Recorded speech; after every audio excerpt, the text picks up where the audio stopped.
ಹೇಳು ಸತಿ. ನಿಮ್ಮ ಭಕ್ತರನ್ನು ನೋಡಿದರೆ ಸಾಕೆ? ಭೂಲೋಕದಲ್ಲಿ ನನ್ನ ಭಕ್ತರು ತನ್ಮನಗಳನ್ನು ಅರ್ಪಿಸಿ ನನ್ನ ಪೂಜೆಯನ್ನು ಮಾಡುತ್ತಿರುವುದನ್ನು ನೋಡಲು 100 ಕಣ್ಣುಗಳು ಸಾಲದು. ಅವರ ಆ ಪ್ರೀತಿ ಭಕ್ತಿ ನನ್ನನ್ನು ಪುಳಕಿತಗೊಳಿಸುತ್ತಿದೆ.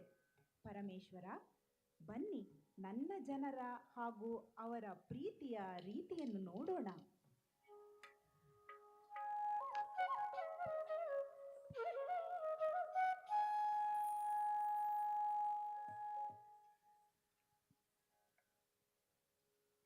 ಪರಶಿವ ಸತಿ ನಿನ್ನ ಪಾದವನಂಬಿದೆ, ಕರುಣದಿ ಕಾಪಾಡಮ್ಮ.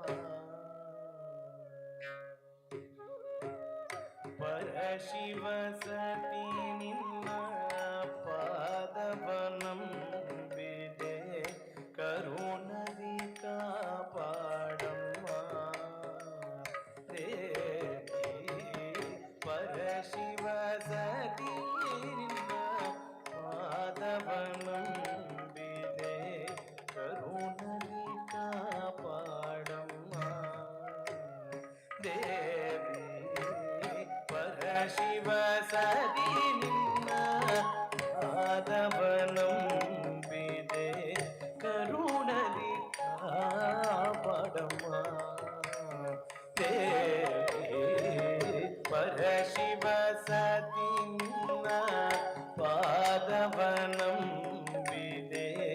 ಕರುಣದಿ ಕಾಪಾಡಮ್ಮ. ದೇವಿ ಪರಶಿವ ಸತಿ ನಿನ್ನ ಪರಿ ಪರಿ ನಿನ್ನಲಿ ಭಕುತರ ಭೋಗಳೊಳು ಹರಿಯದ ನಿನ್ನ ಏನೆಂದು ಪೋಗಳಲಿ. ಪರಿ ಪರಿ ನಿನ್ನಲಿ ಭಕುತರ ಭೋಗಳೊಳು ಹರಿಯದ ನಿನ್ನ ಏನೆಂದು ಪೋಗಳಲಿ. ಪರಶಿವ ಸತಿ ನಿನ್ನ ಪಾದವನಂಬಿದೆ, ಕರುಣದಿ ಕಾಪಾಡಮ್ಮ. ದೇವಿ ಪರಶಿವ ಸತಿ ನಿನ್ನ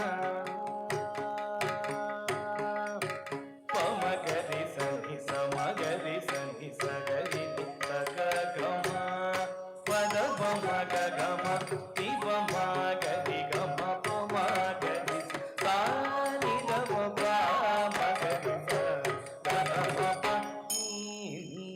ಸಮಗರಿ ಮರೆತೆಗಾದರೆ ನಾನೀ ಜಗದಲ್ಲಿ ಯಾರನ್ನು ಬೇಡಲಿ. ನೀ ಸಮಯದಿ ಮರೆತೆಯಾದರೆ ನಾನೀ ಜಗದಲ್ಲಿ ಯಾರನ್ನು ಬೇಡಲಿ. ಏನಿದು ಈ ಮೌನ?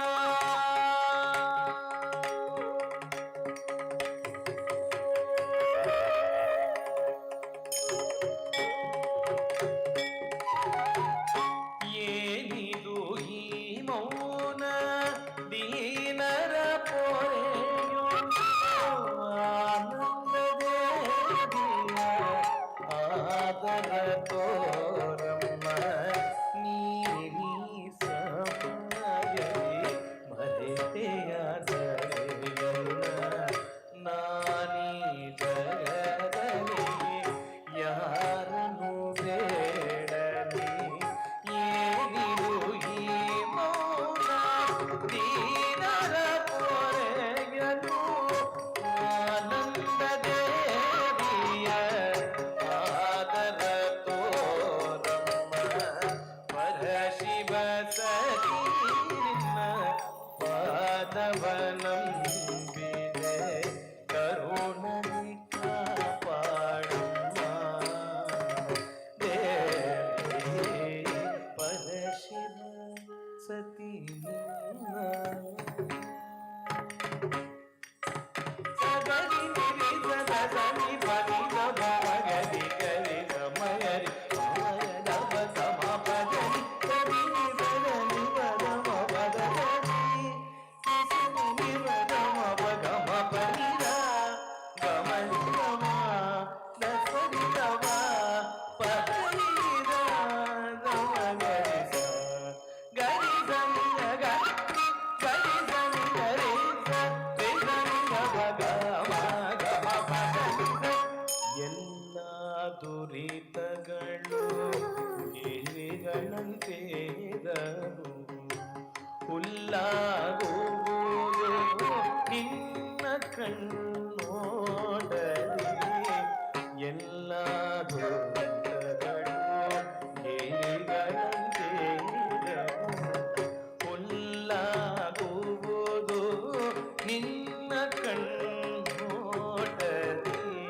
ಕಲ್ಯಾಣಿಗೆ ಕರುಣಾ ಆ,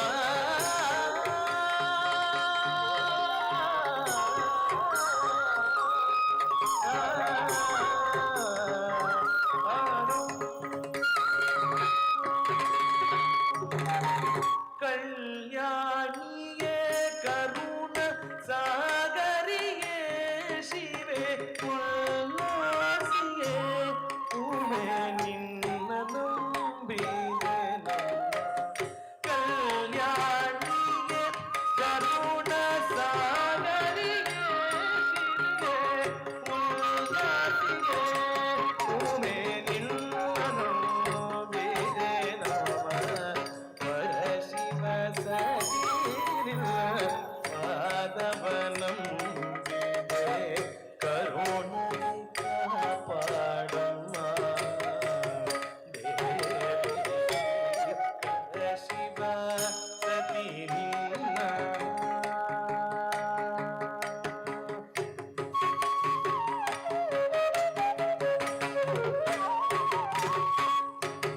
ಸಾ ಸರಿ ಗ ಸಾ ಸರಿ ಗ ಸರಿ ಗ ಮ ಗ ಗ ಸ ಸರಿ ಗ ಮ ಗ ಮ ಗ ಸ ಸರಿ ಗ ಸ ಸರಿ ಗ ಸರಿ ಸರಿ ಗ ಸರಿ ಗ ಮ ಗ ರಿ ಗ ಸ ಸರಿ ಗ ಮ ಗ ಸ ಗ ಗ ಸರಿ ಗ ಸರಿ ಗ ಮ ಗ ಸರಿ ಗ ಮ ಸರಿ ಗ ಮ ಗ ರಿ ಗ ಮ ಗ ಸ ಗ ಮ ಗ ಸರಿ ಗ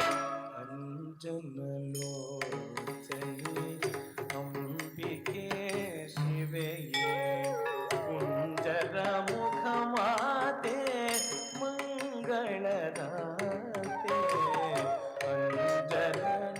ಅಂಜನಲೋಚನೆ ಅಂಬಿಕೆ ಶಿವೆಯೇ ಕುಂಜರ ಮುಖ ಮಾತೆ ಮಂಗಳದಾತೆ ಅಂಜುತ ಬಂದಿ है ಆಶಯ ಬಯಸಿ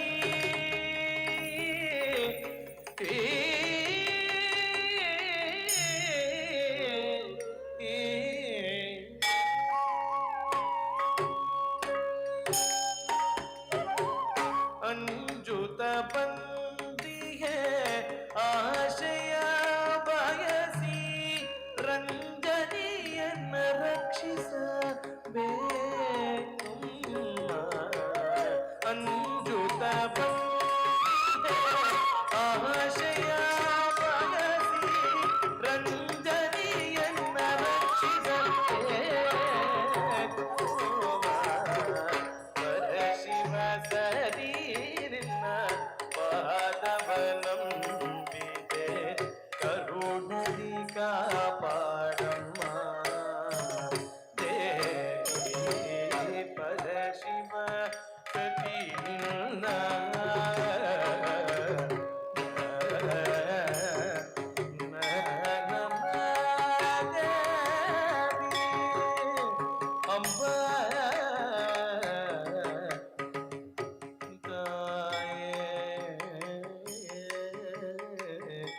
ಅಂಬ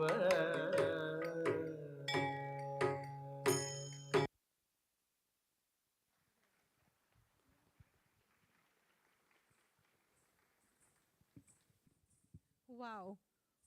What an absolute mesmerizing performance it was. That was Padma. is a Bharatanatyam dancer by passion and a software engineer by profession. So, I thank invite you Padma. all to give a thunderous round of applause for an incredible dancer.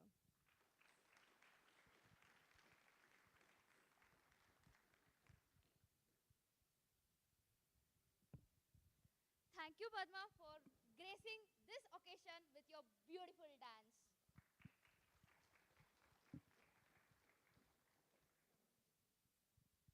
Coming together is a beginning.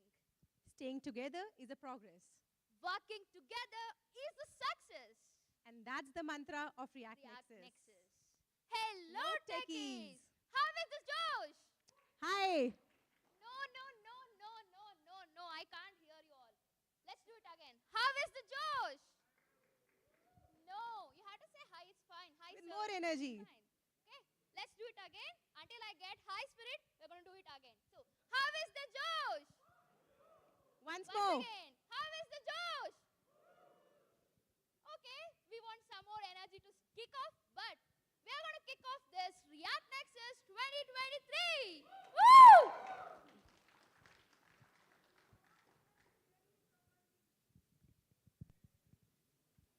So, let's listen now a beautiful journey of how this React Nexus started. Once upon a time, in a hustling city of Bangalore, there was a guy named Kiran who wanted to connect with all the people to learn something from each other. And then he formed React Bangalore in 2015. Soon, very soon, this meetup got very popularized, and whoever attended the meetup spread the word across. So now Kiran thought, okay, this is beyond meetup. We should do something else also. So then online meetup and workshop started in 2020 with the name of Reactify. Next year, seeing the success of Reactify and React Bangalore, he thought, why not convert this meetup into a conference to get a lot of people under one single roof and exchange their views, ideas with each other. And then in 2021, he formed an online conference due to COVID, React Day. This was run for 2 years, 2021 and 2022. Now we know we are free from COVID, so we can do anything. But Kiran has a thought. Why can't we bring all the React community across the globe in one roof? Yes, that's how it started, React Nexus 2023, and we are here today. So let's kick off this React Nexus 2023. Now, coming to some serious talk. We expect all of you to follow some code of conduct, which is like very necessary over here. We should respect each other, and also let's have a healthier, constructive communication throughout the conference. We do not tolerate any sort of harassment over here, be it any caste, religion, creed, of anything. That is strictly not tolerable over here. Let's maintain our professional behavior throughout the conference. Any illegal activities or destructive talks are strictly prohibited. And if any case you find any of such activities or any of the code of conduct being violated, please feel free to reach out to any of the organizer committee or the hotel committee, and we'll make sure to discreetly and take care of that properly. I guess it's time for us to say thanks to our sponsors. What do you say? Yeah, because without them, I don't think so anything was possible. Yeah, that would have been possible, but yes, we got a lot of help from our sponsors, and we'd like to thank them with a heartfelt. Yes. So we would like to thank heartily Atlassian, Freshwork, Locify, and Porter. Clary, Geeky Ants, Hasura, Vunaj, and Intuit. Thank you so much. Give them a big round of applause. This is actually needed for us to have energy. I'm assuming you guys might have had breakfast or not. Come on, guys, show some energy. Woo! That's How is like the it. Josh? You can say hi, sir. It's work for me. How is the Josh? Once again, how is the Josh? Hi. Oh, that's what we needed. Shweta, have you seen the React Nexus facts by any chance? No, I haven't. Have you? Yes. I think you have to be a speaker or in programming committee in order to have one, is it? No, it's not like that. You want Wow. one? Yes. No. I Then- do. Sorry. I do. Okay. Even you want? You want the goodies? No, I can't hear you all. You want? Okay, take the pictures, tweeters or posters on the social media, tag us using React Nexus 2023, and we will select top 10 Lucky winners. Is it sounds interesting? Time to show your social interactivity as well. Yep. Be social, spread the word, and get some goodies. Okay. What have we done? Remove it.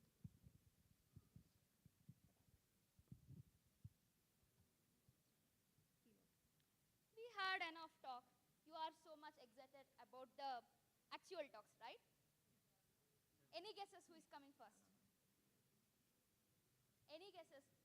Folks, we need like interactions. It should not be like one way. We need some energy from this side also. So So are you excited? let me give you a hint. Okay. So our first speaker is an energetic, spontaneous guy who has spoken over more than 36 meetups, conferences, startups, and podcasts over past 10 years. Okay. Seems interesting. Any guesses? Okay. Let me also guess. Is he by any chance Tejanitar? I mean like Tejas? Yes, you're right. I love his energy and the positiveness he brings in the conference. With humor as well. Yes, yes, yes. So, Let's Shweta, give a huge round of applause and welcome our keynote speaker, Tejas. woo! Tejas, over to you. Give him a big round of applause. We need it from your side, folks.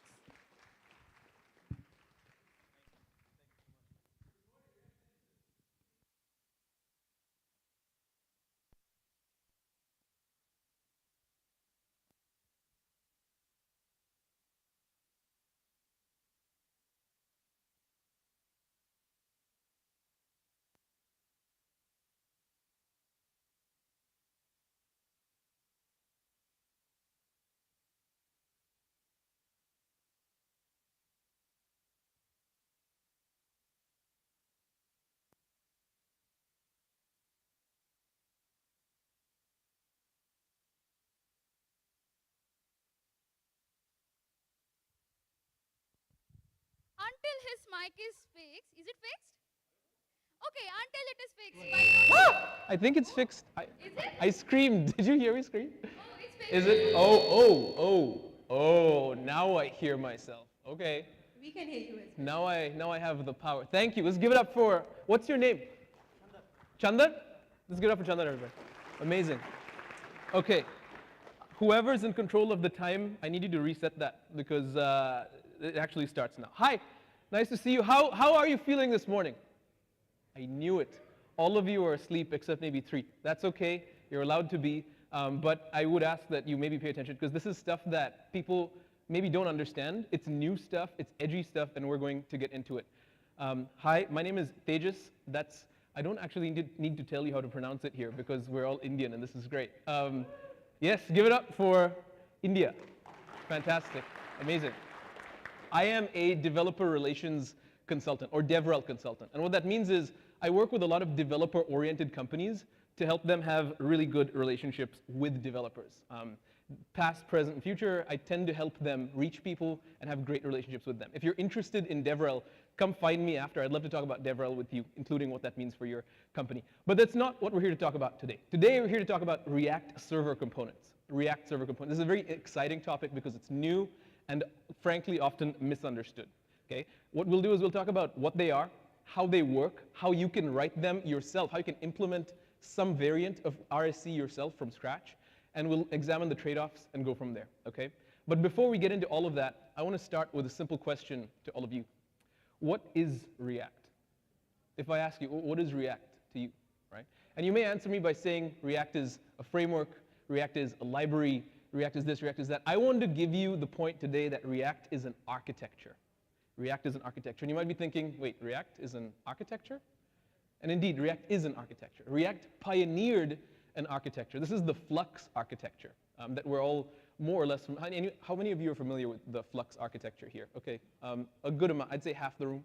The Flux architecture essentially states that you have a view that dispatches actions through a dispatcher to update a store or a state storage that then updates the view again. It's also represented by this function v equals f of s, or view is a function of state.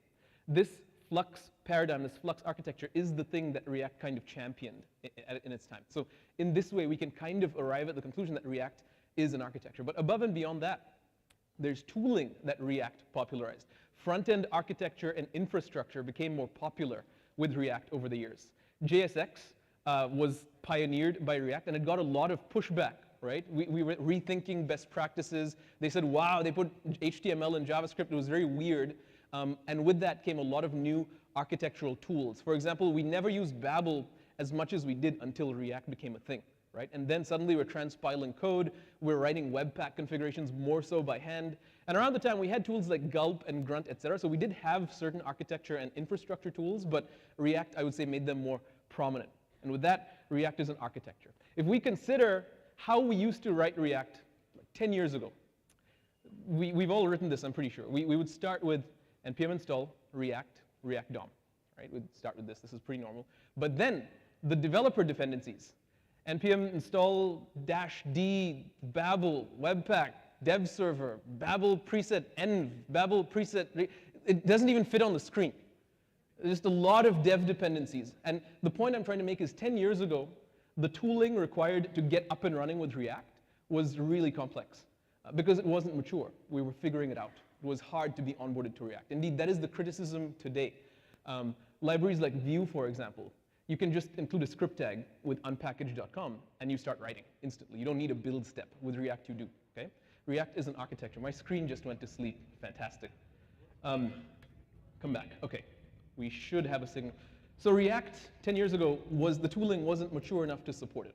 React today is way easier. npm install react DOM, npx vite, you're good, right? The tooling has matured so much that it kind of disappears. I often forget it's even there, right? Because it's matured 10 years later. Now, this is important for you to know because React Server Components is in that early stage where React was 10 years ago, okay? You need certain tools to enable React Server Components, but these tools are not mature enough.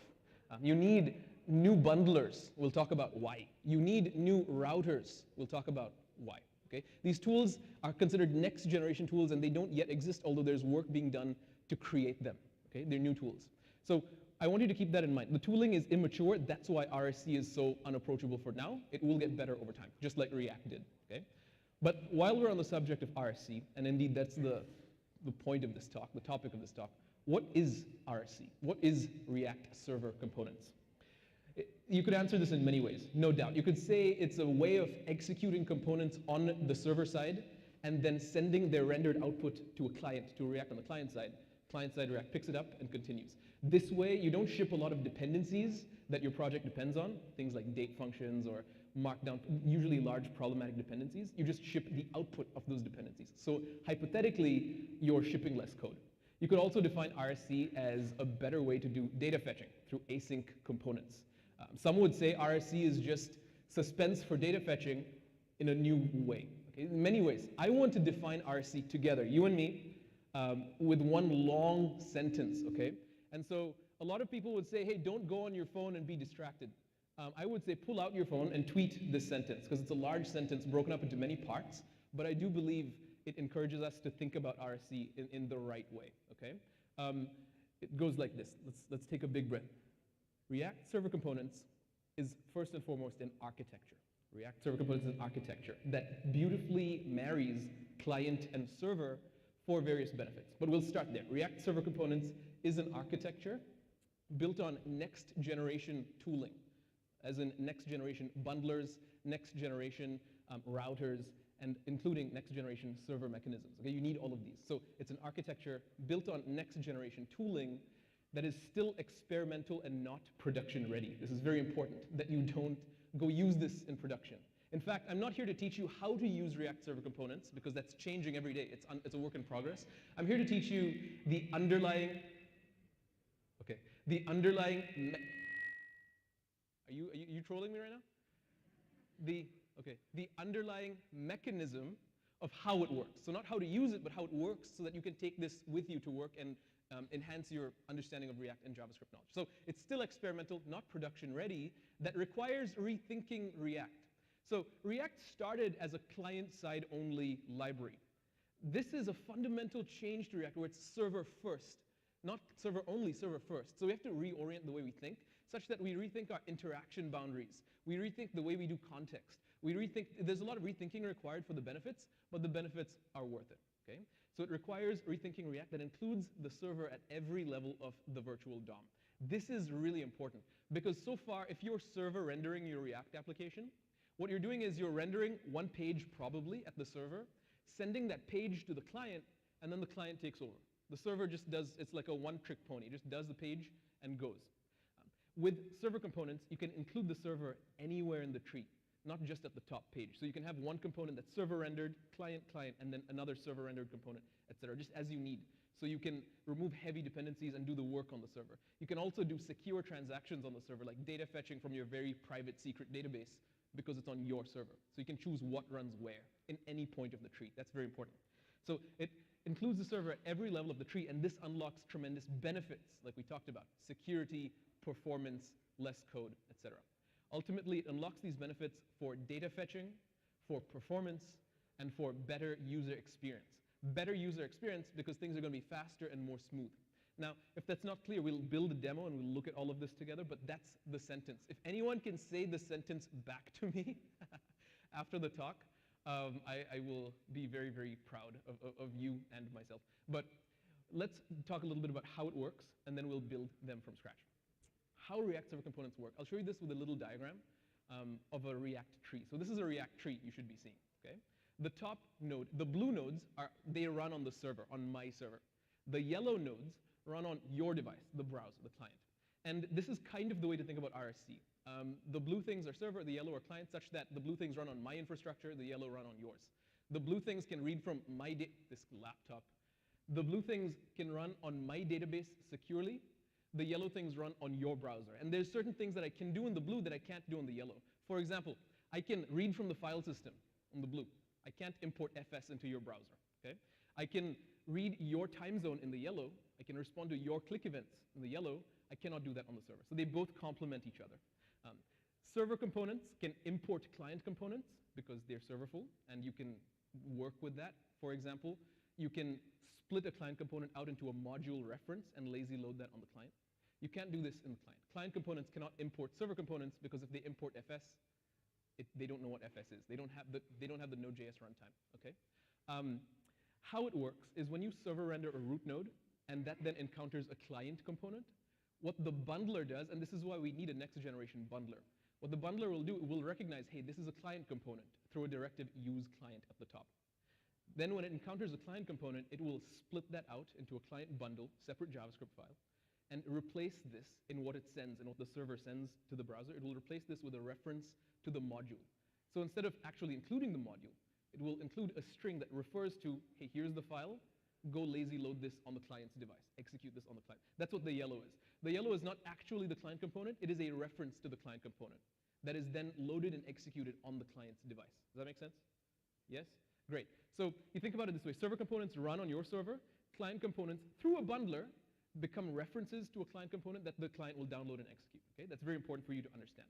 Let's talk about how this fits into client-side rendering, that's CSR, server-side rendering, that is SSR, and static site generation, that is SSG. Okay? And we'll do this through a diagram. CSR, client-side rendering, is probably the worst way to do React today, for the vast majority. For internal things, for like mock-ups, et cetera, it's maybe useful, but if you're building something to production that you want a wide amount of users to use, client-side rendering is probably your worst bet, because the user's browser will have to download HTML, first of all. Okay? Download the HTML, it's pretty cheap, it's fast, but then the HTML is going to refer to JavaScript. JavaScript. Then it needs to go download JavaScript. Okay, download JavaScript. Then it needs to parse the JavaScript.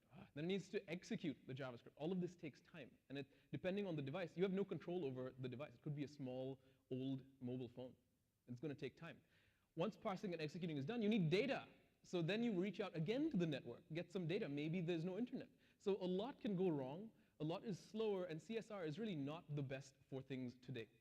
That is to be used for a lot of people. Again, it has its place, but for the vast majority, I would say CSR is pretty not ideal. So let's evolve. Server-side rendering is great, because you can fetch your data on the server, you can render your components to strings, HTML strings, and you just send that once. So your client, the browser, downloads everything one time, and they're ready, including data. It's great. There is one performance cost of hydration. Hydration means making everything interactive, attaching event listeners and stuff. But compared to client-side rendering, this is way better already. Also, search engines can read this because you're sending processed HTML, whereas search engines probably will have a hard time reading client-side stuff. Okay, so SSR is great. How does React Server Components fit into the server-side rendering model? Are they the same? Are they different? They are very different. So if we add React Server Components to server-side rendering, what you need to think about is this. There are actually two servers, two backends. You have the SSR backend that renders your React page to HTML, sends it to the client. That we know, okay, that we've been doing for years.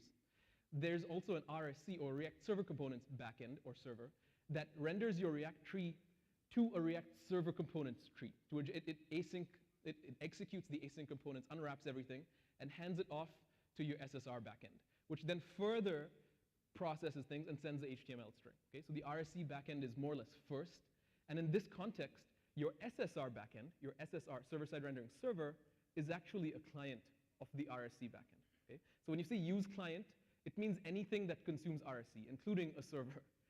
So the server is the client. If this is confusing, it's fine. We'll actually look at it in some code in a minute. Similarly, if you want to do static site generation, same thing. The React Server Components backend is consumed by the static site generator, and then it's used for static output. Okay? So the RSC backend is its own discrete unit that speaks to other clients, including servers that generate sites. Okay? I've reached the point in my presentation where I'm bored by myself. I've talked too much, and I would rather just show you some stuff. So what we're going to do in our remaining time is build an app using React Server Components from scratch. If the audio cuts out, I love you all, goodbye. But in any case, let's just start building this application. So if I come over to the laptop, what we have is this, a website that shows you a list of dog breeds. Anyone like puppies? I love puppies. Okay, like, I don't know, 10% of you love puppies. The rest of you will figure it out. So this is a thing that shows you a list of dog breeds.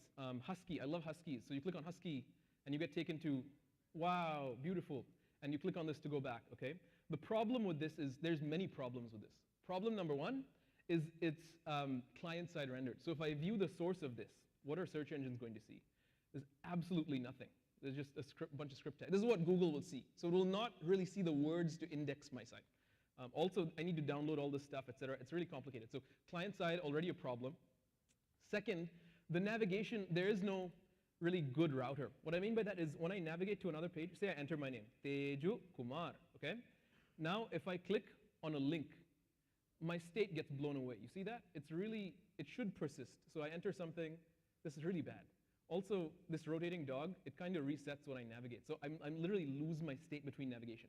That's pretty bad. We need a smooth experience.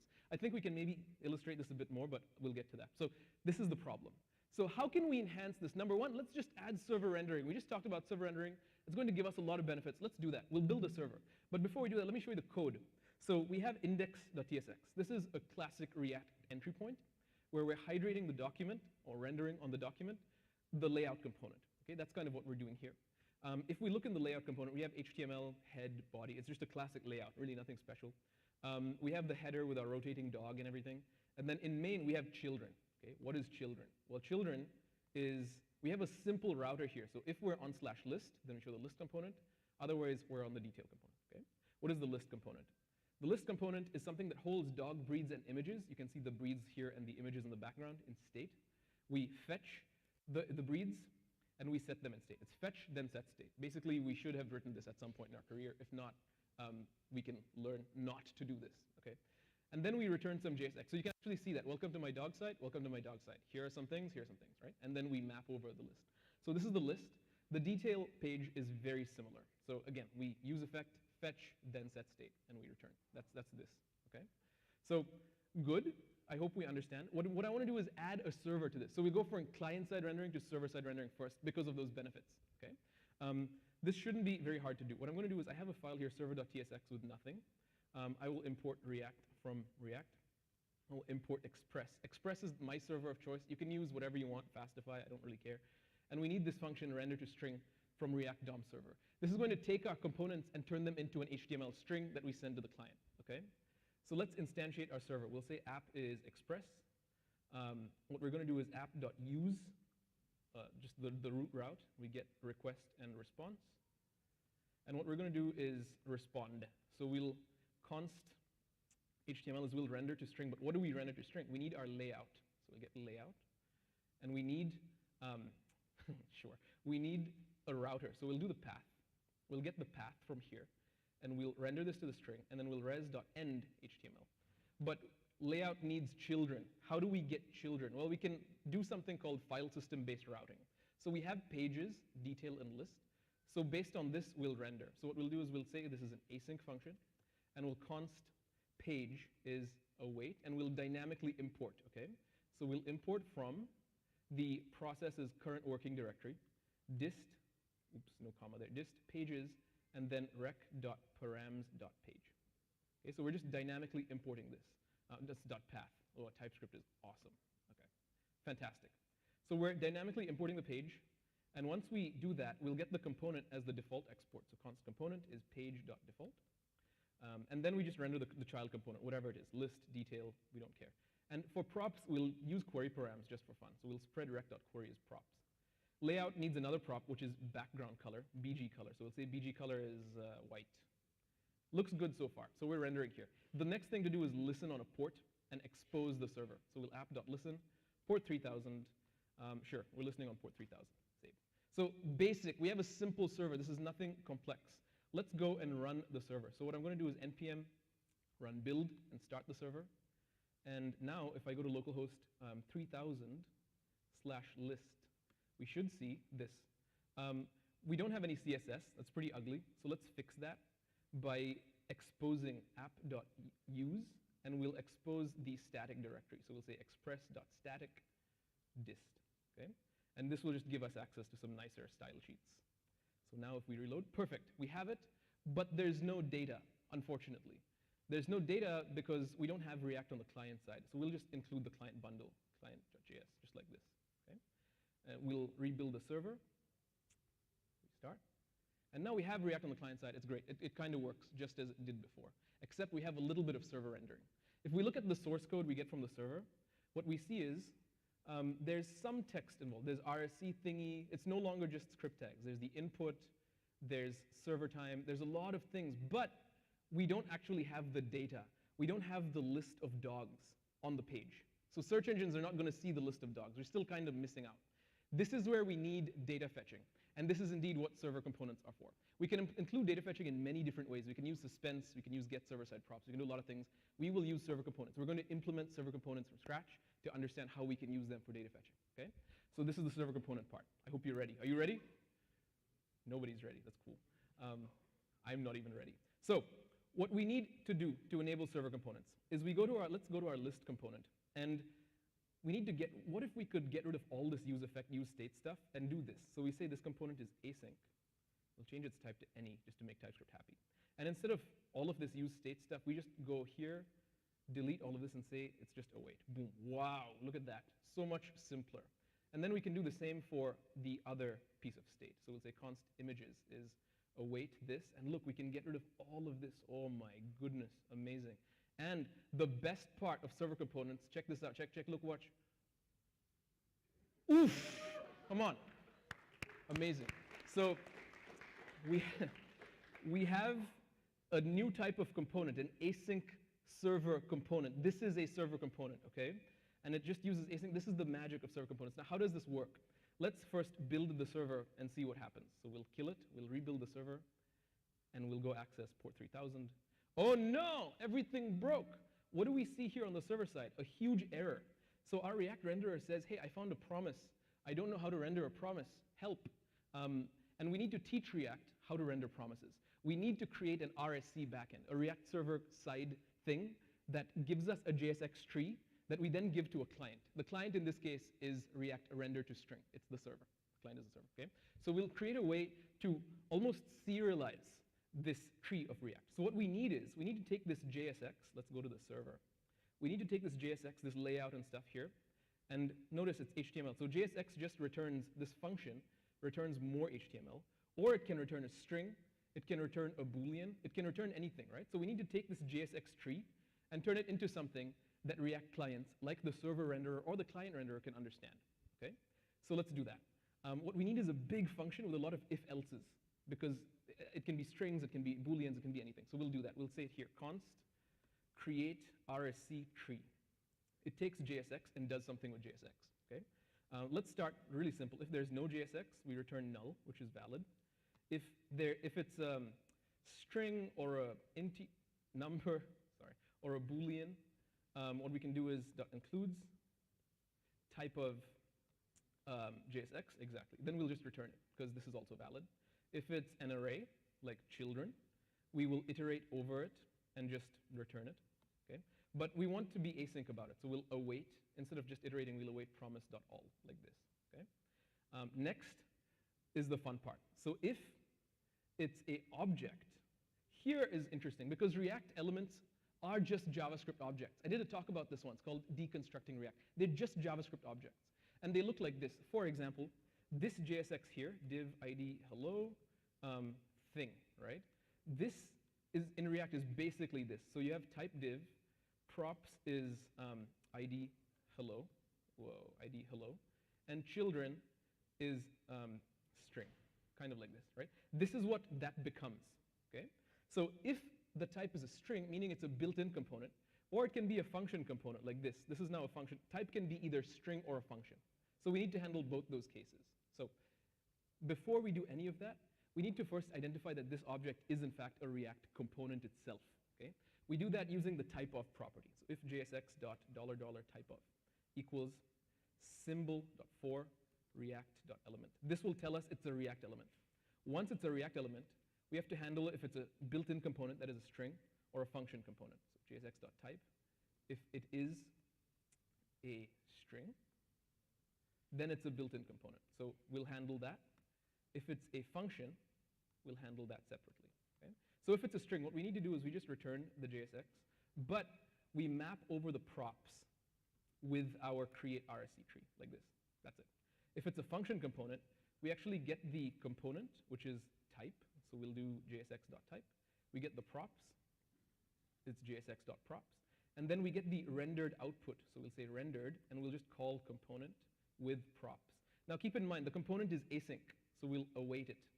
And then we return await create RSC tree on the rendered output. We're just going deep, deep, deep, deep, and rendering as we go. There's no chance of finishing this in 5 minutes. And then, so lastly, if props are an object, we need to also recursively work on them. So what we'll do is we'll return,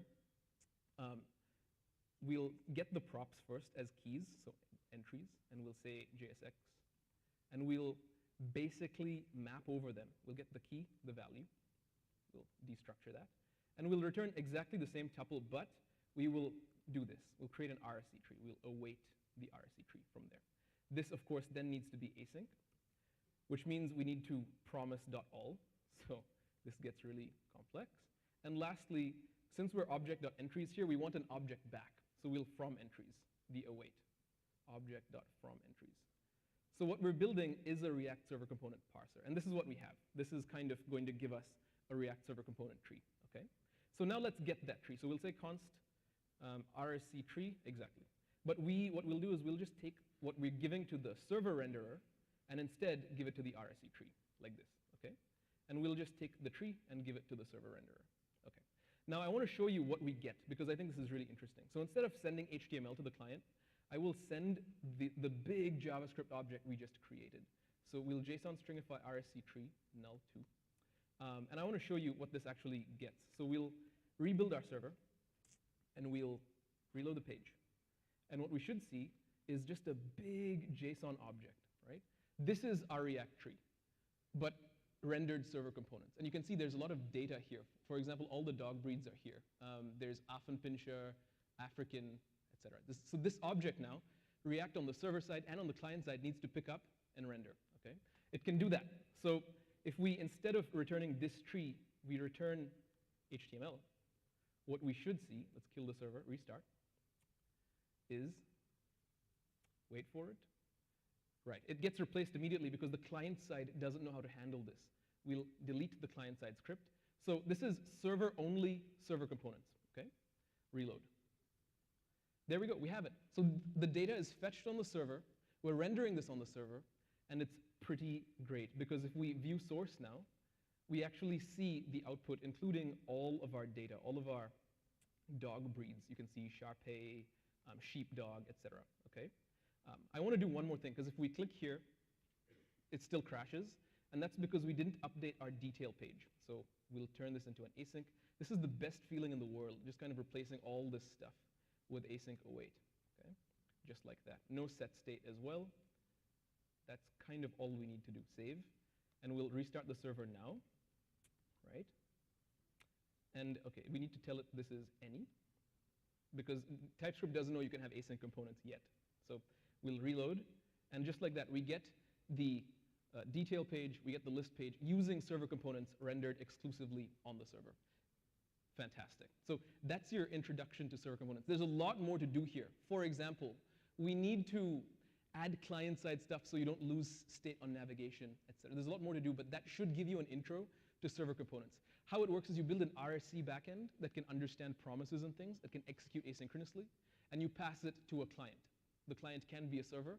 The client can also be a browser. Okay? I hope that's clear. Let's move on. I want to give you 3 practical tips for how you can adopt server components, or how you can approach adopting server components, how you can put yourself in a good spot to take advantage of server components. Number 1 is fetch data early. You want to fetch data as early as possible. If you can, definitely outside of use effect. If you really can, at the server-side level, is going to put you in a really good spot to adopt RSCs incrementally. Number 2, you need to reconsider your interaction boundaries. Because oftentimes we have event handlers inside large components. You have a component with a title, content, button, onClick. This onClick should be in its own file, maybe one line, right? Exclude your onClicks as much as possible. Your event handlers will put you in a good state for React server components. That way you can render as much as possible on the server and as little as possible on the client, which is better, usually, because it means your users have to download less. Number 3, we probably use React context in our applications. Servers don't have the same context as browsers. But what servers do have is server-side cache. So if you can move some of your context into server cache, maybe namespaced by a user for personalization, is going to put you in a good spot to adopt server components, because all of this is serverful. Okay? I'm about to end, but I want to share with you one final thought, which RSC is a lot of things. It's an architecture, it's whatever. We talked about this. But above and beyond that, React server components is a community effort. And I'm looking around the room. We are the React community. Okay? So it's going to take all of us to actually want and be excited about this. Moreover, React itself is a community effort. And we are the React community. And unfortunately, we haven't been the best community lately, especially around server components. There's been discourse that's been a little bit hostile, and it's caused a lot of us, a lot of the React team even, to be like, I don't really feel this. And that's on all of us. And I feel like in calling this out, my desire is that we recognize it and we're able to do better and be the community that we want to be and the community that React deserves. Okay? So in summary, we talked about a lot of things. We looked at server components on the server. We looked at how they work. We talked about React as an architecture. We talked about community. We talked about a lot of things. There's way more we can do, including implementing client-side rendering and really creating that smooth navigation state. All of that is on my YouTube channel. You're welcome to scan the QR code, subscribe, like, etc. There's also new content like that pretty often, so I'd invite you to join that. As well, this is a 2-day event with some really great talks, and I get the honor and privilege of being the first one. But what I want to do is recommend you go to all the talks, because they're all great, but I want to give you some talks that are related that touch on similar topics. So the next one by Mateusz, and the others from, for example, Pulkit or Dani, they talk about server-side rendering, and they are pretty adjacent to this one, so I'd encourage checking those out if you can. With that, React Nexus, I want to thank you so much for having me. It's been an absolute honor, privilege to be here.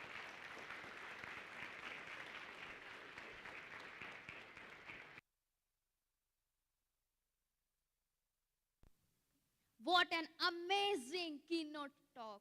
They just literally has put the stage on fire. Yeah, so please give him a huge round of applause.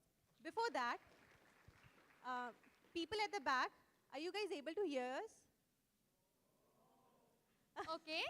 Guys, Someone can you please increase the volume? Now can you hear us?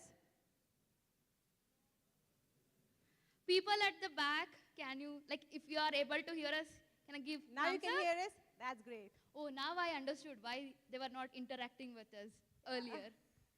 Okay. Okay, Shweta, you know, there is a speaker who has interest very similar to you. You mean trekking and hiking? Yes, also, he's interested in scuba diving and making new friends. Oh, nice. Who Any guesses? is it? Nitin? Arey, no. Nishan? No. Guys, who do you think he would be? Any guesses? We want response from your side also. Any wild guesses? Let me make a wild guess then. Okay. Yeah. Matthews? Yes. Let's welcome Matthews on the stage. And he'll be doing a deep dive on concurrent React. So put your hands together and give him a round of applause. We need it, folks. Give him a big round of applause.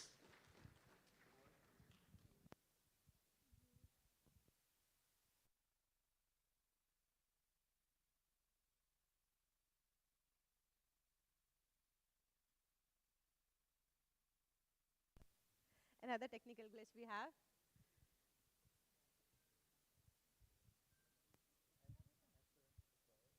So before that, oh, it worked.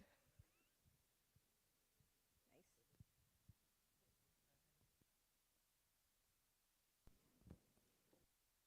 Hello? Cool. Yeah, hopefully it won't. It's still glitching. Yeah.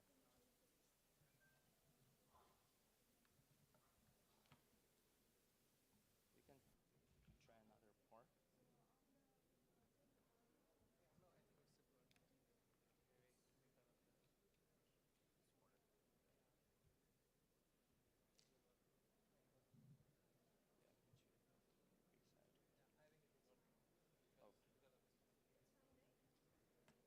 Great. Seems to be working. So, or not. Is it good a bit? Okay. Yeah. Yeah, let's hope it's working now. Great. No, it's fine with this one.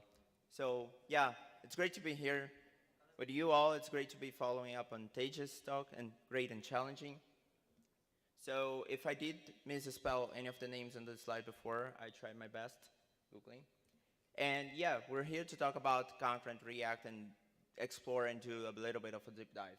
So before, this is me. In this QR code, you will find the slides for this session and others. And yeah, I'm a GD in performance. I'm a front-end engineer at Medallia. I volunteer within Tech Labs. And you can find me everywhere as Y Combinator, and it's still glitching.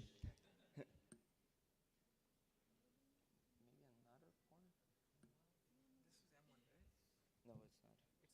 It's a regular.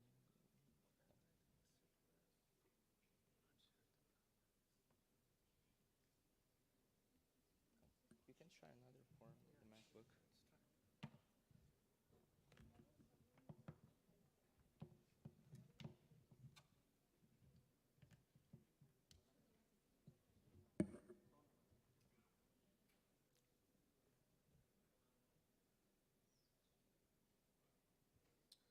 Yeah, it's glitching. Do you think what can be? Should I try another one? It's glitching.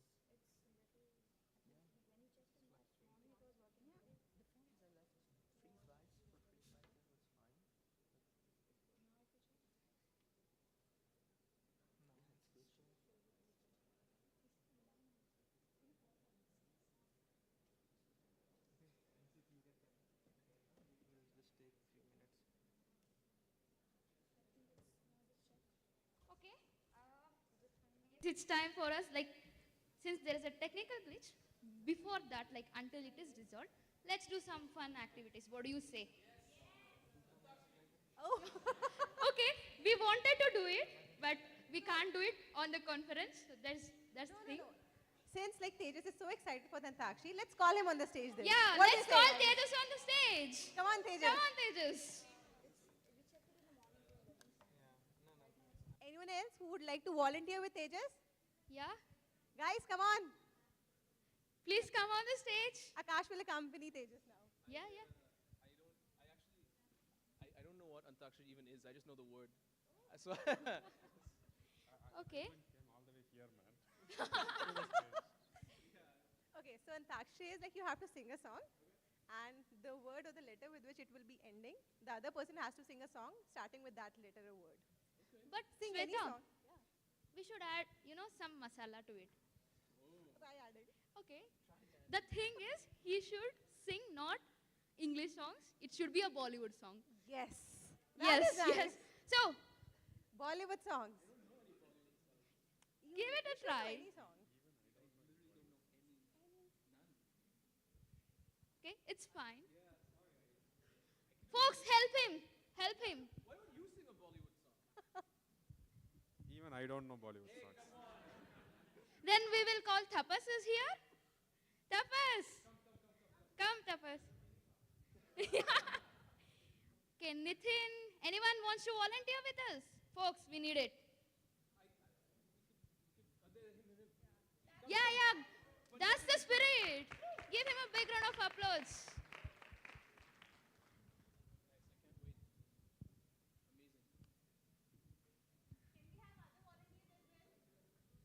Please, volunteers, whoever's a good singer. Even bad singer is okay. Yeah, bathroom, if your singing is like the bathroom, you can come. Let's start. Okay, what's your name? Parvinder Singh. Parvinder Singh. Oh my God, I believe you, man. Hello. Everyone, I'm audible. let's give it up for Parvinder Singh. Thanks a lot. So, I need to sing a Sing, song. dude. Bollywood.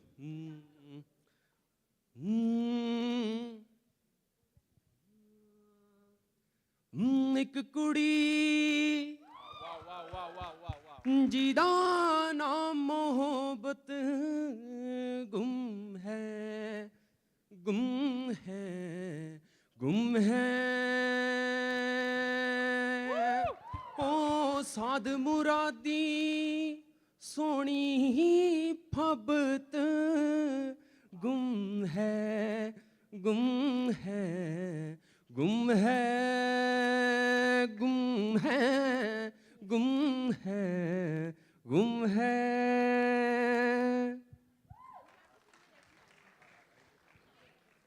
What was the ending word? Hey, H. So now, Tejas will be singing from the word H, letter H. Yes. H, her, H, how, hello, whatever you feel like. Hi, hello, house. Houston. H. Tell me names, popular songs with H. How come? How come, man? Hey Jude, there's a song called Hello. Hello from the other side. That's the only line I know. There's a song by a band called The Fray. It's called How to Save a Life. I'll sing that for you. It goes like this. I need you to clap along or something, okay? It goes like, where did I go wrong? I lost a friend. Yeah, H. It's coming, it's coming. Yo, the song title starts with H. Okay, well, I sang hello. It ends with O, so I need someone now to sing O. Anything, you, anything with O. Some song. Oh, you just say that, man. That's a song. Yeah, even your mother tongue songs Yeah. also works. Even Like your you want to mother's hear. song. Mother tongue Oh, songs. that one. Actually, I didn't knew it was supposed to be singing when I volunteered to No, came it's in. a cheating. Right now, I'm in like the worst possible situation. Like, how long till it's fixed, guys? Like, But okay, why don't you give it a try? which word? ओ मेरी सोनी मेरी तमन्ना झूठ नहीं है मेरा प्यार दीवाने से हो गई गलती जाने दो यार I love you. Thank you. Love you, React Nexus. We love it too. Give it up. You. Is there a song called You? I don't know, man. You, can you tell a joke while I think of one song? Yeah, that's something we can do about it. Like, maybe I'll just try to like say some joke till that thing is like fixed. Oh, yeah. Okay, it starts with you. It doesn't actually start with you. It starts with the you sound, okay? English song. So please bear with me. You are my fire, the one desire, believe. When I say, what do I say? Woo! Give it up for yourself! I want it that way. I want it the way in which the screen works, yeah. Come on. Do you need a new laptop, man? You want my laptop? Mateusz? Everything okay? This is very stressful over there. Gosh. Hey, you have a joke now? Tejas, I have another game to play. So, okay, I'll be telling some Kannada words. You have to try saying it. Okay, yeah. It's Bangalore. I know, This like, would be you know better it. than the jokes. Okay. Okay. Kannada words. I know, like, I have heard one from someone. Yo, Kannada tongue twister and all. Yeah. Okay, Before okay. tongue twisters, let's try some words. Okay. Okay. So, like, I have heard, Kannada also. Okay, let's try. I don't know Kannada, but let's Okay, go. for it. let's try. Hegidira Bengaluru. Oh my goodness. Hey Kitara Bengaluru. So, Hegidira Bengaluru. Was that good? Do you know what's the meaning? How many of you are from Bangalore? Just raise a hand. How many of you speak Kannada? Oh, this is cheating. I would have selected other language. But look, it's like not even. No, I don't. It's not even half. What do you speak, man? I thought it was Karnataka. Hindi. How many Hindi? Ayyo, see, Mateusz, I told you. Telugu? Okay, wow, Hindi majority. I'm Okay, surprised. but let's give it a try. Hegidira Bengaluru means how are you Bangalore? Then you have to respond. Chanagidivi. It's Excuse fine. me? Chanagidivi. Channaki Divi. Chanagidivi. Channaki Divi. Yeah. Chanagidivi. Chanagidivi means we are fine. Okay. Okay. But wait. No, how do you say not just fine, but we are amazing? Okay. That I have to think. Someone help me. Okay, we are fine. Okay, we will say super then. Super. Super. Super! Is it fine? Okay. You have to respond like that, okay? So she's going to say that, and then you say super as loud as you can. If it's not loud, he'll never do his talk. That's the power, okay? Okay, let's start. Hegidira Bengaluru. Super. You have to do this sign also with the hands. Okay. You have to push it like that. Okay, let's start. Hegidira Bengaluru. Woo! One more time. Hegidira Bengaluru. Super! Okay. Fantastic. Let's move ahead. I have a joke. It's a bad joke, but at this point, anything will do. The bar is so low. Is it? Yeah, okay. Like, I'll just like try to pad the runtime while everybody is like busy over there. So, I think like this is React Nexus, and we are expecting to see a lot of web developers here. Correct? How many people here work in web development? Can I get a raise of hands? Web developers. Okay. So in the meantime, I'll just tell like one interesting story that happened in my family dinner. Like that was like the first time I got a job. Okay, I was about to explain my uncles and aunties what is web development. Okay, I'm 1 year into the industry. This is from my full experience of watching how other people were doing web development in my first job. So my uncle was like asking like, hey Danny, like what is your job? What do you do on a regular basis? I was like, I use PHP, I build stuff. Obviously the uncles are not gonna understand. So I had to like come up with a metaphor where they will understand what is web development and what kind of work effort people are putting in. So I started off simple. Okay uncle, you can think of web development like you are solving a Rubik's Cube. Okay, Rubik's Cube, like something everybody understand. Now, while solving the Rubik's Cube, you are actually blindfolded. Okay? And you are also driving a unicycle. And the Rubik's Cube is on fire. Okay. Now, you can picture like this is pretty much the state of web development. Like the times were like super different that time. Like we were like trying to figure out how we can like render a HTML in a nicer way. We started off with a PHP. Okay, everything was good except every file is like 3,000 lines long. Yeah. Then like came in newer tools. Like they told about like React components. They will be like, hey, you know, you write this component one time, you can use it everywhere. Like you save like thousands of lines. This is the dream of recycle, reuse. that entire recyclability. So pretty much we went into like building React components. And guess what? The 3,000 lines of PHP code became 3,000 lines of React code in the exact same file. Yes. And there will be like extremely interesting conversations, man. When I'm with my team, React team and all, like, there will be like one designer all the time. Okay, the designer will say like, hey, I need to build a design system whenever like I'm building a component, okay, whenever I'm like building a new product. Okay, so what is the use of the design system? Is like, you get the button, you design the button once, you can use it everywhere. Okay, feel free to like use that button everywhere. Cool, sounds nice, he built a design system. Next time, we will be having a project where the button is like used to 300 different pages. Now we try to like change the button once, every single developer is like scared to touch that button. Because if I change this, it is gonna change everywhere. Cool, is it ready? Okay, it's ready. Okay guys, I'll just. Thank you so much. Thank you, Tejas, coming on the stage. Thank All you, the way. Akash. Okay, there was a technical glitch, so we are We moving have ahead change in with plans. our, We have like a next speaker with us. yes. So okay. before that, many of us have worked in startups. So I'll ask you a question. How many startups have you worked with? Are you seriously counting? No. Okay, I have worked with only one startup. And in still she's Morgan. counting. Yeah. Okay, so our next speaker, he has worked with 5 startups. Yes, and he'll be talking about server-side rendering, Is it? streaming SSR simplified with Next.js, and we have Mariyappan Subramaniam with us.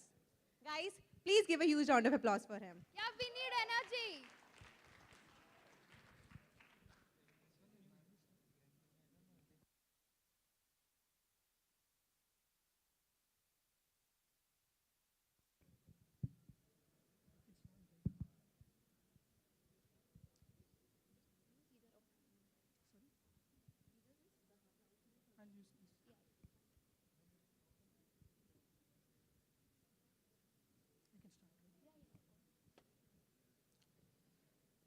Hi everyone. Am I audible? Till the end? Or you want me? Now? Is it fine? Okay, good. Yeah, so myself, Mariyappan Subramanian. I'm a senior software engineer at Freshworks. At Freshworks, I work for like Freshworks Marketplace. It's part of developer platform team at Freshworks. Yeah, so today,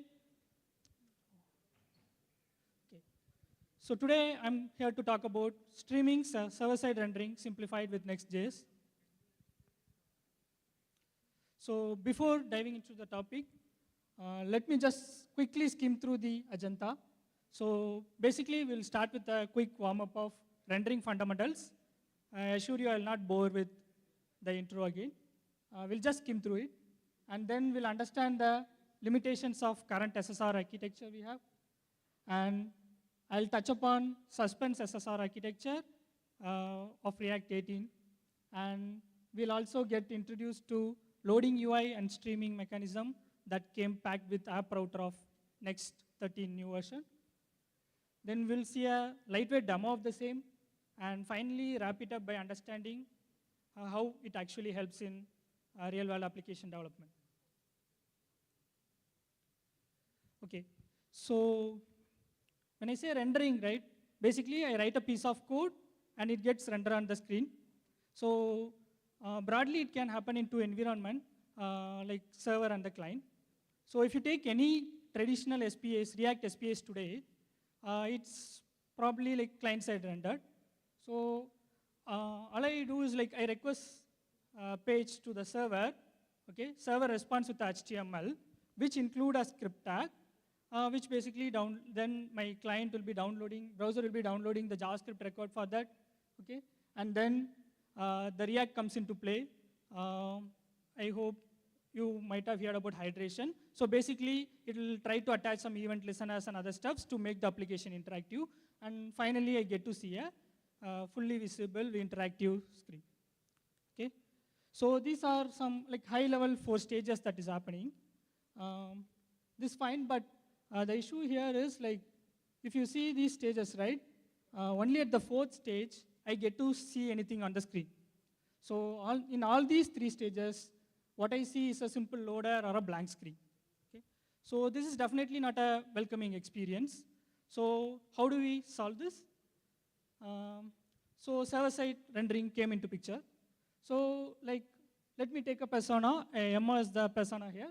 So she is requesting the same page to the server. Okay.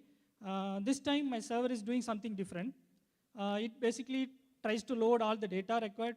Okay. And then it tries to build the markup on the server end itself. Okay. And then it sends back that markup, which has a script tag, which will basically hydrate the app and make it interactive. If you compare this and the before slide, these are the 4 stages which happened in earlier slide as well. But here the difference is the major heavy lifting is taken care by the server. Okay? So we basically tell, hey, this browser is not meant to do all these stuffs. You are capable of doing it better, so, and you can do it much faster as well. So we'll leave the job to the server end. Okay? So this is how SSR became popular. And why it's a big deal? Why server has to do all those and give us, basically the initial loading time will be reduced drastically, and you'll get many other advantages like this, right? So there came like lots of adoption. That's why the meta frameworks like Next.js became popular. But still, let me get back. So there is one issue here, okay? If you consider the key performance indicators like time to first byte, or first contentful paint, or time to become interactive, so these are some basic metrics any web developer would be concerned about, right? So like these 4 indicators are just the previous 4 stages. So if you look at these things, right, this happens one by one. These steps are basically highly sequential and blocking, okay? So I can't proceed to the next step until the first one is completed, okay? So basically, like if I narrow down, the actual problem is this. You have to fetch all the data before you can show anything on the screen, and you have to load everything before you can hydrate anything, and you have to hydrate everything before you can actually interact with anything, okay? So here, the actual issue is the everything here. So I can't do anything in parallel. So these are highly sequential and blocking, right? So consider a heavy data intensive application. This is going to be a concern. So how do we solve this? Let me switch the context. Let's forget all the technical jargons, okay? Let's talk about let's have a break. Like, you all know appetizers, right? So let's say I'm taking you all to a restaurant, okay? And there's a high possibility you start your meal or your lunch with an appetizer at the start, right? And likewise, the restaurant or the waiter could possibly offer you or propose you an appetizer menu at the start. So it's for various reasons. But if I have to pinpoint, basically, as the name indicates, right, appetite. So it kind of curbs the hunger. It sets a vibe, okay? It basically sets a mood to begin. It's the kind of experience that restaurants strive to provide, okay? And this hierarchy continues. Like, let's say there are a few children with me. I'll possibly try to bring those dishes which were, those children were interested at first, right? So, because I can't convince them. And likely restaurants also will love to offer that. And let's say I have 4 or 5 dishes, okay? I can showcase my interest, and the waiter can prioritize which I'm interested in and deliver it first, right? So this is kind of prioritization that will happen in any dining experience, okay? So why I'm talking about all this is that this kinds of, this is the same. If you apply this same paradigm, if we can do this same in real-world application development, it kind of solves lots of problems. It gives a pleasant or favorable experience to the user, okay? Let's see how it is. So this is what the new suspense SSR architecture of React 18 is also trying to provide. So basically, when I say suspense, right? So suspense is not something which is very new to React. It's been there since 2018. But earlier suspense is like, you'll have that, it's basically a loader before. You'll have that component at the DOM, you'll just hide it, like keep it hidden, and show it whenever required, okay? That's not a magic at all.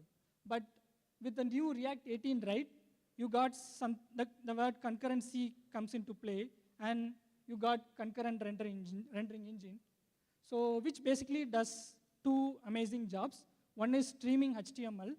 When I say streaming, like it's like streaming, right? Like progressively rendering. So it can stream, like that's made possible with a new API called render to pipeable stream. And you also can do selective hydration with suspense. I'll come into these terms in upcoming slides. So basically, let's say you have a component which does a async action that will take some time. What you do is, all you have to do is like wrap it to the suspense boundary, and possibly you can have an error boundary too. Consider a promise, it's a promise basically. So this promise, when this promise is executing, right, it will hit the suspense boundary, will like render a loading component, okay? And let's say the promise rejects or some API failure or something, it will hit the error boundary. So this is a high level thing what suspense is about. Actually, this can be a separate topic itself. I will not get into the details. Instead, I have left some links here. There's a detailed post on the same from Dan Abramam. You can read about the entire architecture. And this link will particularly take you to the implementation of it. But let me move to the actual abstracted part, which I'm trying to showcase. So before getting into this, how many of you have already worked with Next.js or Next.js kind of frameworks? Okay, cool.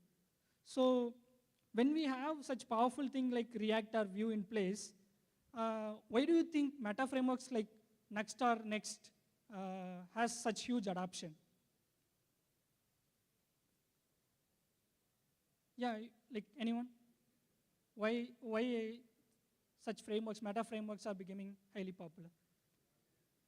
Yeah, server-side rendering is one reason. So basically, there is a very fundamental thing. These meta frameworks simplifies a lot. Like it provides an attractive advantage of high-level abstraction. Like you don't have to do a lot of things. It basically simplifies all the complicated stuffs and give you something which is very easy and quick to start with. Okay, so to incorporate that React 18 features, right? Like Next came with a new release, Next 13, which is, I can term it as app router. So that app router has enabled many possibilities, and one such thing is incorporating suspense in it. So it's basically like, all you have to do is create a loading component. I'm naming it as loading.js, you can name it anything. And wrap the async action or like your child components, which would take some time, with a suspense boundary. And yeah, with a suspense boundary, and that's all you have to do, okay? It greatly abstracts, like it comes with built-in suspense support, it enables code splitting, and like with app router, right, data fetching is possible. In case of React, what you have to do is the same thing, but still you have to use something like get server-side props or like many other APIs to make all these possible. But with new app router of Next, right, everything comes inbuilt. You can straight away implement. You will never realize you are doing something like suspending behind, okay? And it has out-of-box support for SEO, and it has a great support for, it's compatible on both Node and Edge runtimes. So I'll show a very lightweight demo of it. So basically, this is just a simple blog page, okay, which has some text over here, and there is a gallery component, which basically hits an API, gets some data, and this is rendered, okay? And we have a comments or review section, which fetches some data from an API, okay? So if I reload this, right, what happens is there is a loader, gallery gets loaded, and then it takes some time and customer. So now you can ask me, is it a simple loader? Not exactly, I'll tell you why. So basically, the code will be like this, like I have some text, and then I have a gallery component which is wrapped in a suspense with a gallery loader in place, and I have a comments component which wrapped in another loader, right? So it's that simple. All I have to do is this. Okay, I create a loading component and wrap it to the suspense. Okay, and if you look at here, like this basically for the demo purpose I have simulated with set time mode, but this is not something you have to. It's basically a promise, and you can use the ordinary fetch to fetch data. This is a server component, and you will like I'll not get into more time. So what's happening behind is that you basically, when you wrap it in a suspense, right, the generated HTML will look something like this. All you see is a loader in place. You will not have that comments component even. Okay. Later, what happens once that comment is ready, right? It gets transferred as a chunk. This is a low-level representation, but this is not the exact code. But something like this, you will get something like this. You will get a script tag which will tell where exactly this component has to be fitted in, right? So I'll give you one other reason why this is not a simple loader. So actually, these things are not possible earlier. Like I can actually interact with the page before iteration. If you look at this infographic here, right? Imagine this fourth section is the comments section. It's getting loaded, then I get to see the page, and React starts hydrating. While let's say the comment section is taking some time to hydrate, I can actually interact with other components. This is made possible. And similarly, selective hydration. Basically, let's say these two sections are getting some time to hydrate. Okay. Meanwhile, I try to interact with the comments section. Now, React understands the user is basically interested on this part, so it stops the job there. It comes here, hydrate this, and then continue this. So this happens in a batch. Like I have, this is a detailed algorithm, but in a high level, this is something like this. It just checks if it has more component, and if it doesn't have any other important stuff to do, it renders it. Otherwise, it just focuses on the important stuff to do. So you can just think of this has other important stuff to do as a flag, which React keeps toggling. And based on that, it will decide on which one to hydrate first or which one to process first. So how it actually helps is, if you compare this one with the earlier diagram, so all you get to see is like, let's say there are three components, A, B, C. When the data for the A component is ready, right, it immediately starts rendering on the rendering the HTML. Okay, and let's say that's also quick. It immediately start hydrating. All these steps are not sequential. It's happening in batches in parallel. So if you look at these metrics, got shifted way ahead. So how it matters? Actually, Google tags if an application has a FCP less than 2 seconds, it's something appreciable. Similarly, for time to interactive, it's 3.8 seconds. Imagine a data-intensive application like e-commerce application or something. This factors a lot. These factors are like means a lot, right? So this thing, this way of batch-wise execution in parallel helps a lot in that case. Yeah. So these are some references which I have used. You can, like, I wish I could go through the code but due to, like, this is a lightning talk, right? This can be a good starter. You can go through these references and ask me any questions.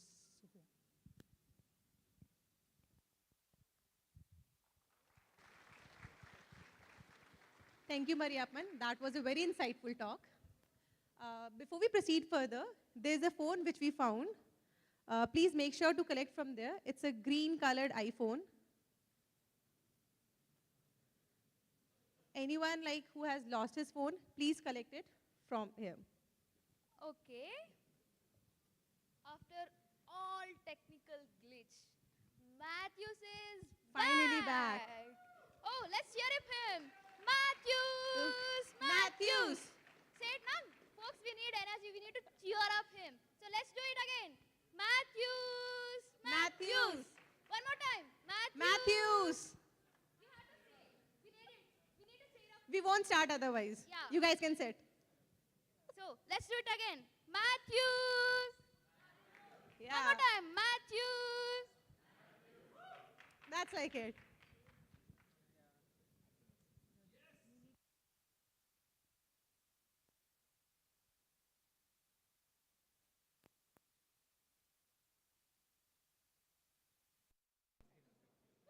Woo. So, hello again, and yeah, thanks for all the help with the technical crew and Tejas, and thank you all for waiting. So, back on track, let's talk about Concurrent React finally. Yeah, you've seen this slide. This is me. The speaker deck for this session is available on this link and other sessions I do have. And for a lot of the slides, you're gonna see, okay, I feel like we could discuss this more and etc. So no worries, you'll find this emoji. That means we can talk after complex stuff. So just so that I know a little bit about you, so who's here is doing React 18? Oh, quite a few. Cool. Yeah, 20, 30. Cool.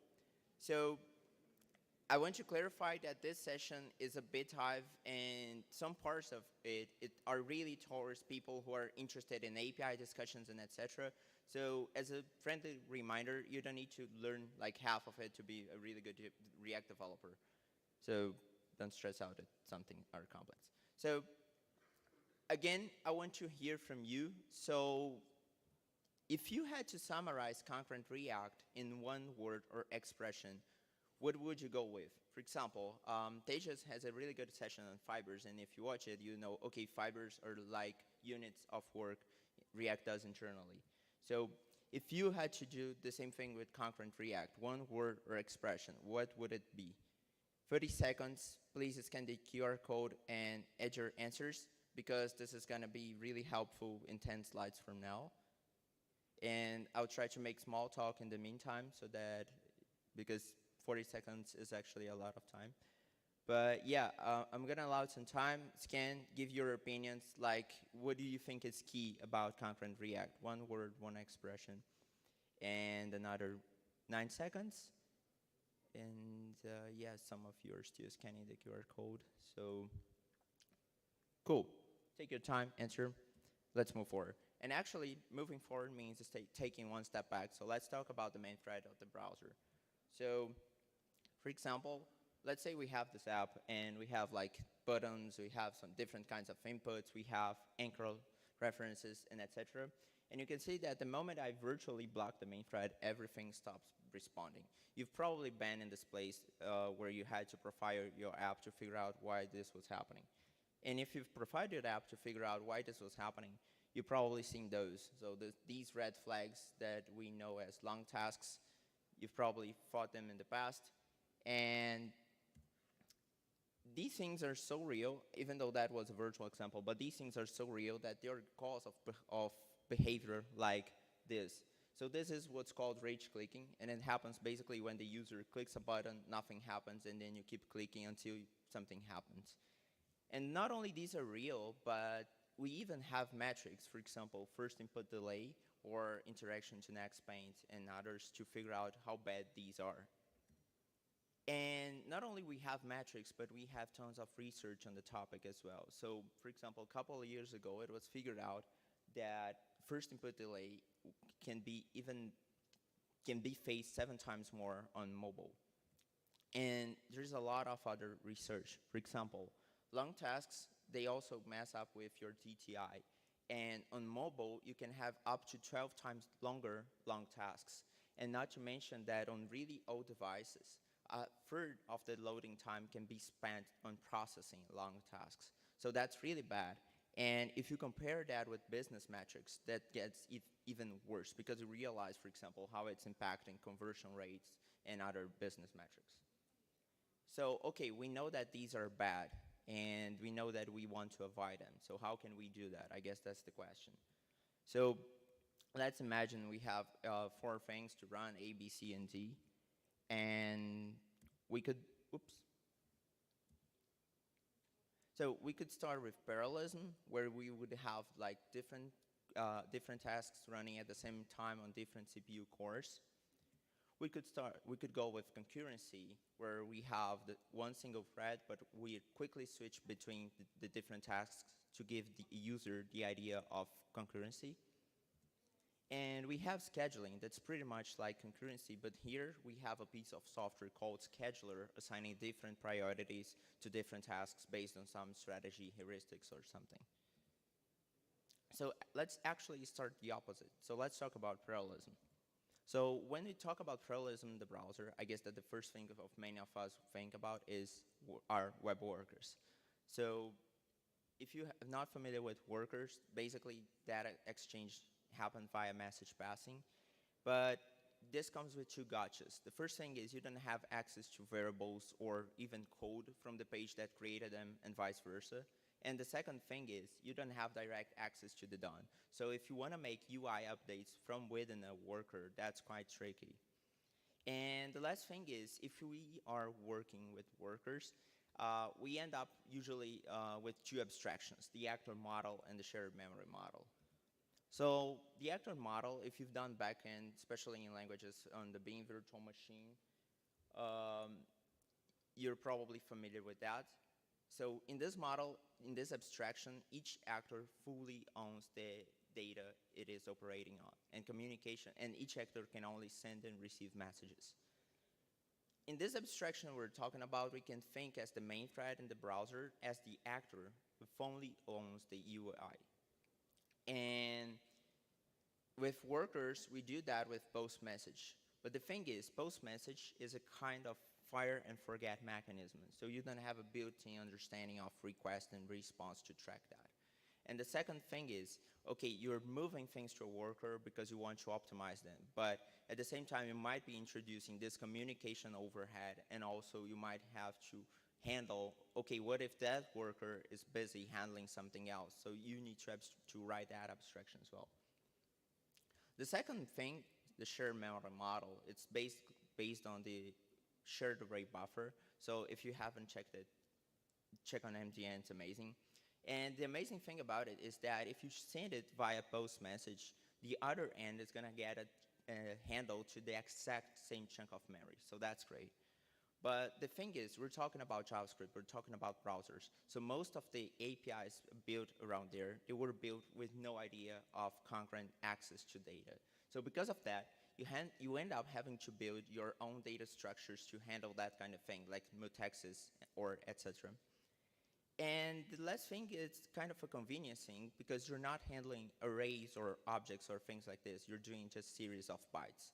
So you don't have the regular comfort of JavaScript.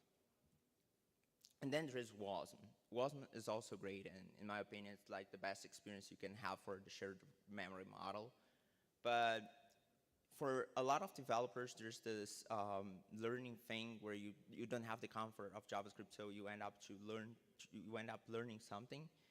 And one tricky thing about WASM is that it's faster than JavaScript when you stay within the realm of WASM. But the more you have to cross that boundary to do, for example, UI work, you'll see that the less performant it gets. And actually, there's a lot of benchmarks out there showing, for example, how a lot of WASM frameworks, they are outperformed by things like Inferno, Preact, Svelte, SolidJS, etc. This is getting better and better through the years, but it's still a thing you need to consider. And before we move forward, I have to clarify that there is a lot of amazing work out there, open source software and etc. For example, we have the Atomics data type.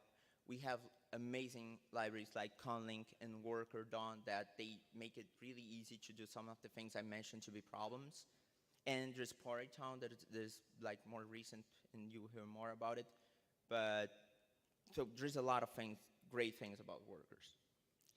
But overall, I still kind of have this impression that workers are great when you have to do some heavy processing or crunching numbers, that kind of stuff. But sometimes they're really hard to adjust for UI-related stuff. And sometimes I notice it's perhaps harder than using a scheduler, for example. So that's when we start talking about concurrency and scheduling.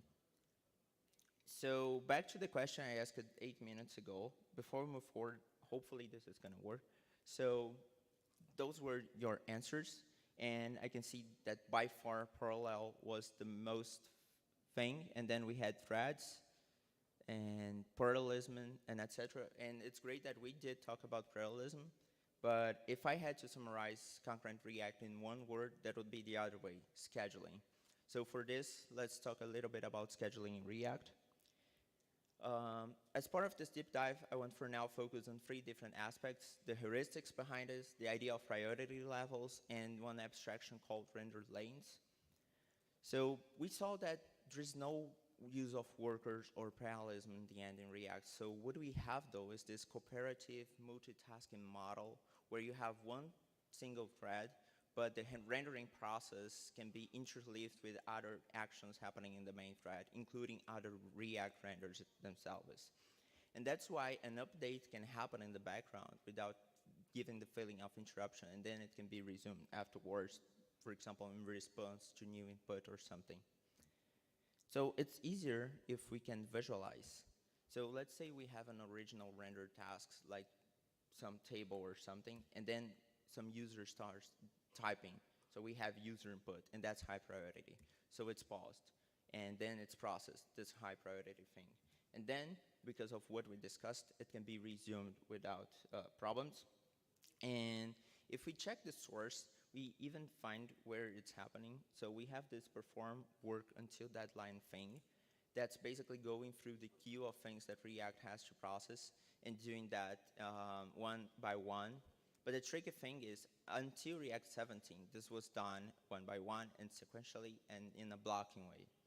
With React 18, you'll also find in the source of the scheduler this thing called should yield to host that is basically defining when React should yield execution back to the browser, should yield control back to the browser. And the heuristics it uses is that it yields execution back to the main thread every 5 milliseconds. And it's not a magic number. Actually, it happens because it's smaller than a single frame, even if you're talking about 120 FPS devices. So that's what makes that, in practice, rendering feels interoperable. And the other thing are priority levels. So we see them in the source of the scheduler again, and you see like different ranges of priority levels, and you see them throughout the whole code of React actually. So you find them in the reconciler, you find them within the renders like React Done, and even in React DevTools. And these priorities basically are different timeouts assigned to different things that basically will tell React when to run something. The last thing I'd like to explore with you is the idea of render lanes because they're brilliant. So basically, render lanes are abstractions built around bit masks. So one lane equals to 1 bit in a bit mask, and each updating React is assigned to 1 lane. So because of that, updates that are batched in the same lane, they are batched together, and in different lanes, then you have different batches. And in total, you have 31 levels of granularity, because that's how much you can fit in a bit mask. And the reason why they're great is because they give React a lot of control. So for example, it can choose whether to run things together or separately. And overall, it reduces a lot of browser overhead, like having multiple paints, multiple rate calculations, multiple flows, multiple layout classes, that kind of thing. And I don't know about you, but I myself, whenever I figure out those things from the source of React, that all sounds mind-blowing to me, and I'm always like this. But at the same time, every time I share them with a lot of people, I get this, okay, but we're not on Facebook, we're not car committing to React, so why does that all matter in the first place? So that's why I also like to bring the reflection of how we can benefit from the final results of these amazing concepts we have underneath. So that brings us to talk about scheduling for the rest of us regular front-end engineers. So for this, I gathered 4 different scenarios that you've probably seen at least one of them, but they're really handy. So the first thing is when we have to handle a lot of data in our apps.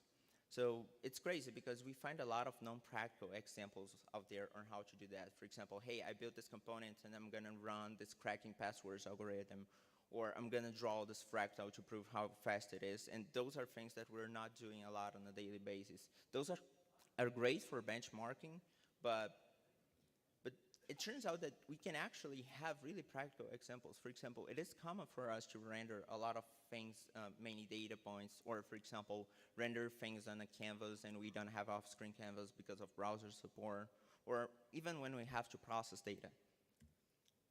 So here's one example of a timeline where basically I'm filtering via the time span component here, records of visitors throughout different periods of time. And you can see that it is not terrible, but it's not great. The experience is not smooth, and it's actually you can tell the lags as I filter them, especially if I have a huge data set. The component doesn't have a lot of things. I have an effect where I'm loading initial data. I have some local state with use state, and then I have this dashboard component. And then I would like to change things to wrap that key part where I'm setting the data with the transition from React 18. So the final result is you can see that it's really smoother. And actually, no matter how big the selection I make, it's responsive to interaction all the time. And I myself, when I saw this kind of magic of transitions, I was really like, I wish I could go back in time. For example, about 6 years ago, I was working on this map application where I would have 100,000 data points plotted. And the users should be able to search and filter data and etc. And back at the time, we used web workers to parallelize some stuff. We used a lot of the Redux Saga utilities. If you know Redux Saga, that was great.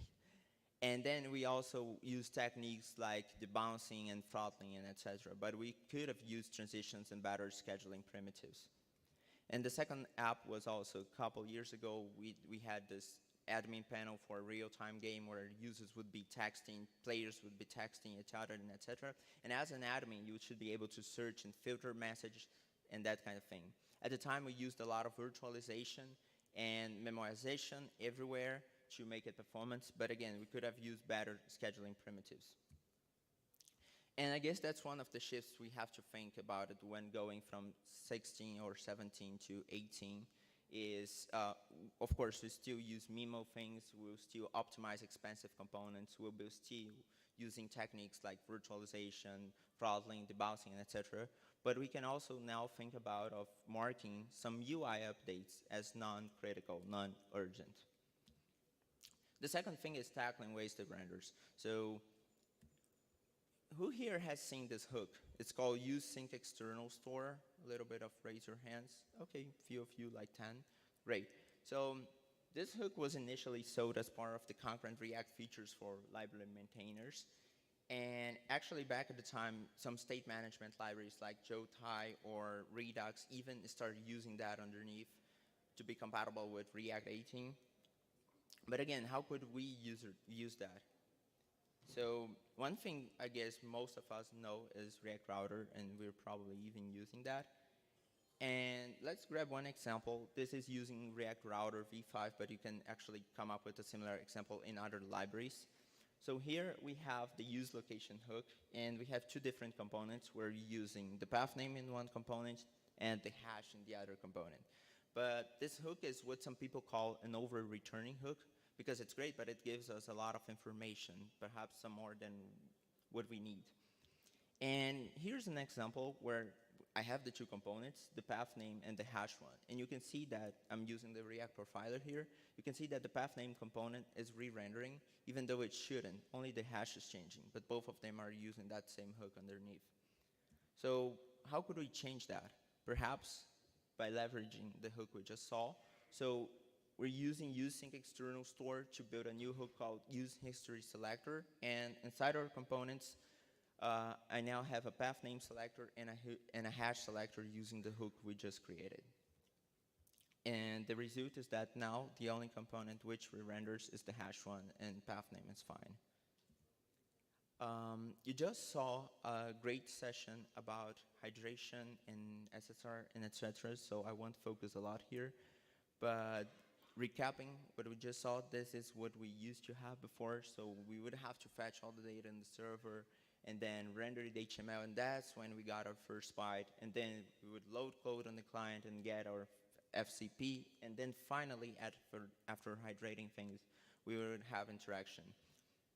And that's bad because hydration could only begin after the data was fetched for the entire page. So not only users could interact with the rest of the page until everything was done, but the bottom line here is that parts of the app that could be fast, they would have to wait for the slow ones. And then this changed with this new suspense SSR architecture in React 18, which is also part of the concurrent React umbrella. And then we went from this to this, where because things are happening in different chunks, it's faster. So this is done using internally the new pipe to node string thing plus the create, hood, and suspense that you know. And React is clever enough to start to prioritize the hydration of the parts of the app that the users interact with before the others. And it's great because now components can become interactive faster by allowing the browser to do other work at the same time as hydration, thanks to the concurrent React thing. And the bottom line here is that now React doesn't wait for those huge components to start streaming for the rest of the page. And then, yeah, as we saw, when everything is ready, the HTML for the rest of the page is inserted in the right place via a script tag. So there's even case studies out there about the thing we just saw. So for example, Versal did one with the Next.js website, and they showed how they improved metrics like INP. And the last topic I wanted to discuss here related to that are the profiler enhancements, because not only we want to build faster apps, but we want to be able to properly debug them to figure out how faster they are. So under the scheduling tab of the profiler, you can inspect your transitions and a lot of different things, which is great. And my favorite part are actually the hints. So now you can, when inspecting things, React is going to tell, okay, this is actually heavy. Perhaps you can wrap that with a transition. And then that's really helpful because sometimes you don't see those improvement opportunities. A little bit about the future. So basically, there's so many things coming down the line. So we're going to have, for example, I/O libraries like React Fetch. We're going to have built-in cache for data fetching libraries to integrate with Suspense. We're going to have Suspense for CPU-bound trees, which is just amazing, because Suspense itself born as something towards I/O-bound operations. But we're going to, for example, be able to fall back some subtree of your app without even trying to render, because you know it's heavy to render that. We're going to have more hooks for library maintainers, for example, use insertion effect for style sheet libraries. There's going to be the off-screen component, which is also something great, because you're kind of rendering your component to an invisible DOM node, and that would be regularly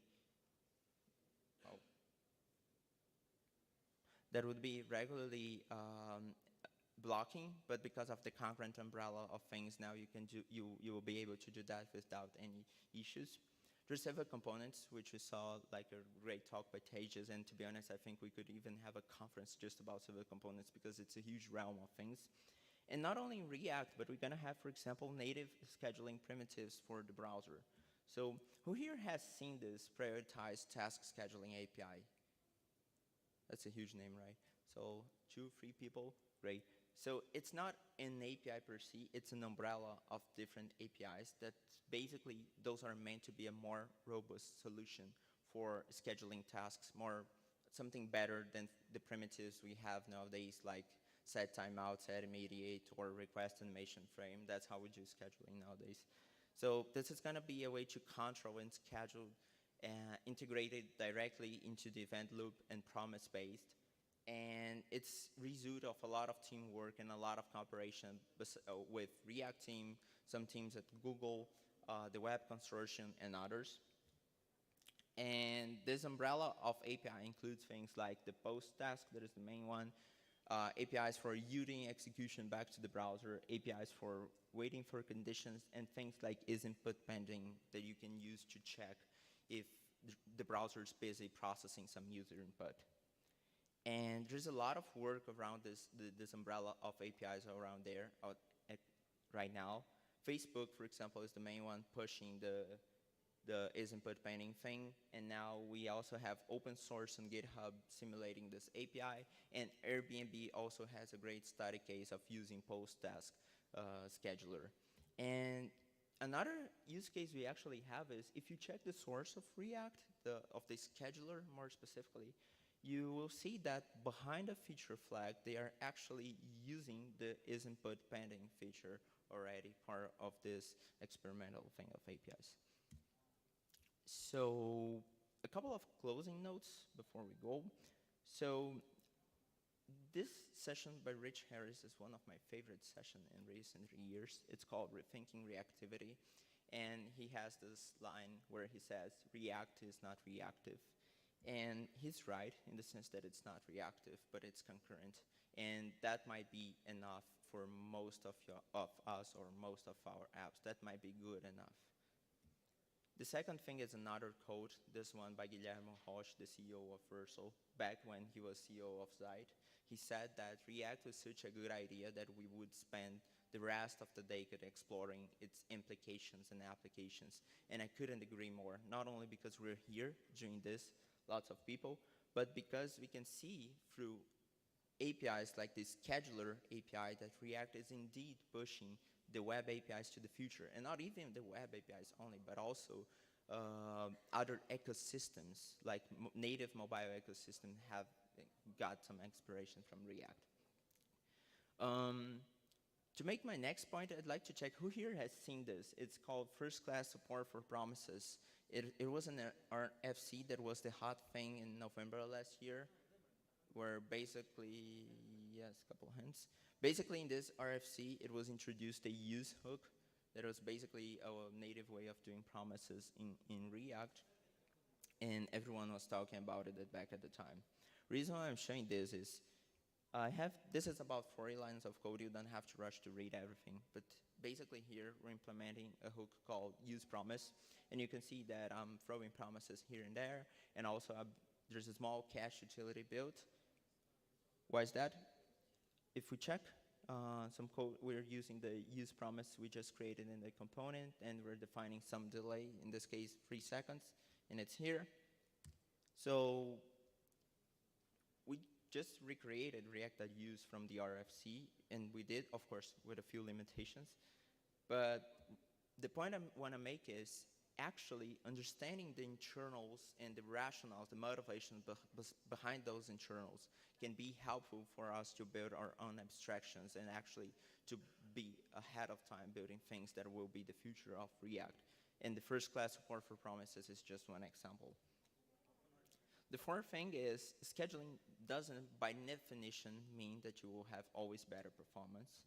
So for example, you can have non-urgent updates taking longer, or for example, there are some really expensive components within our apps that just doing proper scheduling won't fix them, or we can even have extra GPU costs. Reason I'm saying all of that is the cliche that there's no silver bullet is true, and we need to always think about it. It's important that we identify the core metrics of our apps, especially because there is a lot of information out there. For example, if you've been following Twitter, you will see really smart people making really smart points, and it's easy to be confused amongst so many, such a lot of information. So that's why I'm constantly reminding you, always correlate any performance work with your business metrics, with what's coming from your user, with real data, because that's what's gonna matter in the end, not just use some cool new React 18 thing because you saw that on Twitter that it's cool. So think about it.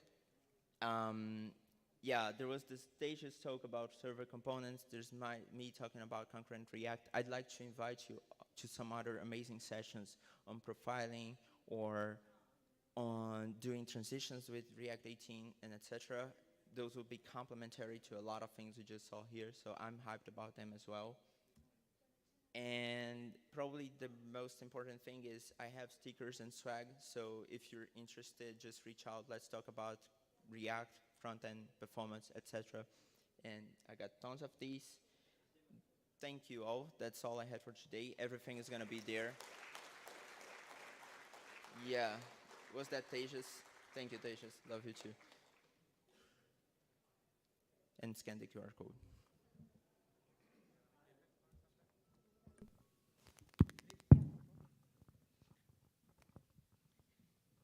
After all that technical glitch, he was able to deliver such an amazing talk. It definitely deserves a standing ovation, guys. I'll Please request stand all up. of you Give him a to please stand in standing your places and give him a standing ovation. for giving such an amazing talk after that technical glitch and with such confidence. Thank you so much. Okay, Shweta, how do you define yourself other than your job? I like to travel places. I like hiking, trekking. Wow, But wow. why? Our next speaker is a multi-talented, who is a content creator, YouTube manager, and a lot of things, and a mentor. Wow. Any guess? One-man army. Yeah. He's a one-man army, basically. Okay, so now I'll invite Tapas, who will give a talk on elegant UI updates using transition. Look, so folks, let's end Tapas of listening to Tapas right now. So give him a big round of applause. All right, so I hope I'm audible at the back, front, everywhere. And I was really not nervous until I reached this point where we were discussing whether this PPT will work here or not. So it works, we can get started. Myself, Tapas, there was an introduction. So I have been working with React since a while, and also manage and maintain an open source community called React Play, and try to teach on YouTube and various other places. So my talk today is about elegant UI update using transitions in React 18. And it's a short talk, so I'll try to keep it in 10 minutes. But if you have any further things to discuss with me, I'll be around. We can always discuss. All right, so let's talk about priority, right? So when I ask, like, as a developer or as a human being, maybe for developer today, is like, what are the high priority items in your life? Most of the answers will be like health, relationship, career, money. But if you ask a React developer, they will tell state updates in React. Yeah, it is. I mean it, I really mean it. And this is not something which is bad or wrong. This is because why React is smart, right? And that's what we are going to see with this slide, like why the priority is of, the state update is of highest priority and how transition come into picture. So let's consider this application. I hope still visible at the back. The application is very simple application. There is a search box where people can type down search, and there are a list of users at the bottom. As and when you kind of type in the things in the text box, you search and filter out the user at the bottom, right? So that's a very simple app. Now, you can write the code for this app or the component for this app in various ways. The way that I could imagine writing it, hopefully still visible at the back, is this way. And this is just a part of it. What it does basically, there are two states that we are talking about over here. The first state that manage and maintain the things that you're typing into the text box, the search term. And the next step is about filtering out the things from a mammoth user list, right? So this is what this particular component, we have written it 1,000 times as a React developer, I'm very sure about it. Now, when this state thing happened, right, when you update the state.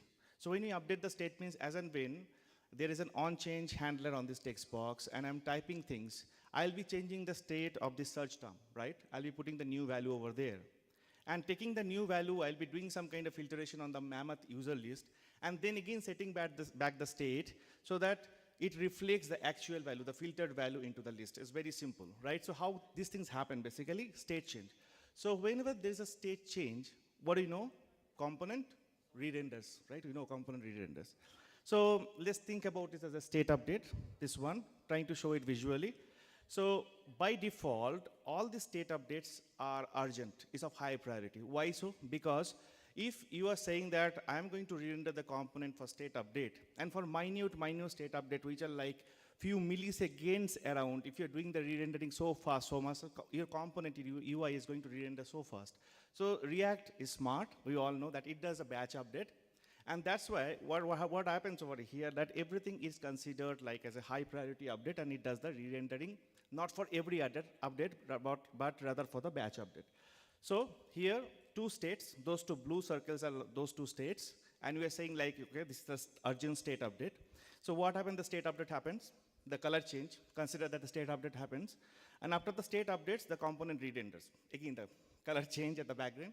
So consider that as a component basically re-rendered. Now for this application where you are dealing with a huge list, there is a problem, okay? And the problem is, like when you are searching down, when you are actually typing very fast, or you are removing things, your search term, you're editing your search term very fast, you are going to see a lag. Why this lag? Let's see it in the application, and then I'm going to explain to you while explaining it with the application itself. Okay, so this is the application. Hopefully it's still visible. So the application is like, we have the same thing. We have a search box and a bunch of users at the bottom. And I can actually search these users based on any of their name parts. So I'll do like BRG, Burge. Okay. Now if I try to remove this, you see, at least 3 times I have to press the back button hard, and then it's got clear. It's still actually rendering. Why it's happening? Because we are doing this component rendering, keeping in mind both the state change together, because both are of high priority, both the search term and the list that is at the bottom, right? How beautiful it will be, like if we don't give this kind of behavior to a user. I'm just having what, maybe around 500, 550 users over here. Now, if the number of data is really, really huge and more, the kind of lag will be much, much more. And you cannot afford your user to have that. 5 minutes to go. Okay, so next, what we can do is like, we can make the responsiveness of the UI or the performance of the UI much better in such a way that if we can disconnect these 2 state updates some way. We tell React, okay, by default is great that you do all the state updates as high priority. Now I am going to tell you like which state update you should accept as non-urgent state updates. That's where we are going to talk about the transition. So let me go into the mode again. Yeah, we have seen the problem. So that's why we're going to talk about transition. So we have a brand new hook. It's not so new anymore because people have started using it. It's called use transition. So this hook, will do an anatomy of it for next 30 seconds. What it does is basically, it's a built-in React hook, you know, that's come out of the box. So it actually gives you 2 things, 2 valuable things. One is a Boolean value, and second is a function. Okay, first talk about the function. The function is called state transition. What this function does, so any state updates you put inside this function, in the callback that is its accept as a parameter, you put inside that, React will consider that state update as non-urgent. Okay? And as long as the state transition executes, as long as your transition executes, your is pending variable will be, you know, it returns with a true as long as the state transition executes. So it means now you consider the same application over here. Now, if I want to disconnect the state updates through transition, like the first one happens as usual, and the second one I want to put into the state transition so that React don't consider the second one as urgent as the first one, and rather do it, you know, relaxedly, and we don't have this kind of bad user experience, you know, putting in front of our customers and the users, right? So the same code, but little bit of changes here. So changes are here is like I'm using now use transition hook over here at the top. It was not there in the previous code. This part is as same as that. We don't disturb it at all. Like this state change, how we are doing is exactly same, so it's of a high priority state change. But look at this. This particular code, which we used before, now we are putting inside what? We are putting it inside the callback that set transition takes as a parameter, right? I told. So use transition hook gives me a set transition function. I'm just putting into that. I'm telling React, this particular state update is not as urgent as the first one that you have declared over there. So it means that you don't have to really club them together. You don't have to now go for the batch update. You don't have to go for re-rendering, considering them together. Now, so how the things are going to happen right now as these 2 are disconnected. So let's talk about the state update again. 2 states as like before. The first one is urgent as before. So as it is urgent, it happens then, but second one is the non-urgent. The first state update to happen, the color change, component change. Second one is not happened yet, right? We have not changed the color. The second one happened, and then again the component re-render. So if you have seen, the component re-rendering was really not stuck for both the state changes to happen. So it means if you have a mammoth list to filter out, your component re-rendering was really, really not waiting for that mammoth list filtering out feature to take place. That's why we have actually segregated the things. So things improve with transition. Let's see. So we'll go back to the same application, but we'll run it now in the transition mode. So when you run it in the transition mode, one thing that you're going to see, same user, Burge. I'm going to remove this so fast. But there one thing you saw, there is a is loading. So I am able to handle the situation much more elegantly. So that I'm not stuck while typing, while removing things on the text field. Rather, I'm giving user a proper way of indication, like, if something is coming, something is loading, the list is mammoth, we are filtering through. So have patience with the loading indicator, things like that are doing. How are you doing this loading indicator? We have that, Boolean variable that use transition who gives, using that we're actually doing the stuff. So I hope you're with me so far. And that's it I had. I hope I have completed on time. And if you want to connect with me, you can find me here. So thank you very much for listening. So if you have further things to discuss, I'm always available to discuss. Thank you.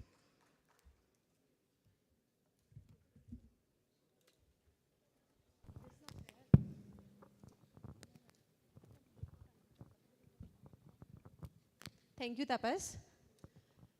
It was a great talk, and folks, give him a big round of applause. Shweta, Yeah. are you a tea person or a coffee person? I am a Maza person. It's already mango season is over. Anyway, we have a. It's not over yet. Is it? Yeah. But still, we have only tea and coffee. Okay. So it's a tea break. So we'll be having a 15-minute tea breaks. Feel free to have some snacks and tea. Also, we'll be soon opening the breakout rooms, which will be having the impromptu tech sessions. You guys feel free to join that as well. So And 15 minutes tea break. yeah.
Hello. Hello. Hello.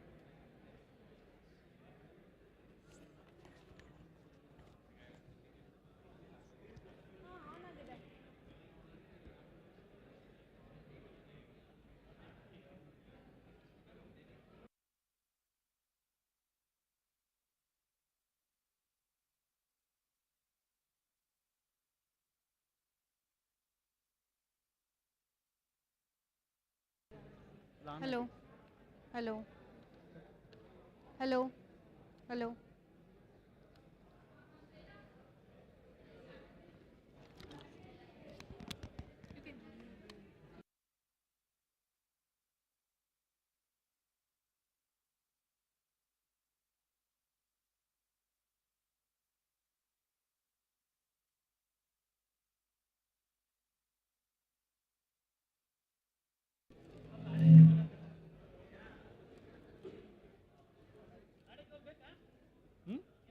Cable बड़ा check check test check 1 2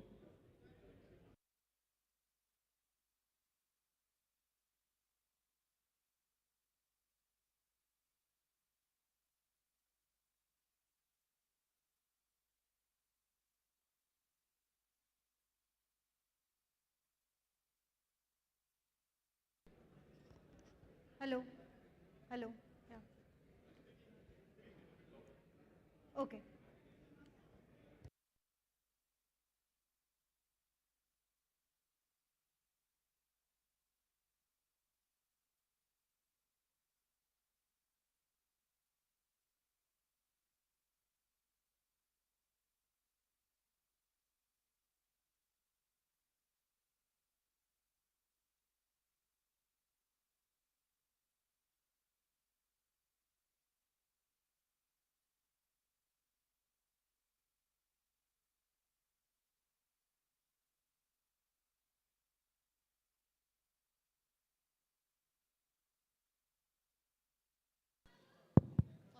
No, don't close it.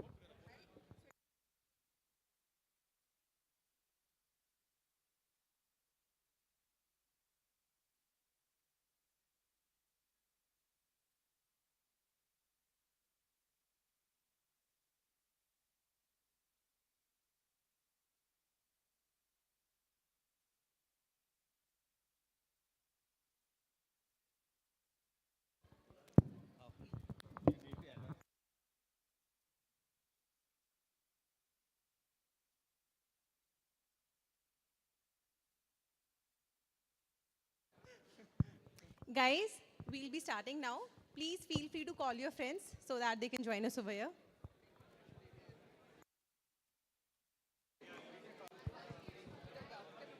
Guys, we'll be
Okay, we have a decent amount of audience. Shall we start?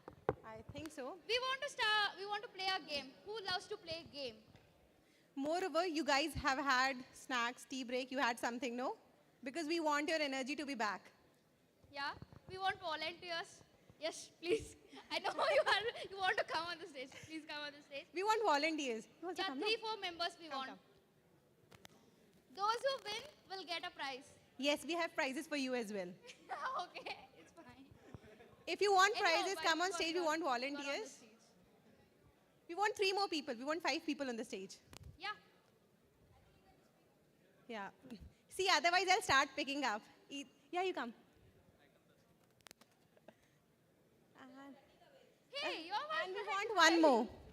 One more person, please. You're coming? Come here. That's the spirit.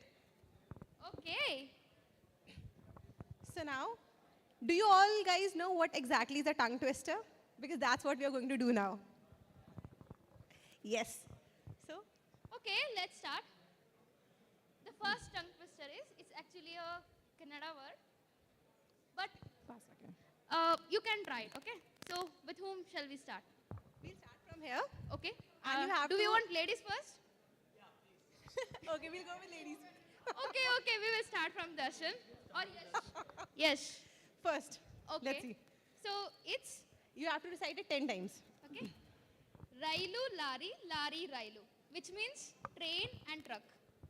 Okay. Railu, lari, lari, railu. Lari, railu. Go ahead, 10 times. Like, it should be very continuous. Railu, lari, lari, rairu, rairu, lari, lari, rairu, rairu, lari, lari, rairu, rairu, No. lari. Again. It should go.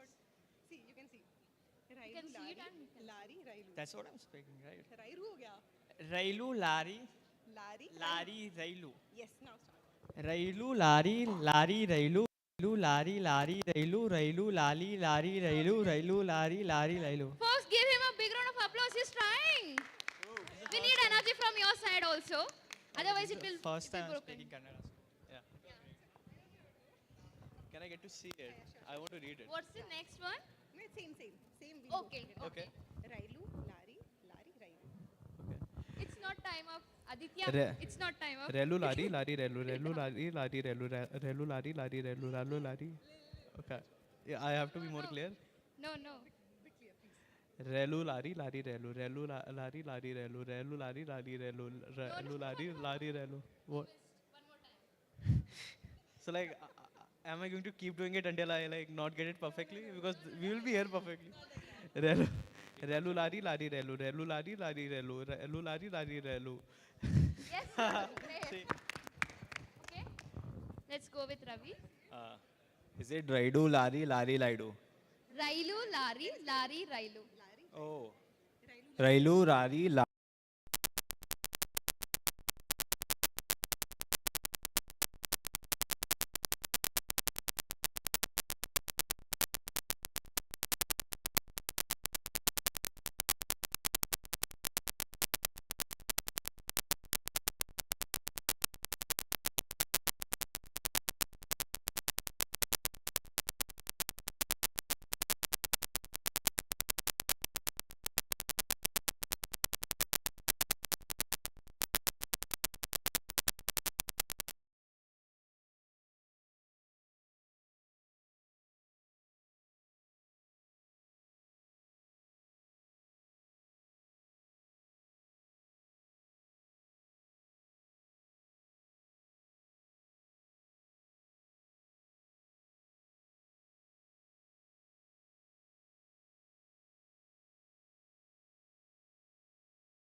So on the contrary, how we write CSS is basically attach a name to it, say button, your class name, and then attach some styles to it. So this is a more use case sort of naming these CSS files. So instead of that, what we take in a Tailwind approach is collectively have these smaller utility classes put up together to create any HTML element that can be used as anywhere on your, this paragraph can be used as your author text, your media text, anywhere. So it works something like this. You have an HTML element and you append all of these smaller classes, and in return it gives you all the styles associated with it. You also have breakpoints to create those responsive designs, and on the other hand you also have states to assign certain styles to any states that you want. So how many of you have used Tailwind? And how many of you have gotten into a fight about Tailwind on Twitter? Somebody slyly putting up their hands here. So I think most of us have. And how many of you actually love using Tailwind? Okay. And how many are meh about it? Slow hands not coming up. But a quick story time. This was back in lockdown, and I had just heard about Tailwind. I did not have a lot of context about it. Neha, I'm sure a lot of you might know her. She organized a space where we're discussing Tailwind. And that changed a lot of things for me because I could hear a lot of perspectives around it. I could hear different people how they've used Tailwind. And this was actually, so this talk is actually inspired from this space. Neha was supposed to be here, but she couldn't make it. So Neha, if you're hearing, this talk is actually inspired from this space that we had back in lockdown. So let us discuss why devs don't prefer using Tailwind, right? One of the most primary reason is it makes the code hard to read. But not just the code. It also makes the PRs hard to read. Experienced it? So just for some context, here's a checkbox from the Netlify dashboard. And these are how many CSS utility classes that it has. So yeah, I mean, fair point. It does make the code hard to read. It makes the HTML bloated, as we say. The second one being it locks you in a utility CSS paradigm. So what devs don't like is it has a vendor lock-in, it locks you in a paradigm, and you can't get out of it. So if you're using a lot of these utility classes, it's very tough to adopt any other framework that you want. And it's an unnecessary abstraction. So by abstraction here, we mean that since it's a combination of smaller CSS utility classes, it abstracts the way it's supposed to behave. Certain class name reveal the way a component is supposed to behave, and people consider that maybe using these smaller classes abstract the way it's supposed to behave, but the alternative would be @apply. But again, @apply has its own pros and cons, and that's for another debate that we should apply or not to apply. So we'll get into the debate later.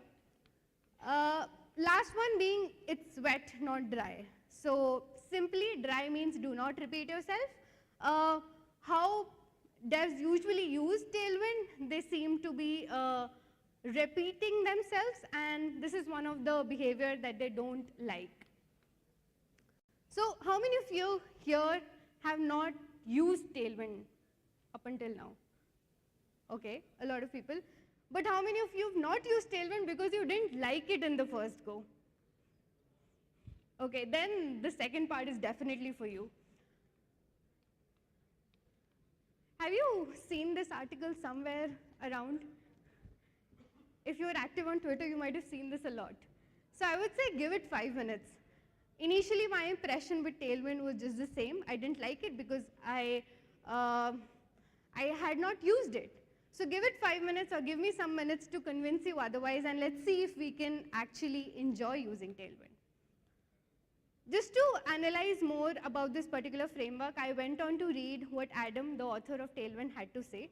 And he has a wonderful article on these utility classes and something called separation of concerns. Separation of concerns isn't as complex as it sounds. It basically means keeping your HTML and CSS independent, and the HTML should take control of your structuring, and the CSS should just do its job in styling those elements independently. So he goes on to discuss how we've traditionally written CSS, right? So say suppose we have a paragraph and we want to give some styling to it, say text align center. We will attach a class name to it and give those particular styles. But what happens is, say suppose you're using a preprocessor, you fall into the rabbit hole where you're actually depending on the structuring that the HTML has, and it necessarily isn't following the separation of concerns in this case. So what do? You decouple those styles from the structure, right? So instead of having that structure, you create different classes for each of these elements and define a style to it. This is more of a BEM approach in CSS, but this does not work because maybe if you want to reuse these styles anywhere, it does not work. So you give it a more generic names so that you can use the same author bios in your media card text and so on. But again, aren't we mixing concerns now? Now the problem with separation of concerns is it isn't black and white. It is black and white. You can either have it or you cannot. And what we usually tend to do in these decisions of what frameworks to use, we take these things very seriously. But again, this definition of separation of concerns is very strong and very rigid. It isn't supposed to be followed everywhere. You can have it or you cannot have it, and there's no right and wrong here. So what now? So Adam thought, what now can we do? We make a content agnostic CSS. Say in this case, you have a button. You divide your styling into two parts. You can have some generic styles that all these buttons hold, and you have some specific stylings that only primary buttons have, right? So you have two CSS classes that are put together to form this styling. But let's say these buttons are supposed to behave differently in different parts. Button aligned to the right is supposed to have a margin left and vice versa. So you combine it with utility CSS. So instead of having the same styles in the previous classes, you make a smaller CSS utility class, say margin right, and this works wonderfully. So this is where utility first approach comes into picture. And that's one of the reasons why Tailwind was born. And I think this particular article gave me a lot of perspective into thinking, again, everything is not black and white. You can either have or don't have things basis your use case, your team, and your particular code base.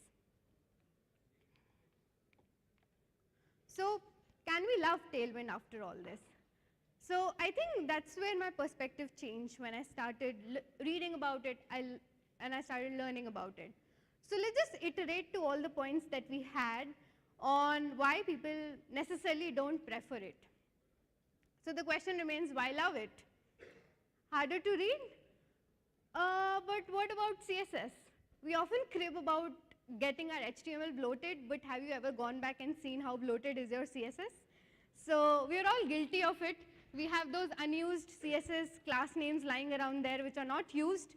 But again, so one of these examples is from the CSS Tricks website, where this CSS is so underutilized, this file, but still we complain about bloated HTML.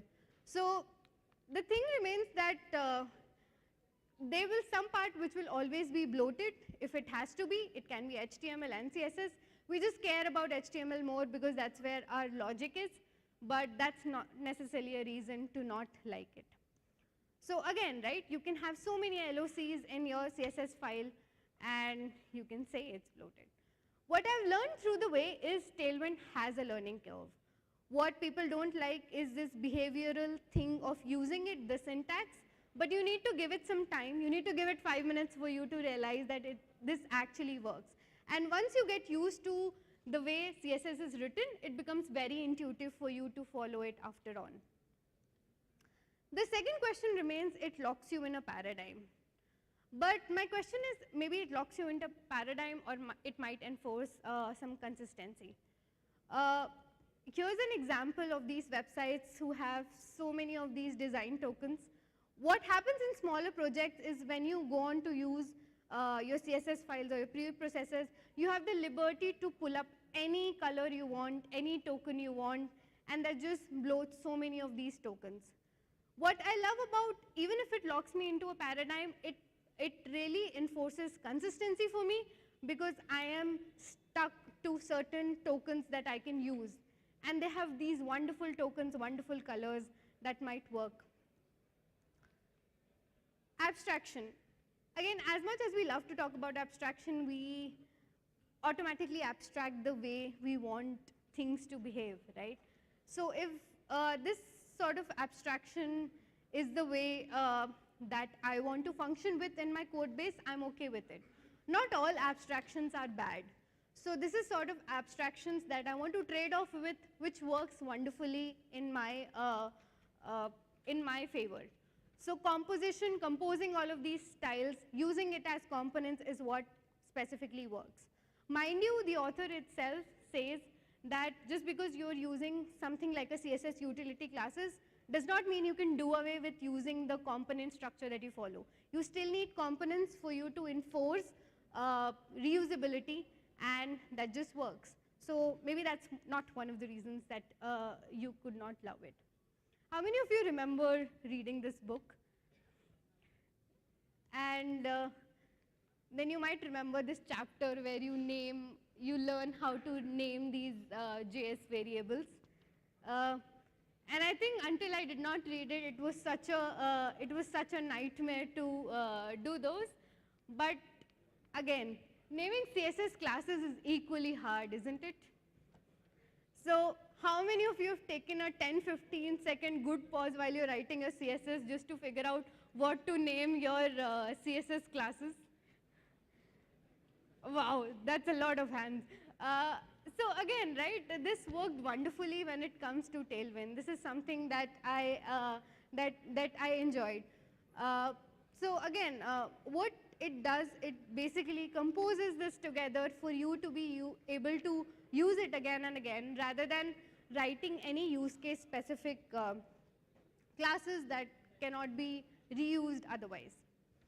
And I think one thing that I've noticed is mostly when we get into this debate of to use or not to use, we form very strong opinions about certain frameworks. But that might be true for you, but that might be true for any other team structure, any other code that is being implemented. So after this, I sort of retrospected and heard what a lot of people had to say. Now the points which most developers say that they do not prefer Tailwind are the same reasons that this person here loves it for. So that might not be the case for every use case, and that's a good thing to have. It's okay to have strong opinions, but also to embrace things that are newer. So now the question remains, what worked for me? The speed. Again, for smaller projects or projects where I want to ship faster and in an efficient way, this worked wonderfully well. After an initial learning curve, I got used to these utility classes so quickly that I could feel the difference in speeding up my development process. Next thing, easy to pick up. I think in the previous comment as well, a lot of people claim that this worked wonderfully well for them because it was easier for them to pick up. See, somebody who has not written a lot of CSS, the class names are very intuitive for them to pick up. But mind you, you cannot do away with not learning CSS. You still need to learn how CSS works. You still need to learn how to center a div to be able to use Tailwind. And because, again, these utility classes are directly put up, comes from these CSS rules that you have. And the last thing, I think it was the community. Community worked really well for me, especially for projects where I could just pick up certain elements. People have created wonderful component libraries using Tailwind, And it just helps me put together all these UI elements together. So this is one of the repository of all the components that you can use. You can just copy paste it, put it in a code, and this works wonderfully well, right? And it's not just repositories like this. The community around, so many extensions you have, your VS Code extensions. Maybe if you say that the HTML becomes bloated, there's specific VS Code extension that basically collapses those utility classes. So I think the community is awesome. But what about performance? I think Tailwind knew exactly what they would be called out for. So this is something that is mentioned in their repository as well. So Tailwind purges all the unused CSS out of their production build. So if you've seen any website that's built with Tailwind, if you go and see the final build, you would see that this final CSS file that's generated, it only references all the class names that have been used in your code. So it does not push in all the CSS that you might expect you have. So I think you could go to the sources tab and see what the CSS generated looks like. So I think on the performance part, it works well. So I think the question remains, you love or you hate. Again, this is very specific to what people might think would be suited for the use case. I would say still there are use cases where such a solution might not work perfectly well. Say you have very complex animations, or you want to have many specific styles basis your states. The chaining becomes a little difficult. This might not be very useful there. You have a legacy code base where you're using something like a CSS and JS. It might be hard to transition into it. But again, that's a pro-con that is more specific to a use case rather than generalizing is Tailwind is bad or Tailwind is good. It's something that you can say depends on your use case, and that's the thing that you need to keep in mind when you're talking about it. So at the end, you love or hate, your users don't care about the CSS drama. Your users care about what the final website looks like, what the final UI looks like, how it behaves, how performant it is, and so on. So at the end, it's more of a developer pros and cons fight as to what do you think works best for you. But you don't need to worry about this because your users don't care about it, right? So I think one thing that I would suggest in my experience of working with Tailwind, that if you haven't used it, or if you are of your opinion that you don't like it, go back, use it. The developer documentation that they have is amazing. Once I gotten used to it, it becomes very intuitive for me to follow anything. And finally, if you have to use in a project, just create whatever pros and cons list you have, basis your use case, and that will work perfectly good for you. So I think in the end, it does not matter because, again, your users don't care about this drama. What works for you is efficiently handling all the UI elements that you have. And that was about it. Thank you. I hope you had a wonderful time.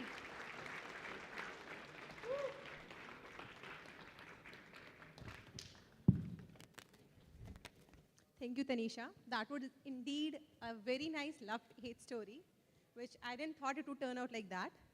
Now I'm thinking whether I should love Tailwind or hate Tailwind. What do you think? It's up to you, but now I'm finding for I want to decor my home. So I'm finding for an interior designer or who has taste in it, but I have a condition. What sort of condition? He should be an engineer or a techie. Seriously? Yeah, of What course. sort of condition is this? But again, we do have someone for you.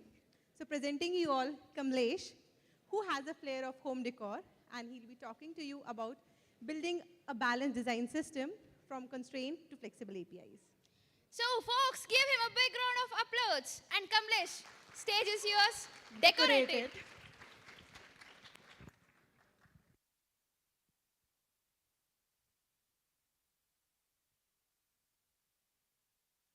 Check. Hello. audible? Yeah. Yeah, I'll just.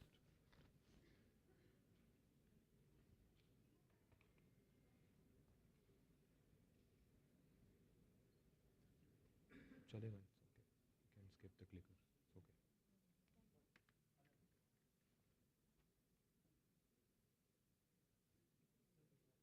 That's okay.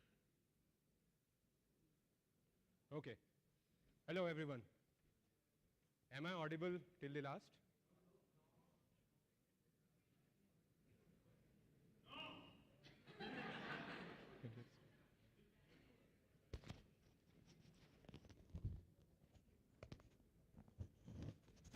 How about now? All right. All right. So let me start with, like, just imagine that you have 80 plus designers, okay, with disjointed design patterns, and you don't have you don't have a brand identity for your organization, of course. And then you have 100 plus front-end engineers, right, who are constantly implementing those designs. Of course, they would be using different frameworks, Tailwind style components, emotion, and XYZ everything, right? What do you imagine? Like, what do you think would happen? It would be chaos, right? And that's exactly the situation that we were in before we began our design system journey. So we thought, let's build a design system, add boundaries, and be done with it. But it doesn't work that way. So once you add a system with the boundaries, right? So you try to bring in consistency.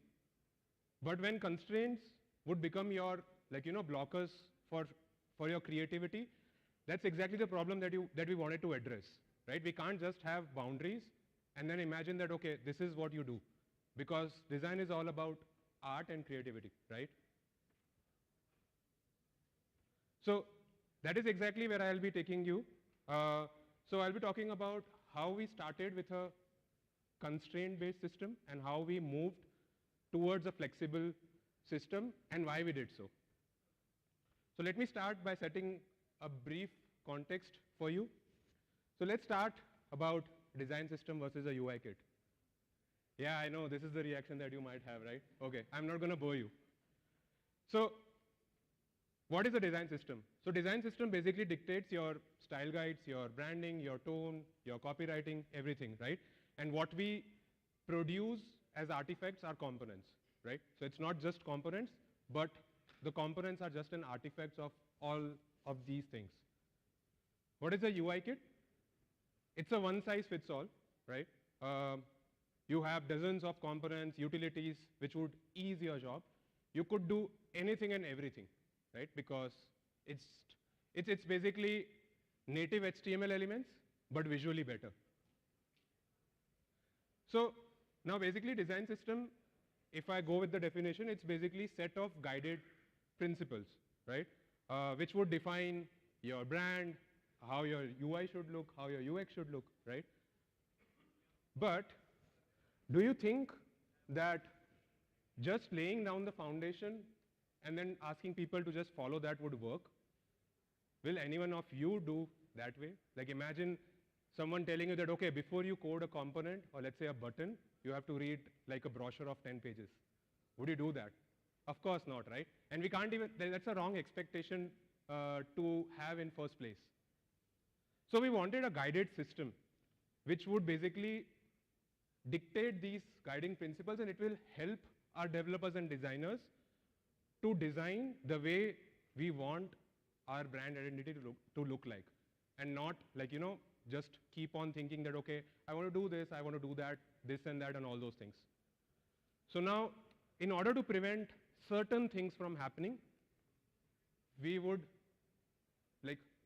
put some boundaries, right? Now it'll be like, come on, none of us likes boundaries, right? So let me start with a background, right? So where were we when we started? So these are like different flavors of our landing pages. By the way, all of them are on razorpay.com. but all of them look visually different, right? They have different typography styles, they have different buttons, they have different color styles, they have different primary, secondary, accent, and n number of colors that you could define from it, right? And then we have different UI, but for the same UX. All of them are asking you to log in one way or the other, but these are all razor-based products, but all of them had different UIs. Now the reason for this was because all of them were designed in different snapshots of time and at a different duration when the company was creating more products. And since we didn't have a design guideline, which means if you don't have a guideline, what do? You basically pick up whatever is the latest trend at that time, right? And that's exactly what we also did. And this is like our dashboards. They are dashboards, but they are again, different UI. The UX is similar. The use cases are different, of course. But again, the UI is different. Like no one would say that, okay, these two products are razor-based products. They would look like they come from a completely different brand. And these are the number of buttons that are scraped from across our products. And these are just few of them. This is another use case of accordions versus collapsible. So accordions are something where you, let's say, if I give you an example of accordion, you would use it where you show some FAQ section, right? But you would use collapsible where you would like to show more, show less, or view more details kind of a behavior, right? So these are again different patterns that we came across our products for the same or similar UX behavior. These are alerts. They all define, they have some intent to convey to user, but they all look visually different. These are again, I'm not sure if it's visible, but these are like segmented controls. If you remember, people on iOS would be able to relate. But these are like segmented controls, different products, different UI, similar behavior. How many carousel variations can you think of? 1, 2, okay, 3, 4. These many. This is just a zoomed out version. So all of these are from, like this is a research audit, right? And this was my reaction when the designer showed the audit, right? Like, and it's obvious because there was no guideline. Everyone was doing whatever they felt was right. And it works. So what are the approach, like what are the different approaches that we had at hand when we were trying to fix these kind of issues? So we had two approaches. The first one, just create a system of reusable components and people can do what they do today. So the pros were faster adoption of the system. Of course, like we all want adoption, right? Productivity boost, because people won't be writing CSS by hand or rewriting the same components over and over again. More flexibility to tinker with whatever they have. But there was a con. It's a Swiss knife, right?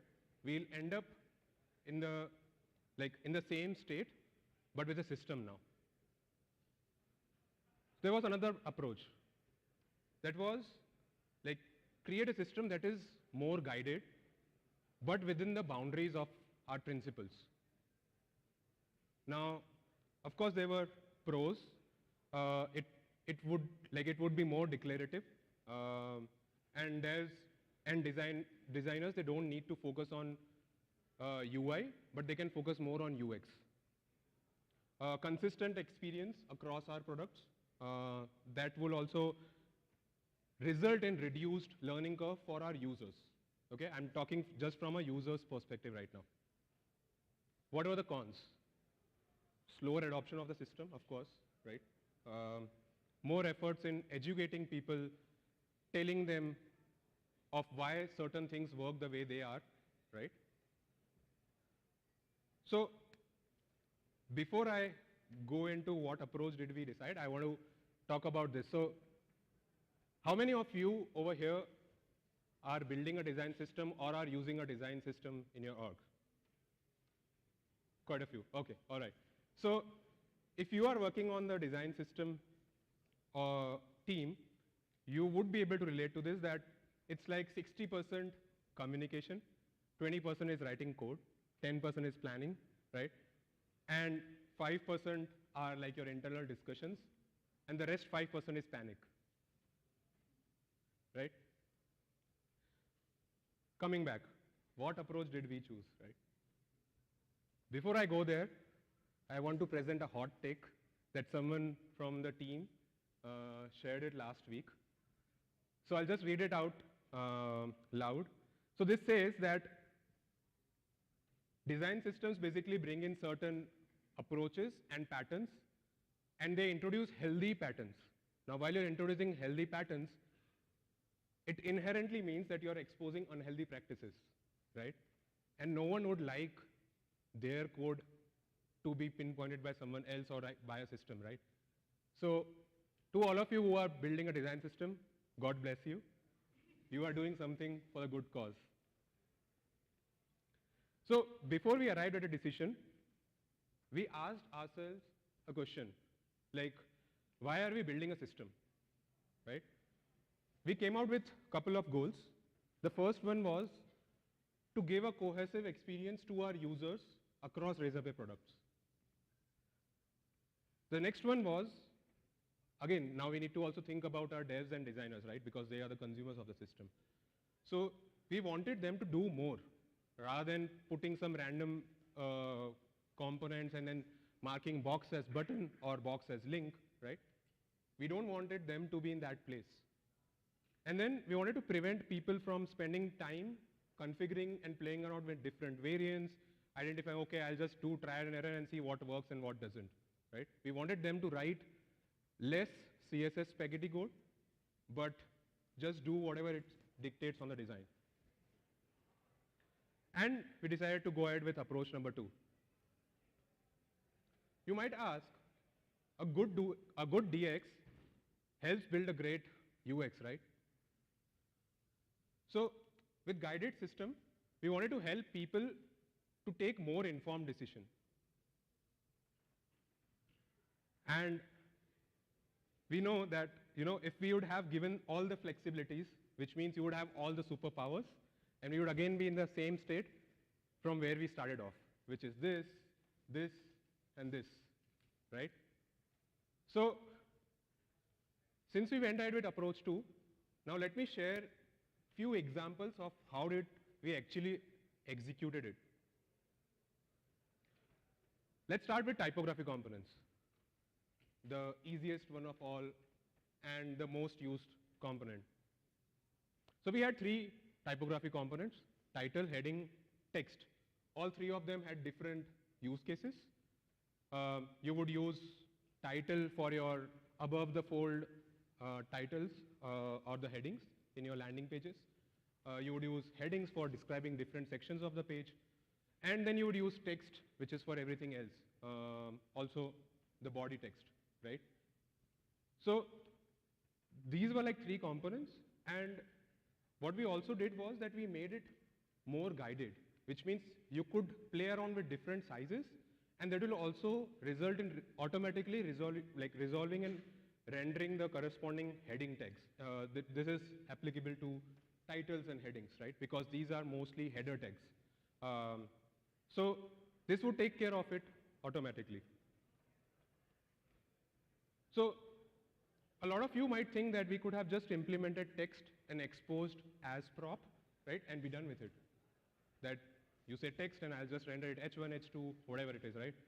But again, we wanted to help or enable people, basically our designers and devs, to think about this thing less and just take logical decisions that, okay, hey, this is title, I'll just use title component with this size.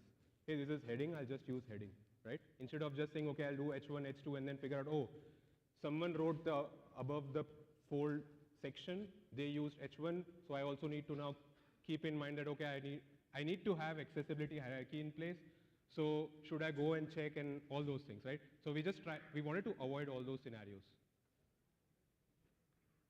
but there were boundaries. So the boundary was, when we first started, we saw that there were misuses of like our typography components. Before we introduced a typography component, we found a lot of patterns where people were using, let's say, multi-line text in a single line for cases where it wasn't supposed to be. And then people were also passing multiple styling of text within a text, right, which is a pretty common use case. So we started off by just making the typography components accept only strings. And like they didn't even support the as prop for all the reasons that I just mentioned. But then, this is evolution, right? So till the point that we had the strings as the boundaries, the typography component served us good 8 months. And it kind of helped us to remove all the misusages of the typography components across our products, which means we made some progress, that the boundaries gave us some benefits. And then, of course, you have to think about evolution, right? Your design systems always keep on evolving. So then we had a use case on landing pages, right? That, you know, we need to have multicolor text in one single line. And then there were use cases where people wanted to configure the corresponding header text. So what we decided was that sure, we will just convert the strings to accept any React node, right? And we'll also expose as prop. But if you see, the as prop, they are very logical. Like you can't say, I want to render title as P. The title will mostly give you the heading tags. Similar it goes to headings. And text wouldn't have H1, H2, H3. So we had boundaries, we evolved, we gave flexibilities, but again within the boundaries of our principles. Now, the next component. How many of you have been in this situation? Buttons as links, links as button. So let me start with links. So we had two variants of links. One was you can render links as button, and the second was you can render links as anchor. If you could see, so the navigation ones are the one which will redirect you to a different page or a URL, right? That is basically your forgot password, your sign up, your contact us, and things like that. And there are use cases like resend OTP, which doesn't need the navigation. Apply coupon, doesn't need the navigation, right? So links qualified that, and we were like, fine, we'll just add button and anchor as two different variants to link. So again, the guided capabilities, you could use anchor when you want the navigation to have in place, buttons when you just want to perform action. Now let's talk about buttons. We had three variants of buttons, primary, secondary, tertiary, pretty common. Again, these had guided capabilities that you would render different types of buttons when you want to have different emphasis for the users. You want your users to log in first, you would render login and sign up as secondary, login as primary, and vice versa. Now, what were the boundaries? Initially, when we started, we didn't add buttons which would also help to render links. And that again helped us eliminate things like, or patterns like this, where contact us is not really a button, because if you look at this UI, you are trying to grab the attention of a user on the button, while in reality that's not the case, right? So the correct usage of that is you would rather use a link with a anchor. But then again, we had these kind of use cases. So up until now, all our signups and everything, they were kind of being rendered on a modal or something, right? So then we had a legitimate use case where now we have a login or sign up system which is being tackled at a different domain. Similarly, what you would have seen with, let's say, sign in with GitHub, sign in with Google, with across different products, right? Which means I can't render links, right? It would look very weird. So, and then we introduced the link variant in button as well. So, like, we just don't take the path of adding boundaries first, right? All our decisions, they just revolve around the goals that we had decided, right? Are we enabling our designers and developers to do more with less? Is it helping our users?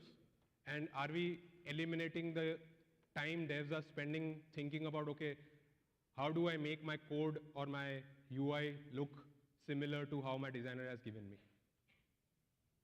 So when I say we don't take all our decisions with boundaries, let me talk about an example. So card, right? You might think that it's not more than like a style div with some properties assigned to it or a border radius, right? But then isn't that a Swiss knife? Like, how would you dictate that what patterns you want to support, correct? Now imagine we want to have permutation and combinations of these, right? You could have one of these, many of these, none of these, and all sorts of permutations and combinations. What would you do? Will you write guidelines? Of course not, right? Guidelines are not going to help us. So again, I might not read 10 pages of guidelines or instructions before I take a decision. So we wanted to fix this, and before we come up with a decision of what is the fine balance of flexibility and boundaries, it took us like 7 API reiterations, and I'm not kidding. You could go on GitHub and check this out. It took us 7 reiterations of just card to have a fine balance of flexibility as well as setting the boundaries. So the API, now these are kind of different patterns or permutation combinations that you could create. Again, of course, it would be more just for demo purpose. So the capabilities are flexible, but again, within the boundaries of the system. So let me show a demo, right? This is in Figma, our card component. So as a designer, what you have to do is tinker around bunch of toggles, and it will just render components. You don't have to, use your brains and think about, okay, what is the right pattern? Should I have buttons on the left, on the right, in the center, or header on the left, right, center? These were the patterns that we had created. And if these things don't work for you, what you could do is you could just skip header and footer and just create your own pattern with just the slot, right? So this is the code equivalent of the Figma that I just showed. So if you could see, card has header has trailing, leading, similar for footer, right? So there were again some boundaries, right? You could render them, but you can't render any random subcomponents within card. It has to be card's subcomponents. If you think your use case is not fulfilled, you could just skip header, footer, and come up with a use case and put it in a card body, because that accepts any JSX. But if you try to put anything in header or footer apart from the subcomponents that it has already defined, it will just throw an error. So now this pattern basically gave us or help us define that, okay, there are header, footer in the slot. This is the pattern that we recommend. But if it doesn't work out for you, then you can still go ahead and use just the body and create for your use case. So it's like you don't have to write things every time, right? Imagine that if most of your product flows, they had use cases which had header and footer always.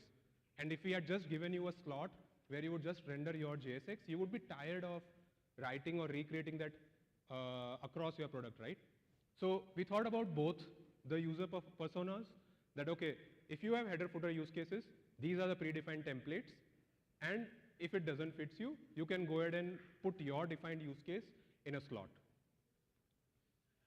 And with this, because this kind of worked out for us, so we had followed the same philosophy in other similar components like modal, bottom sheets, drop down.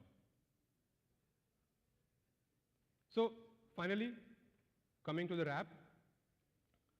So this is where we were before our design system journey began, right? Since we had, as I started with that, we had different teams working in different groups. There was no convergence happening in terms of experience or designs, right? So the way more our team grew over the time, we had individual opinions, we had distinct experiences, and it just went on growing. And this is what I describe as a J curve for a design system.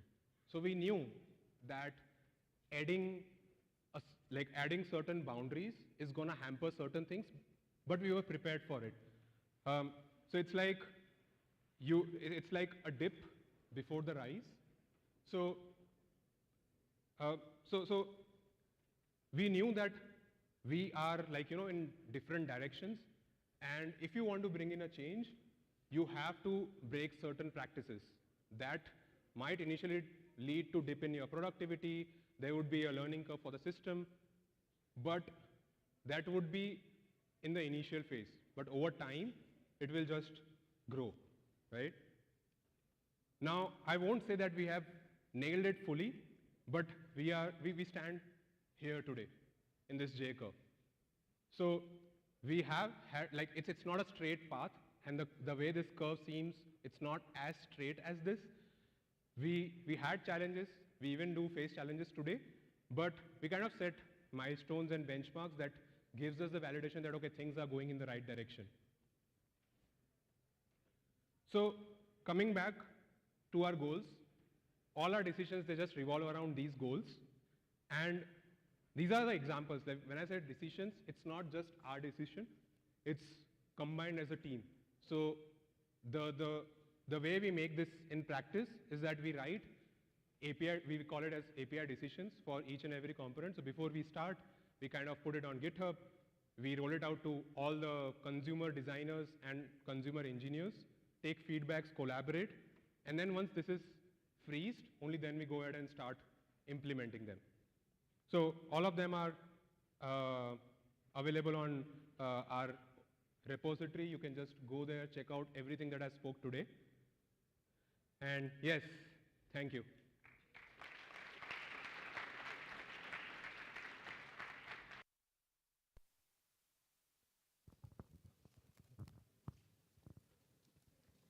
Thank you, Kamlesh, for decorating the stage. And I'll meet you after the conference. So folks, give him a big round of applause.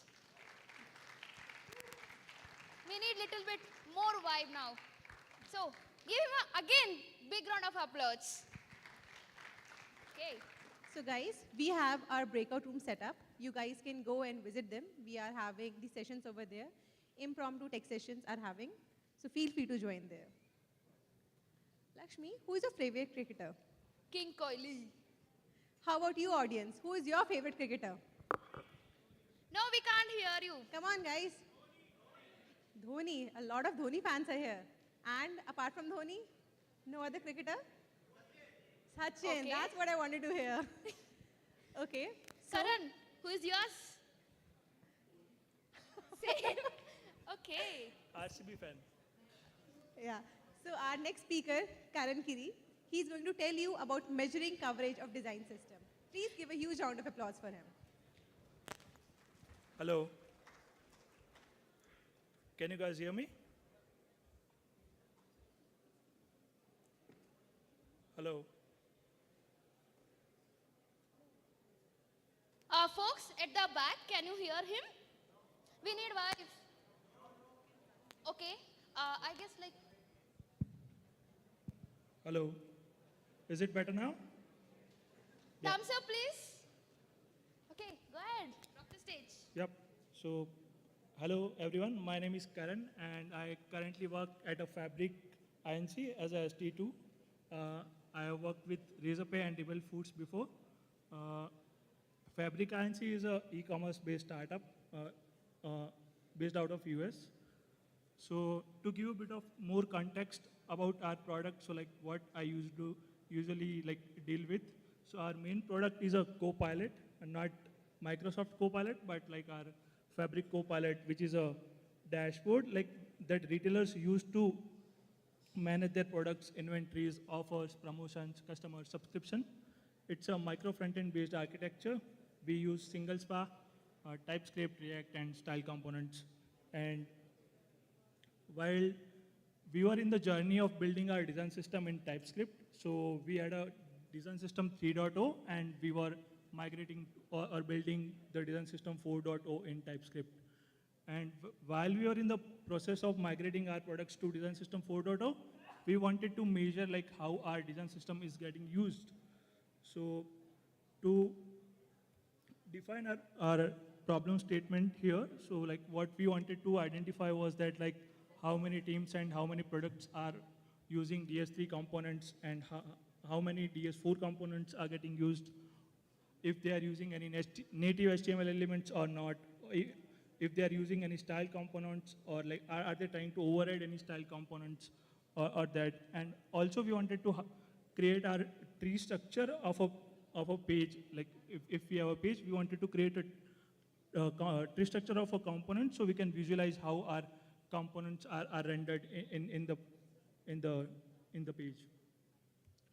So first thing first, so what we generally do is like Google the hell out of it, but like I couldn't found any solutions. And I was like getting this better luck next time. But after struggling for few days, I finally hit the jackpot.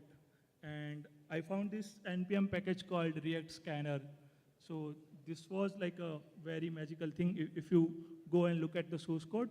So it's a static analyzer, like it statically analyzes the code, parses that code into AST, and it gives you the React component data and also the props details as well.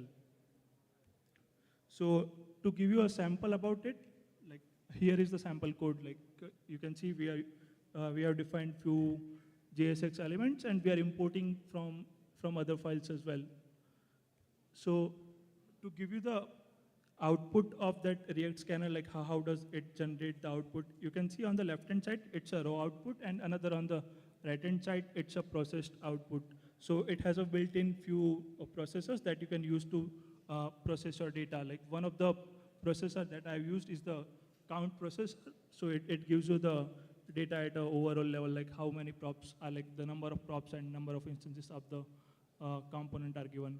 On the left-hand side, you can see like there are few properties. We need to focus on the two main properties, like import information. So it basically provides like where this component was imported from, and the props that it were passed, and the location of that particular element as well.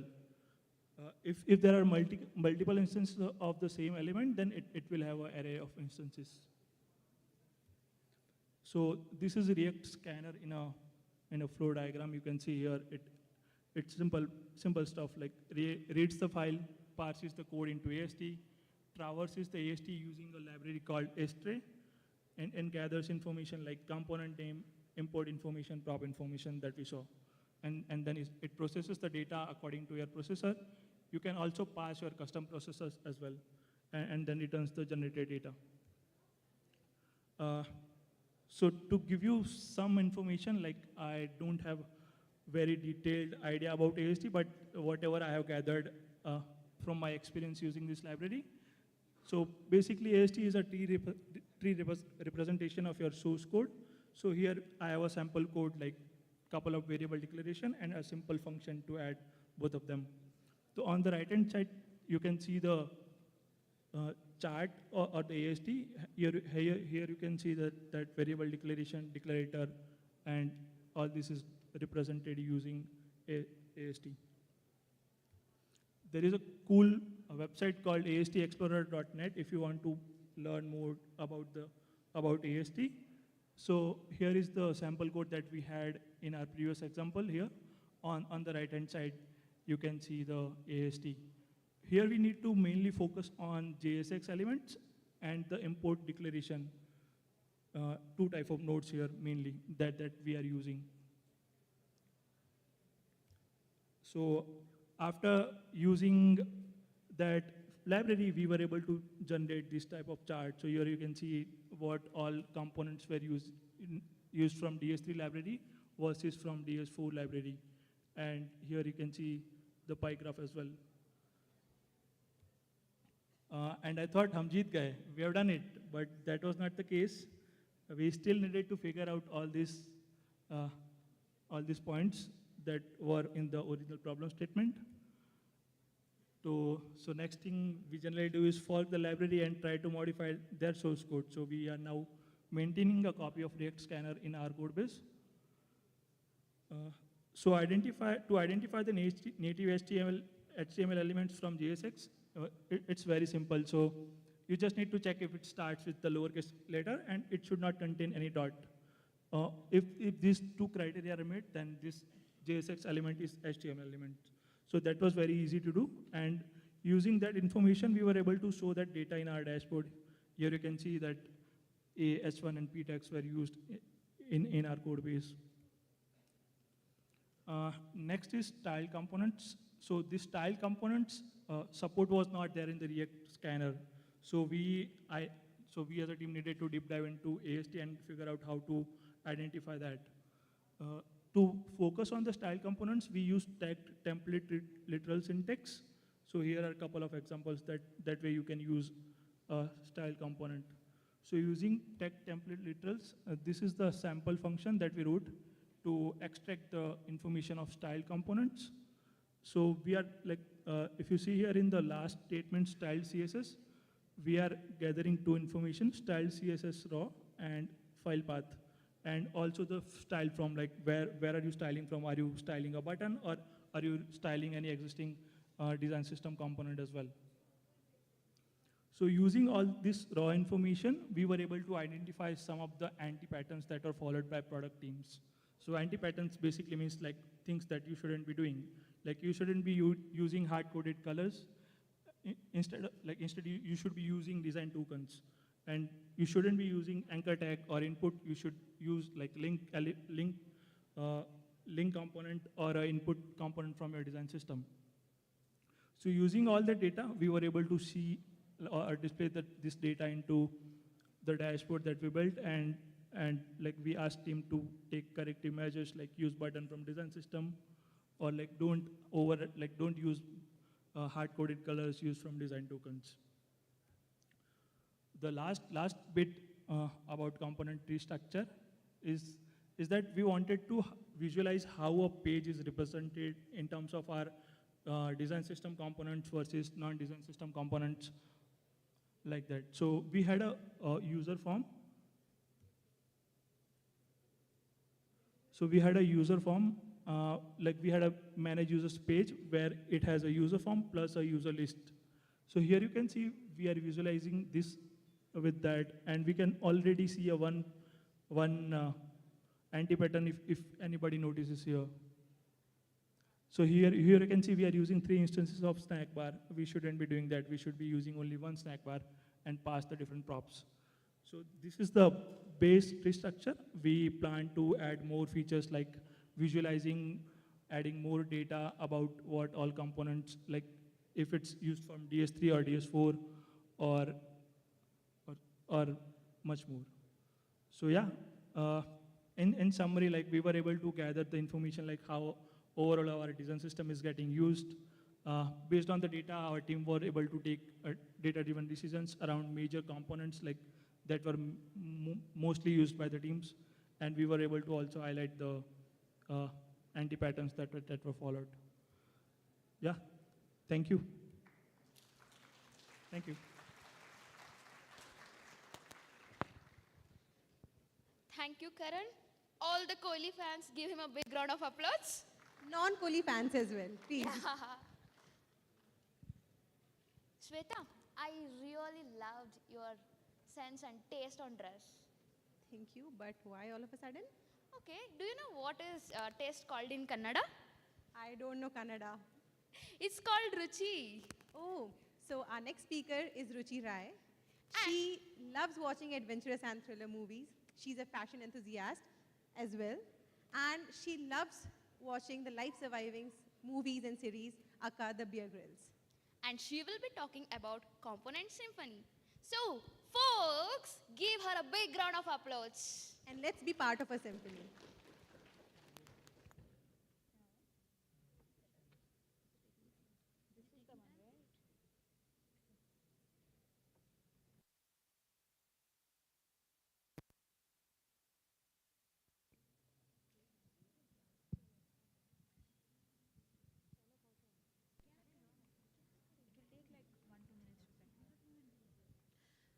So how many of you love to watch Bear Grylls or like have watched Man vs. Wild? It's Man vs. Women as well now.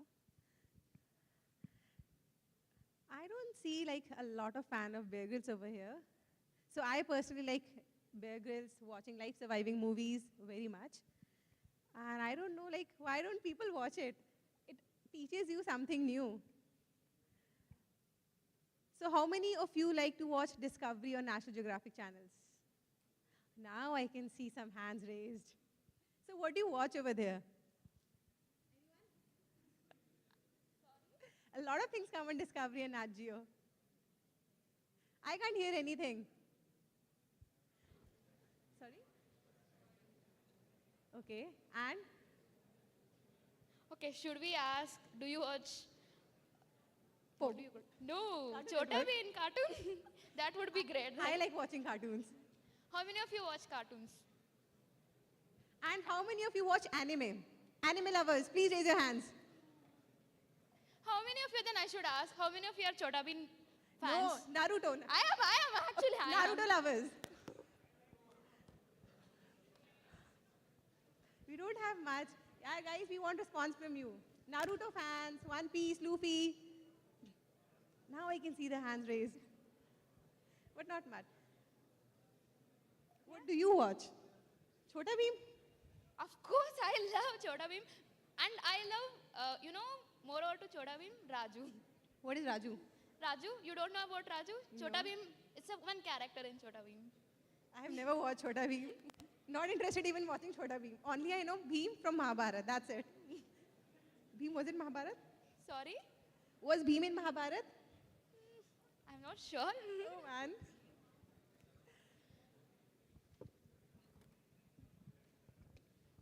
So this is, after this talk, we'll be having lunch break. I think you guys need to recharge your energy because I cannot hear responses from you. You guys are quite dull. You are hungry, I guess. So when we listen about, like, when I hear this word hungry, all I can think of that Snickers ad. I guess you all might have seen that. When the person changes into a female, the guy changes into a lady just because he's hungry. How many of you have that same thing? Not like turning into that person, but again, oh, you have it? You want to share your experience? Please come on stage. Yeah, give him a big round of applause. Can you please come on the stage? It's fine. It's fine. Otherwise, shall I go there? You want to go there? Come on. Yeah, let's do it. See, I too get cranky when I'm hungry.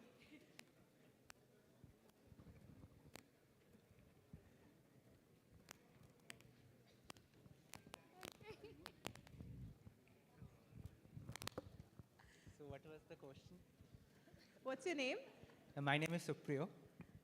Do you get cranky when you're hungry? Yes, totally. When I travel, so my experience when I go for any travel, I literally carry the food because if I get hungry, so it's like the same ad you saw, so they will throw out of the car. Okay, just go out. So that's my experience. Nice.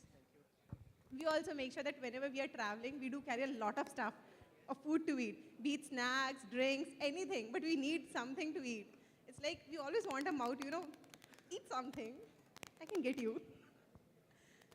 Okay, I guess we are ready.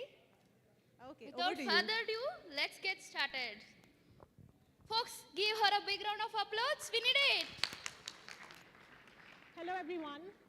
Thank you for the warm welcome and the brief introduction. Feeling very, very proud today to represent Atlassian.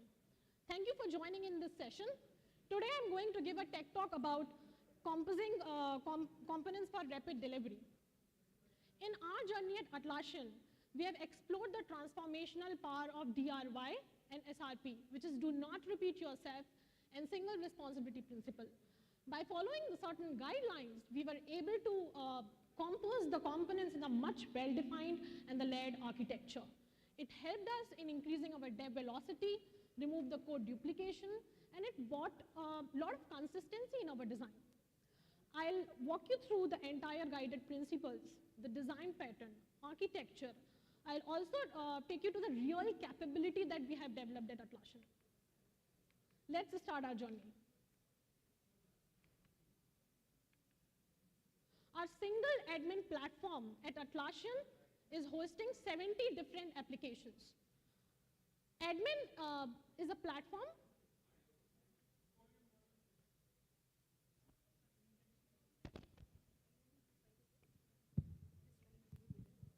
Hello, am I audible? Yeah, thank you. So our single admin platform in Atlassian is basically hosting 70 different applications. Admin platform is the platform which is used by admins of different organizations to manage operations. Let's say, as an admin, I have to move the data from one site to other. We have developed cloud-to-cloud migrations of Confluence and Jira for that. Let's say, as an admin, I want to take backup and restore of the humongous data from my source to the destination cloud. You can use backup and restore applications. As such, we have developed a lot of applications in our admin platform. Admin platform is the not only platform at Atlassian. We have UI platform of Jira, Confluence, Bitbucket, and Trello. Okay. With growth in our platform and our product offerings, we have seen exponential growth in our number of developers. Because of this growth, we have also seen a lot of code contributions in our platform level. With this exponential growth, we aim to move faster. We want to execute fast. We want to deliver more. But soon we started experiencing a lot of challenges. Our dev productivity and dev velocity slowed down. We wanted to execute fast. We had a lot of developers contributing, but code became harder to test. If I brought up any change in the code, its blast radius was very high. It was very hard to debug. Component behavior was very harder to understand. As a new developer, I started contributing to the same pool of code base, which was so extensive, they were not able to move faster. Components became harder to compose. I wanted to use the existing components to build other complex components, but I was not able to reuse it.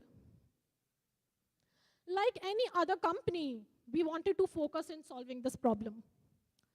So what we thought was, okay, let us build a contextless and stateless component, and we will achieve the reusability. It's a very common process among developers and the organizations that let's create a dumb component and I'll be able to share it organization-wide. We wanted to have the end results which is very layered and clean architecture. But that was a myth. I want to focus here that it's a developer's misconception that just by focusing and building a stateless and contextless component, you can bring out reusability in your process, in your design. We end up having a lot of components with a pool of unstructured code. But what went wrong in this design thinking? Okay, the culprit in the wrong part was we completely misunderstood the context. Our components became complex because of the humongous context that they shared with the parent. And why our context becoming complex? It is because of the data which is needed by components to render in UI. The combination of state, context, data, which is tightly coupled with your consumer, has brought in a lot of complexities in our component design. Okay, so you cannot create dumb components. Yes, you can create, but for the enterprise applications and scalable applications which Atlassian has, it might not be the good idea to just think about dumb components. But can you design a layer of components with data, with context, with state? Still your component remains shared and reusable? Of course, yes. We did the same. Here I want to focus on the two most important and guided principles, DRY and SRP. DRY is basically do not repeat yourself. If you have seen a logic in your component that can be shared, build it with a mindset that it is single, it is unambiguous, and it is not duplicated. SRP, single responsibility principle. If you are designing components in React, think about designing in the form of capability which can be shared. And don't design it in such a way that component will have multiple responsibilities. What is the problem if I design a component with multiple responsibility? Okay, let's say my product owner came and she said that, Ruchi, just there is a change in this requirement. Can you bring up this change real quick? Okay, I can't because I have designed the component which share multiple responsibility. So keep in mind that design your component with single responsibility in mind. Also, if you design a component with single responsibility in the mind, it can be shared across teams at various levels.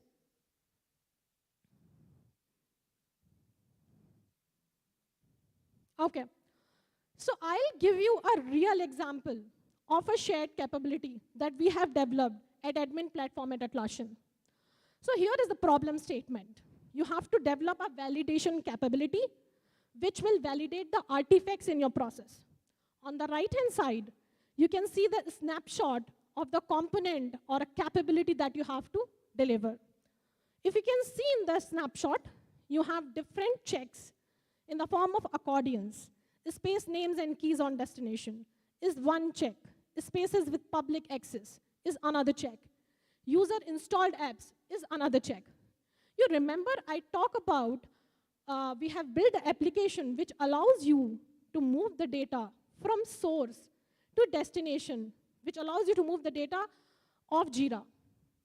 Consider Jira has, one big organization. There are multiple Jira projects. One project has thousands of issues, thousands of logs, humongous history. Can you imagine the scalability that Atlassian is dealing with right now?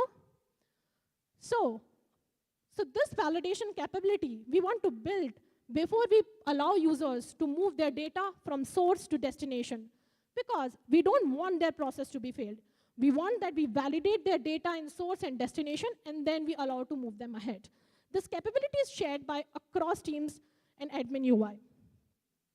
You can also see that each check or each accordion, which I spoke about, also has some action buttons.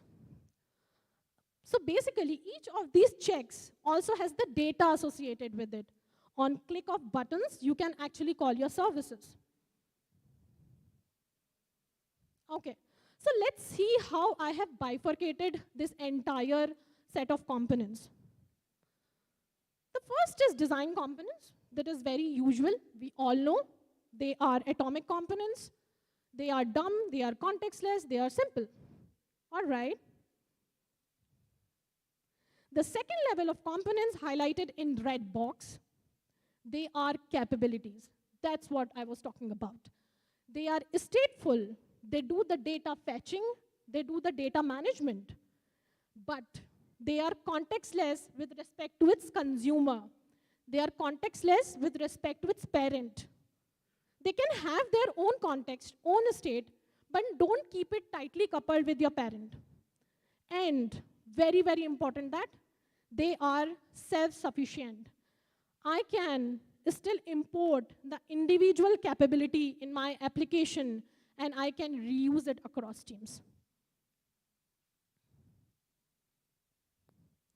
The third bifurcation that is here is the page. So page is nothing but consider it as a combination of the capabilities, or which is importing just one capability, which is a combination of capabilities. It passes the relevant context to the capability. Because as I told that, these capability should not be aware of parent context directly. You pass whatever is needed to know as per the contract or as per the input.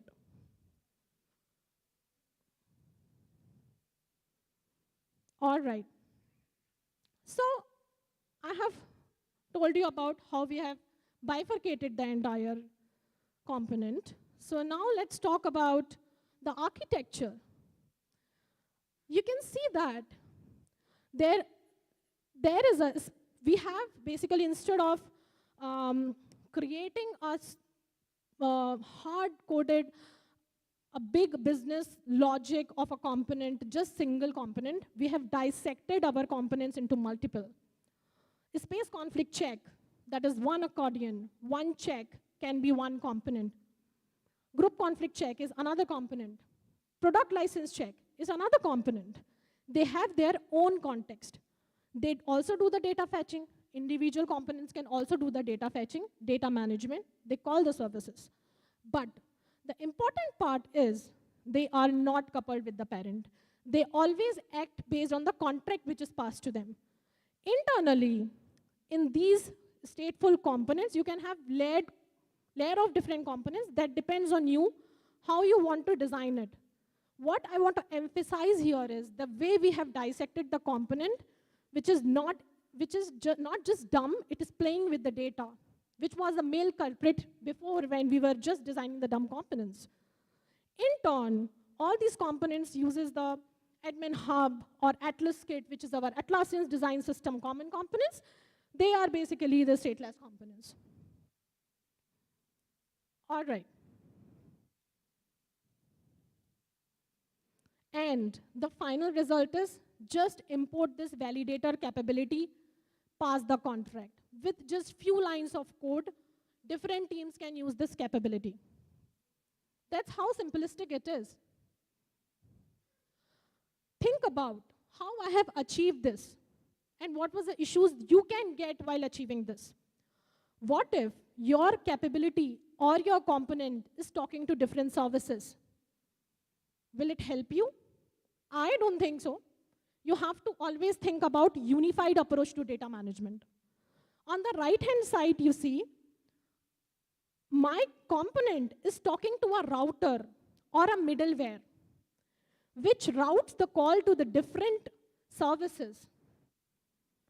And there is also an adapter layer, or there is also a logic layer, which massages the responses and give me the unified response.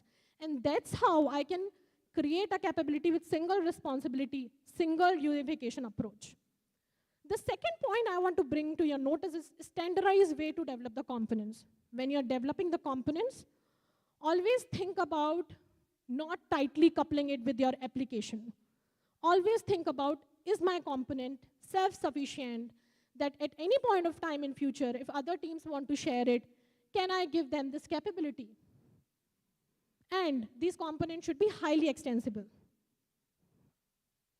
I want to close this topic on a very positive note, telling you about our journey. Yes, I told you we are increasing product offerings. We are hiring. We have exponential growth in our developers' perspective in the code contribution. In turn, with more code contribution, we are building a lot of different capabilities.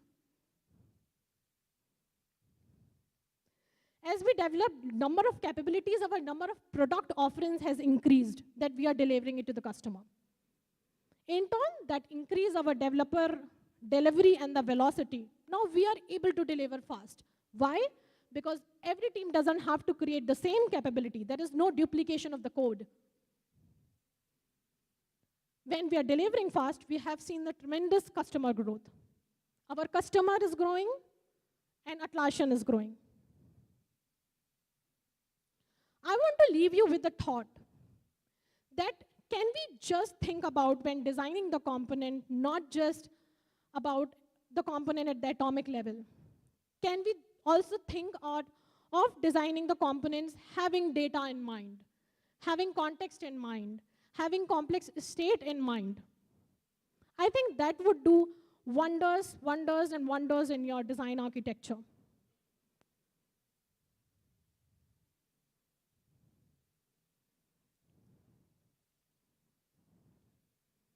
Don't think about building the capability. Let's say I will not reach to the end result by just building the capability on the very first day. Can I build and code my component in such a way that I can extend it for future use? Of course, yes. Thank you so much for joining in this session. Our Atlassian booth is outside. I will be there to help you to answer all your questions. Let's catch up there. Thank you.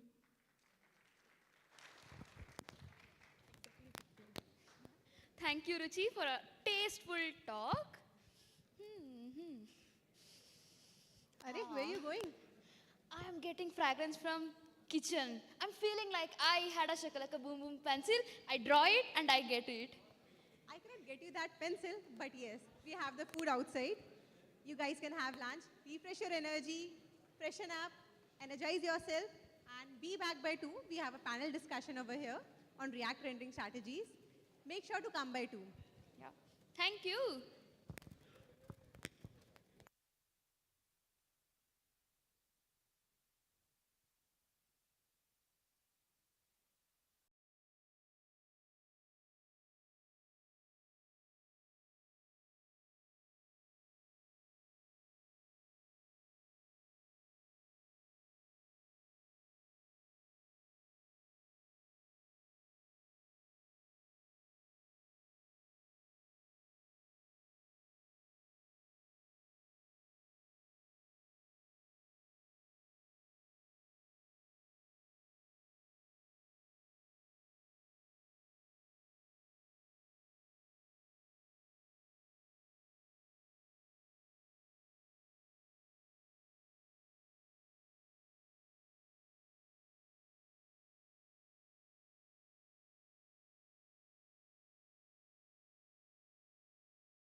We want high energy from your side. We want the response also from your side. How was the food? He only had the food, I guess. How is the energy? How's the Josh? Nice. Again, how's the Josh? Shweta, I'm feeling like they're little sleepy. So I shall think do we need to wake them up. Yeah, shall we do some exercises? Nice Or idea. yoga? Nice idea. Okay.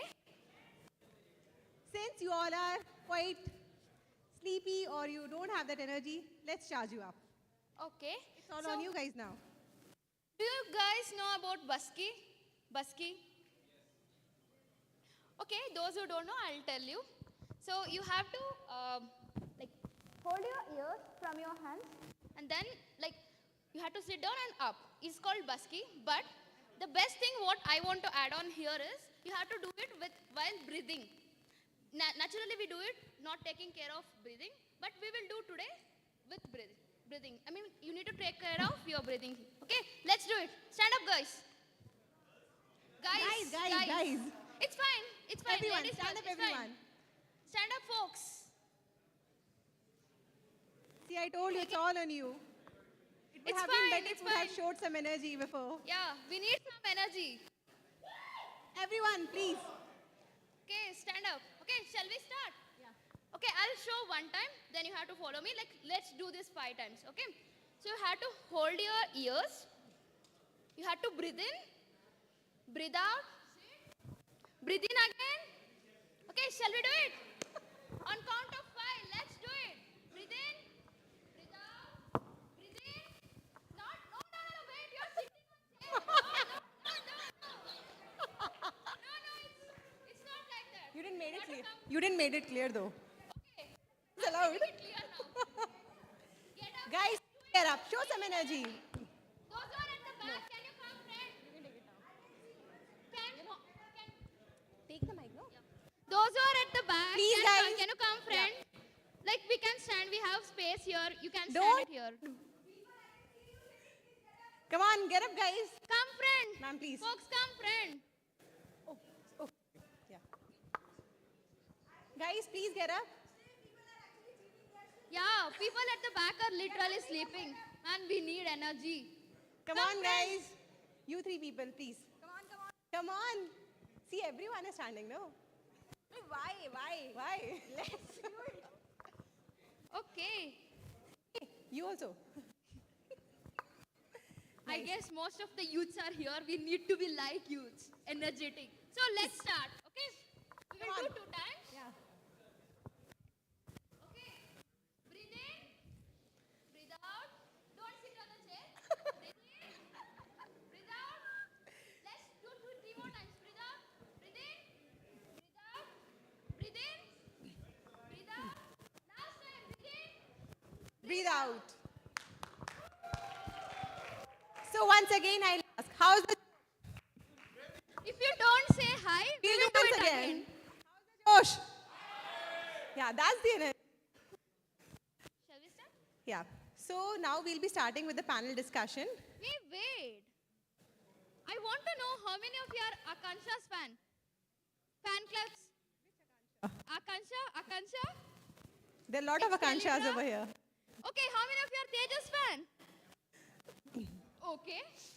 Sudhanshu? Oh, it's quite high, I guess. Matthews. Yeah? Matthews? Good. So now we'll be having a panel discussion on React rendering strategies. Guys, please. Panel members, we request you to come on the stage. Folks, give them a big round of applause. Woo! Energy you just had. Yeah, we need that energy. Otherwise, we will do busky again.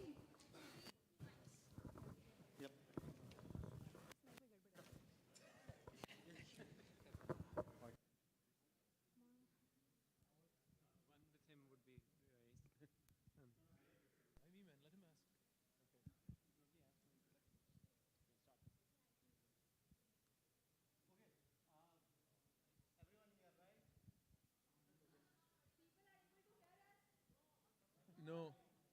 Can you hear me? Yeah, you can hear me. Now, are you able to hear me? I am able to hear me. So, okay. So today we will be mostly discussing around rendering patterns. Rendering patterns in the more sense of like what are the new things coming with React. We have beautiful panel members here, all experts on this topic. So what we'll do, like we'll start with introduction.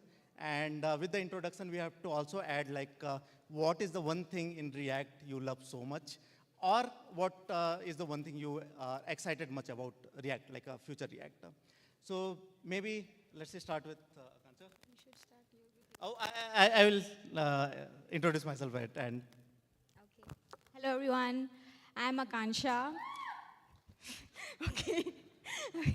Thank you. So yeah, I'm a front-end developer and a FOSS enthusiast. I work with the Excalibur core team. So my most favorite thing about React, I would say selective hydration.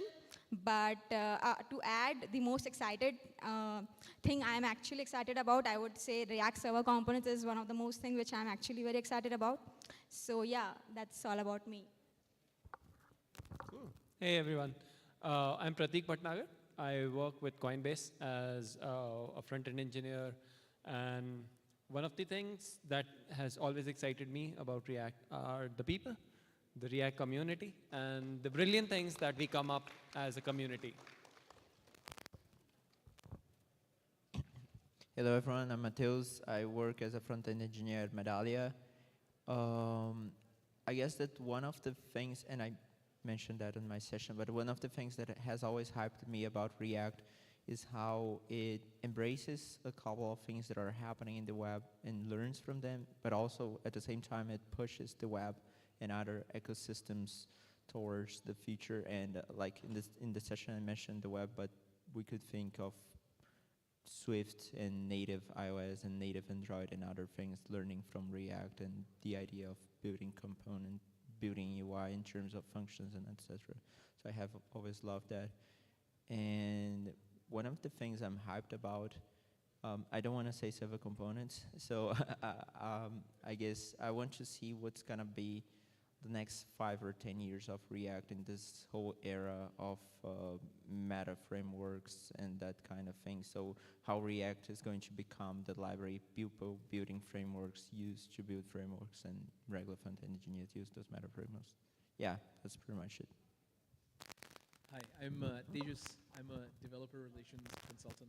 And the thing that excites me the most, has excited me about React for many years, is definitely the community, like you said, but also the component model and the way that everything composes, the composability. It's been around for 10 years and it's only getting better. And I'm convinced nobody does composability and API design as good as React. So that for me is really exciting. Awesome. So I'm Sudhanshu. I'm working as a front-end architect at Prophecy. I have seen React from the early days when it was used inside a script tag. And now there are a lot of new things.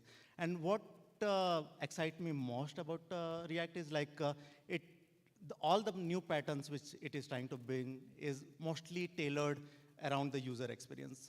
No rendering, like they are not targeting make rendering faster and faster. It's more about like what user need, how we can improve the user experience. So that's something which excites me most. With that, I have a question on, so basically, one of the early pattern React added was you can use React at any, like all the platform, right? Mobile, client, or a server. And most of the people started using React on the server side for improving the rendering, like a first rendering performance. So Akansha, with you, I have a question. Basically, how the new streaming capability on the server-side rendering, that is enhancing this whole experience? So I think before we get into how server-side streaming actually enhances the SSR, I would like to go a little back and just let's understand how it used to work earlier, and what were the drawbacks and how actually streaming enhances it. So in SSR, what happens is you fetch the data from the server. The server will be rendering the component and it will be sending the HTML back to the client. Then the JavaScript will be loaded for that component. And then add the event handlers for the hydration. And then that's where the page becomes interactive. So since we are sending the HTML from the server, so at least user is seeing something on the web page, though they cannot interact. So there were a couple of drawbacks in this. So since we are fetching the data from the server, now let's say that there is your server is for some reason slow, and that's not really in your control. So it will actually delay the response from the server on the client. So basically, getting that HTML from the server will actually take more time. And due to that, what would happen is your JavaScript loading will also get delayed, because the whole HTML should be coming to the client from the server, and then post that only the JavaScript can be loaded for the component. And so this is one of the drawback. Now let's say you got the data from the server, so you now have the HTML. The users can see the web page, but they are not able to interact. So second thing is that when you actually start loading the JavaScript, let's say for the component there is some complex interaction logic due to which the JavaScript loading is taking more time to load. So due to that, actually, your hydration will be delayed, because unless whole JavaScript for the app is actually loaded, your hydration cannot start. And that was the second drawback. The third drawback was that unless your full page is actually hydrated, you cannot interact with the page. So these were like the drawbacks. Now, as Shubhanshu mentioned that how SSR streaming actually helps us. So let's go back to the first drawback, fetching the data from the server. If that is getting delayed, the JavaScript loading is getting delayed. So for that, now since with React 18, we have the SSR streaming. So we don't really have to wait for the whole data from the backend to load. Instead, you can just wrap it with suspense. So it will actually start streaming the content. It will send you a spinner, and users can actually start seeing the spinner instead of, let's say you are loading some tweets from the backend, so you will see the spinner instead of the tweets. And when your data is actually fetched on the backend, they'll actually send the HTML content, which will be actually replacing that spinner. So this is basically overcoming the first drawback. So it's not like you have to wait for the whole data to come from the server before actually you start loading the JavaScript. So that is how I would say that the SSR streaming is actually helping us. Yeah. Anyone want to add? Okay, so I have a question on this, follow-up question. Basically, you mentioned about hydration, right? And with streaming, now we have a partial hydration. So basically, how this partial hydration work, and the partial hydration also can mean that how do you know which one to hydrate first? So how React solves that? So I think with SSR streaming, we are actually overcoming the first drawback of fetching. We don't need to fetch the whole data from the server to wait for the loading the JavaScript. That is solved. Now after this, I'll also actually cover the second drawback, how that is improved. So we also have the React lazy support on the server side now. That was not earlier. So now what happens is, let's say you are loading some component which has some complex interaction logic which is taking some time to load. So we can actually load that lazily. So we don't need to wait for the whole JavaScript to load before starting the hydration. So that is solved. And when, let's say, your whole JavaScript is loaded, now the last was that whole page needs to be hydrated before making the page interactive. So with that, selective hydration has actually been pushed in React 18 as well. So with that, what happens is that we don't need to wait for the whole app to be hydrated at once. What happens is, whichever parts are ready to be hydrated, they actually start getting hydrated. So it's like, let's say your sidebar was hydrating, and let's say you click on some button somewhere. So now, since React has this concurrent features, so with the help of that, what is happening is, that button hydration will be, even if it's not ready, the button hydration will be actually taking more priority, and that will hydrate first, and the sidebar hydration will be paused for that. And once that is done, they'll again go back to the sidebar. So it's like hydration is now interruptible as well.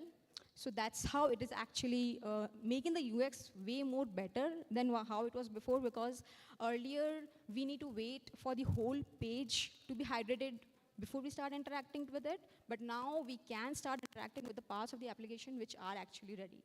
So that's how selective hydration or partial hydration is actually helping making the UX a lot better. So I have a question with you, Pratik, on the same. So there are a lot of other libraries which had like this partial hydration or island architecture in general. It's not new, right? Like Astro had this and a lot of other library. And with React also, people had their custom solution. So how do you think the React differs where it shines, where it not as with other solutions? Right. So, okay. There are a few things. So one thing, as you said, right, we have had island architecture. I guess that's from Etsy. There we have had Astro. We have had a bunch of things which have done selective hydration, but the selection was Boolean. Like either something was hydrated or something was not hydrated. The ability, like the beauty that we are able to tie this back to suspense, right? And we are able to take full benefit of concurrent features and pause a particular hydration and reprioritize another part of it is basically what is the most biggest differentiator of it, right? We are not saying that we are not letting it on developers or the user land code where somebody needs to tell us that a particular section, a particular article does not need to be hydrated. You can say everything can still be interactive, everything can still be a client component, and the library or the framework can still choose that I can probably defer the hydration of a certain part, right? There are other ways and other enrichments that we can potentially build on top of this. But as of now, we still have the capability of, hey, user is hovering on a particular section or user is about to interact with a particular button, and let me pause my current work at this point, current unit of work at this point in time and reprioritize something else. That's like one of the biggest key features, right? Yep. And the cognitive load on developer is much less, that I have to be very explicit and tell that something is lazily loaded or something is out of viewport, and like something is helping me out of the box, that hey, you probably don't need to think about this. If at runtime something changes, I can take care of it. Yeah, and React also does that, right?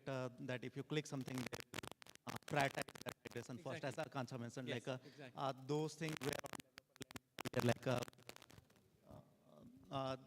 they had to selectively tell like how something should be hydrated. Cool. So as you mentioned, concurrent feature, we'll go more into concurrent thing. Matthew, basically, I want to hear from you. So most of the library, I would not name a library, but a library try to improve rendering performance. Like they try to make it faster and faster, but with the concurrent features, the perceived experience is the core of React now. So how do you feel like how this changes how user develop application? I think this is a different take. So you mentioned other libraries are trying to improve specific performance and etc. And I think that is, for example, the take from Solid of having fine-grained reactivity and etc. I think that the set of concurrent features was one of the things that React had at end, because, and this has been very well pointed before by people like Rich Harris and this Veld folks, etc. React had it's not a problem, but it had an aspect due to how Virtual DOM works and etc. And throughout the time, React had to come up with a lot of ways to work this around. So React started 10 years ago as something, it was sold, if you check one of the first presentations by the Facebook guys back at the time, it was sold as something that you don't have to worry about performance. And actually, React was this thing in 2011, 12, something like this. And throughout time, things started to pop up, and suddenly we had to worry a lot about performance. So we had shoot component update, and then React.pure component, and then the hooks, and the memoization, and etc. And most of that came as a drawback of Virtual DOM. And then people were able to address this in other ways. Other libraries optimized a lot Virtual DOM. They were still doing Virtual DOM, but really fast. That was the case of Inferno, and then the case of Preact, and etc. I think that concurrent React wasn't like a medication to that like other features were in the past. But it does improve a lot, and that it was basically one of the conclusions of my talk. Like a lot of the, not only transitions, but the things it's doing under the hood, like the automatic batching of things, and also what she talked a lot about, the thing of selective hydration, and also how React is clever enough to prioritize hydrating what the user interact with before the rest of the things. And all of that, I think I see it with very good eyes, because for the first time, I don't see those as medication to some of the Virtual DOM drawbacks, but actually some original performance work React was doing. That was interesting. Yeah, so I'm afraid I might have tangented a lot of your questions. So No, what would be the, what was the bottom line of the question? Basically, like why pursued experience matter, and why React is focusing more on that. Yeah, I guess that why it's focusing more on that, it kind of traces back to 2016, 17. You probably all recall there was this epic talk by Dan Bramov when he was announcing both what would be suspense in the future and what would be concurrent React. And at the time, he basically focused, okay, when you're building an app as a developer, your users, they have two problems. They have one problem when they're doing CPU-bound stuff, and they have a problem when they're doing I/O-bound stuff. And suspense is going to be the thing for solving the I/O-bound stuff, the I/O-bound issues at the time. And it did improve a lot. And then at the time, we called that time slicing. And time slicing was the promise to fix those problems. And for a lot of years, we didn't know what was time slicing. We didn't know what was concurrent React, what was concurrent mode, what was under this umbrella of features. So I think that this whole thing started being if I were to guess, I'm not part of the core team, but if I were to guess, both optimizing for I/O-bound and CPU-bound operations started back at the time after the whole Fibers thing. I mean, Fibers kind of set the basis for that, but after the whole Fibers rewrite. And yeah, it just took us a while to see the end results. And that's one thing Dan has said, I guess. Like, it's a lot of those things, in React Server Components is another example, they're very clear in their minds. But communicating that to such a huge community like React is really challenging. So that's why it takes a lot of time. For example, we're only now, like ever since last year, realize what the whole concurrent thing is all about, and what it has to do with suspense. Why does it impact hydration? Like, were these related in the first place? So we're now figuring out that, but that's something that they had in their minds for 5, 6 years from now. So it's been a priority for years now. It's just that it took a lot of time for us to see it happening, I guess. So I have a follow-up question with you, Tejas, since you are in. Yep. I just have a point to add there. So a lot of libraries, a lot of frameworks, they use benchmarks, they use ES benchmarks, bunch of things. I guess there's a shift in looking at finding the problems, like what are the problems that we are chasing right now. As a front-end community, we have chased how do we do composability for a long time, right? How that was a hell with jQuery and other imperative things. We have chased like how fast can we render like 1,000 items row or 1,000,000 items row on a page. right? It's basically the shift in that culture on how we are breaking the, you know, direct correlation of code versus our JavaScript bundle, let's say. That's one theme of where server components come into picture. There's another, like, how do we fix loading states? iOS and Android have fixed that for a very long time, but like they're also platforms, right? How do we as a library or as a community or as a meta framework or a web framework start focusing on them instead of, without screwing up our ES benchmarks, right? So that's like one big shift that has happened in the community and with the library authors themselves. Yep, yep. And since we are talking on the community side, Tejas, wanted to hear like, so concurrent feature kind of break how the earlier rendering used to happen, right? Now things are happening in parallel, and because of that, this lot of assumptions which the community library were making, that has been broken. So there is a little bit pain on the community library side where they have to involve those changes on the side, and sometimes it's a little bit hard as well because it changes the how library works. So do you see any changes are happening around that?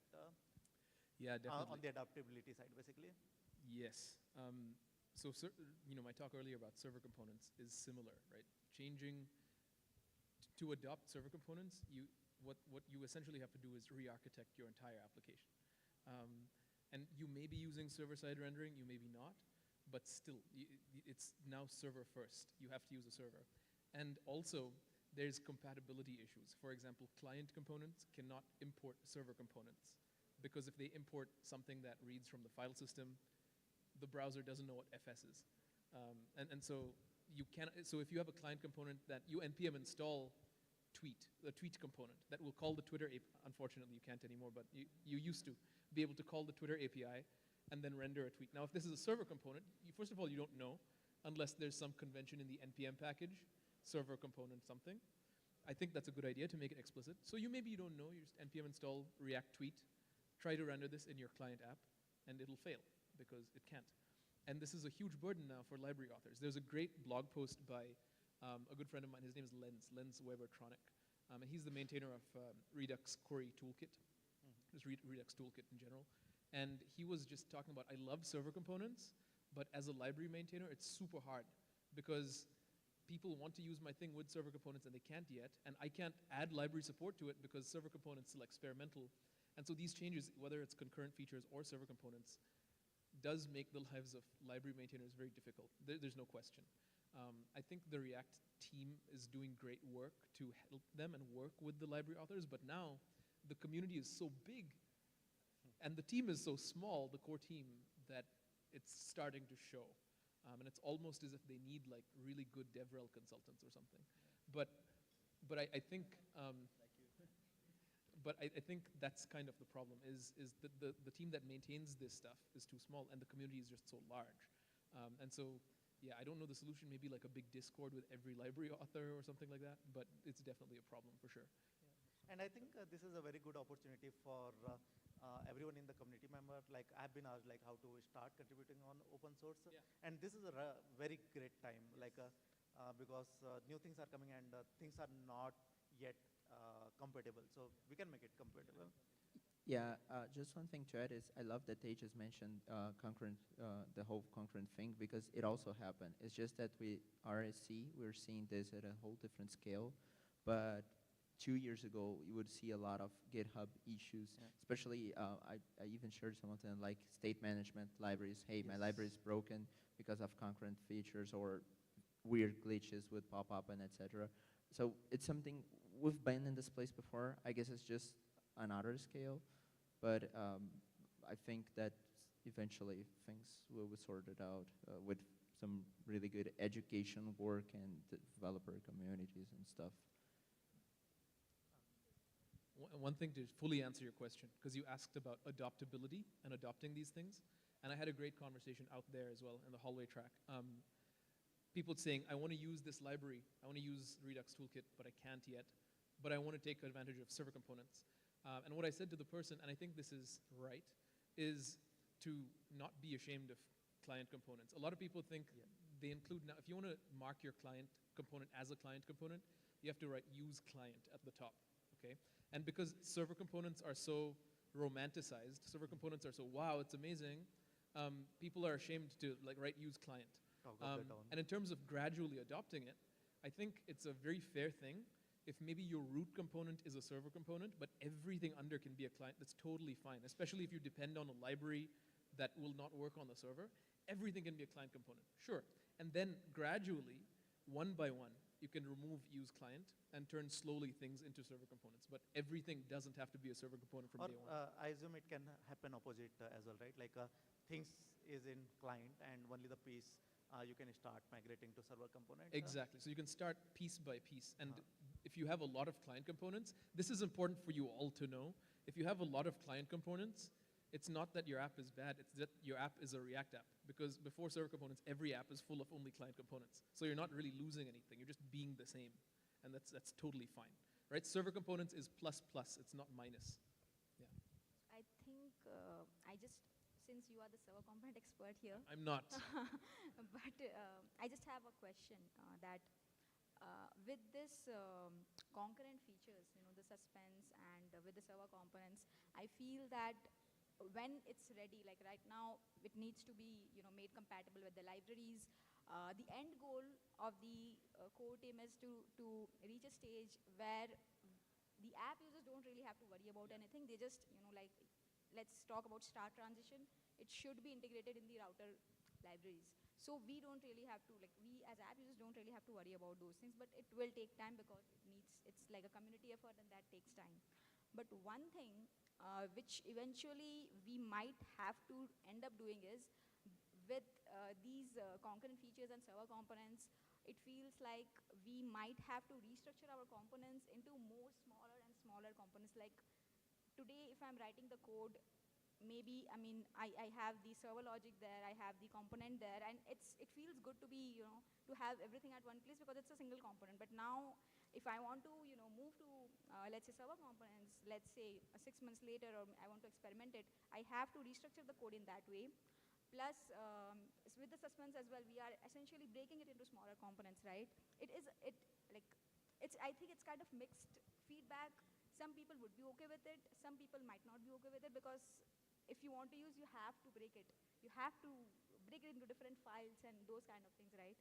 So what is your opinion on that? That's a good question. I think personally that breaking it for the case of server components is worth it, because I think we should have been writing React this way all along. Because if you have an interactive, so by breaking for server components, you would break your components at the interaction boundary.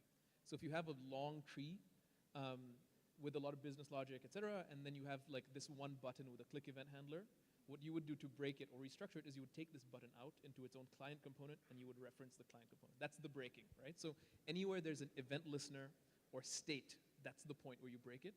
And I think if we were doing this before, then it wouldn't be breaking. And we should have been doing this before, really, because that's how React's supposed to be.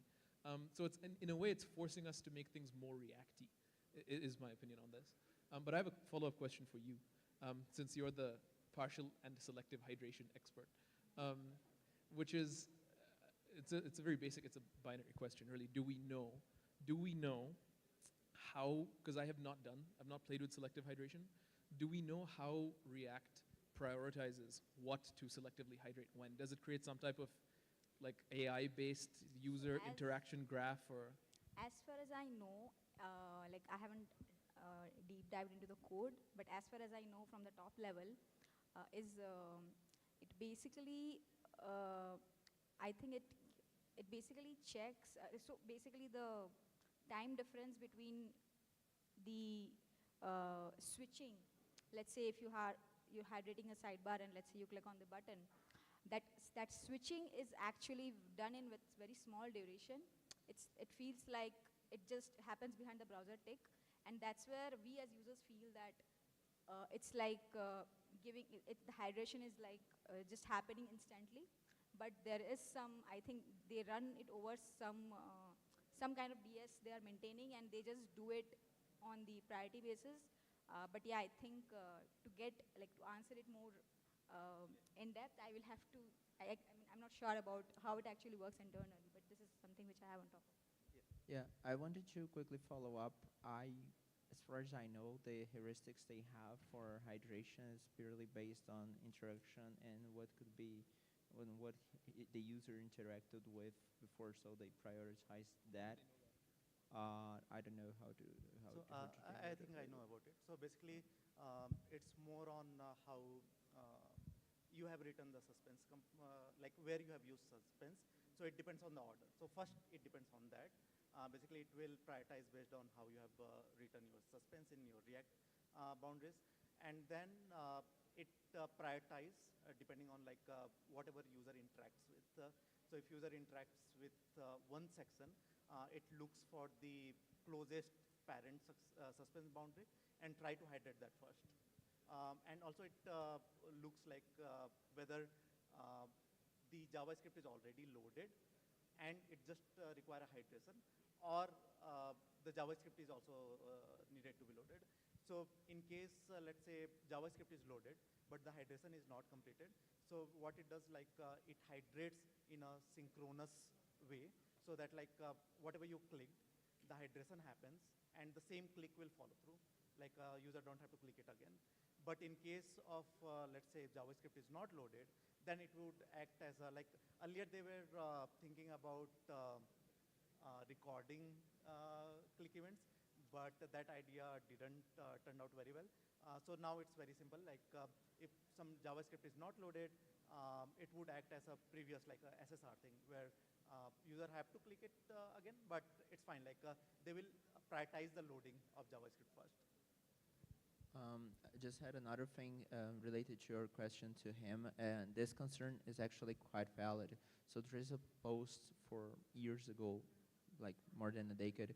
It's called "What Color is Your Function?" And this post is actually about when we were switching from callbacks to promises, because that was a switch where basically if you made something a promise, then you would have to make what was wrapping it a promise, and then and so on up in the tree until your whole app was a sync await, or then at the time.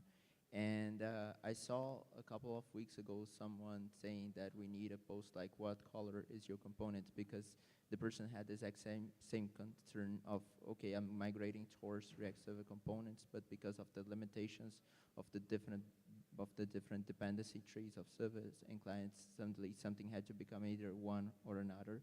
So I don't think people came to an agreement on that, but that is a pretty valid concern. So follow-up question on, again, on the adaptability, right? So Meta framework plays a very important role. Okay, we have 5 minutes. Okay, so I can complete this question. Meta frameworks have a very important role on the adaptability part of this one, right? But there are a lot of meta frameworks. For them, like how they are prioritizing this new concurrent features, or let's say as React Server component or any of streaming thing. Okay, let me try to understand how the web frameworks or the meta frameworks are prioritizing. How they play a role in. Oh, how they play a role. Okay, cool. So there are multiple things that you want to do when you like land a new feature, right?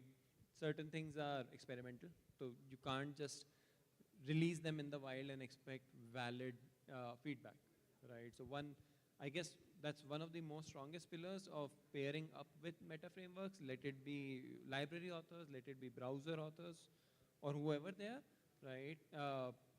Pairing up with frameworks which land to masses, right, and help people go from 0 to 1 gets valid feedback, right? Because these are the audiences which can play around with anything experimental and doesn't have like $1 billion company riding on it, right?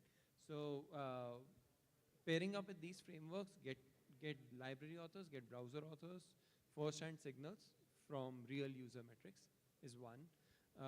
That's like one of the biggest things that meta frameworks bring to table when we are talking about experimental stuff.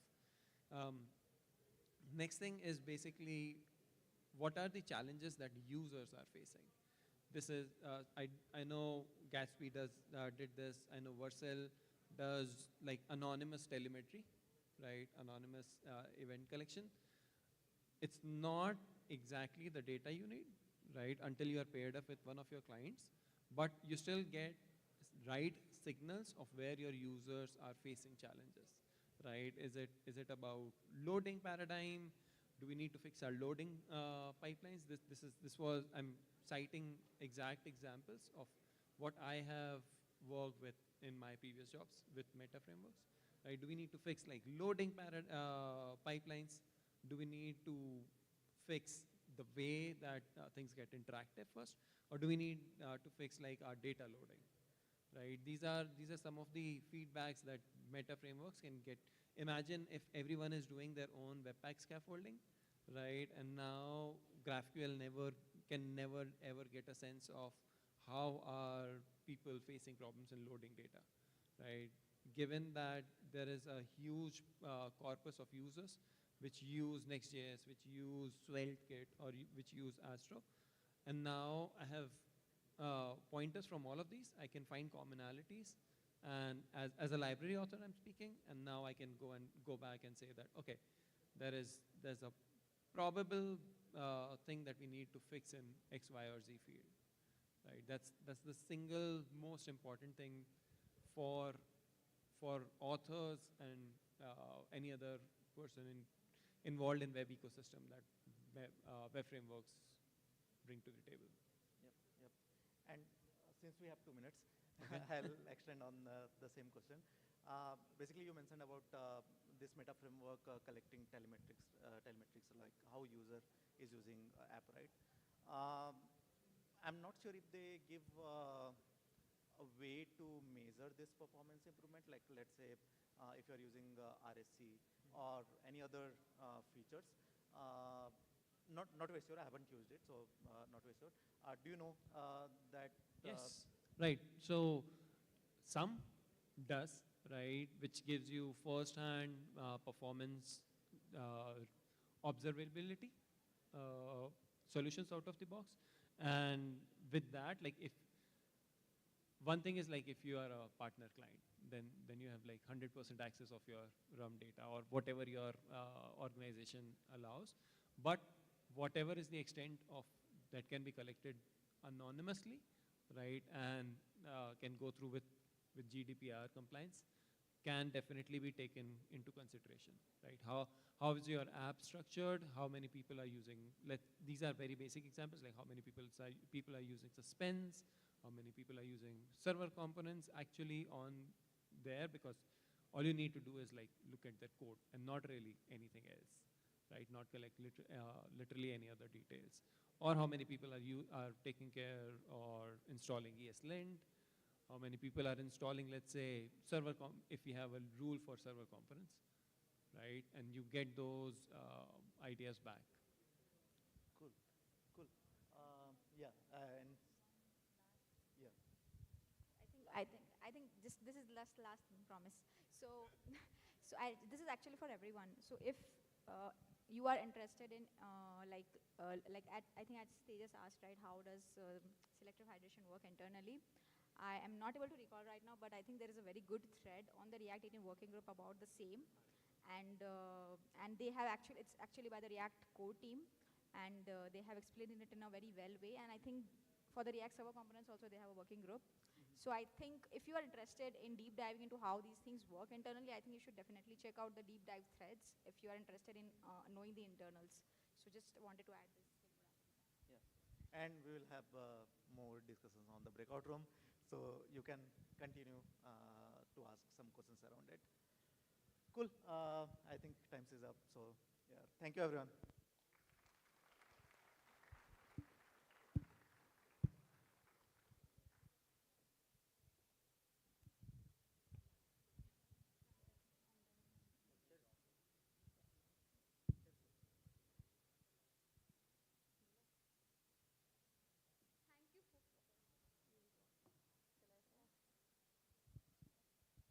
Hello. you folks for a wonderful panel discussion. Give them a big round of applause. We need it. We need the energy. I'm assuming the energy is intact as it is. Is it, guys? Okay. Do you want to do one more time, Baski? Come on, a bit louder. Is it a yes or a You no? can say no. That's it. Okay. Okay. Lakshmi, do you know how to cook? No, of course not. Okay.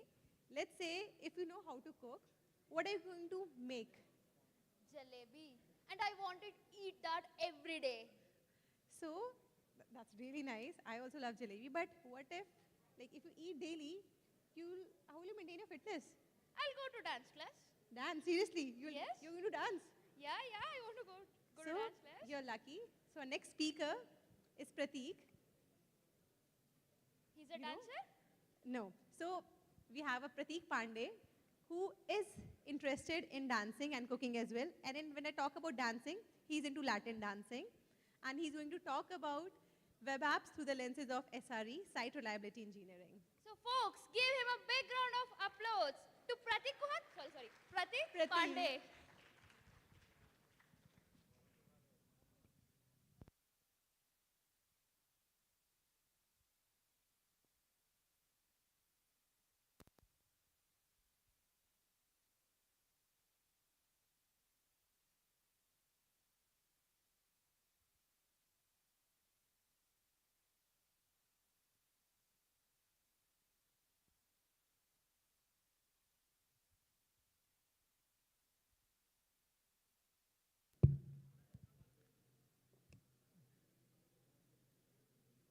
Hi.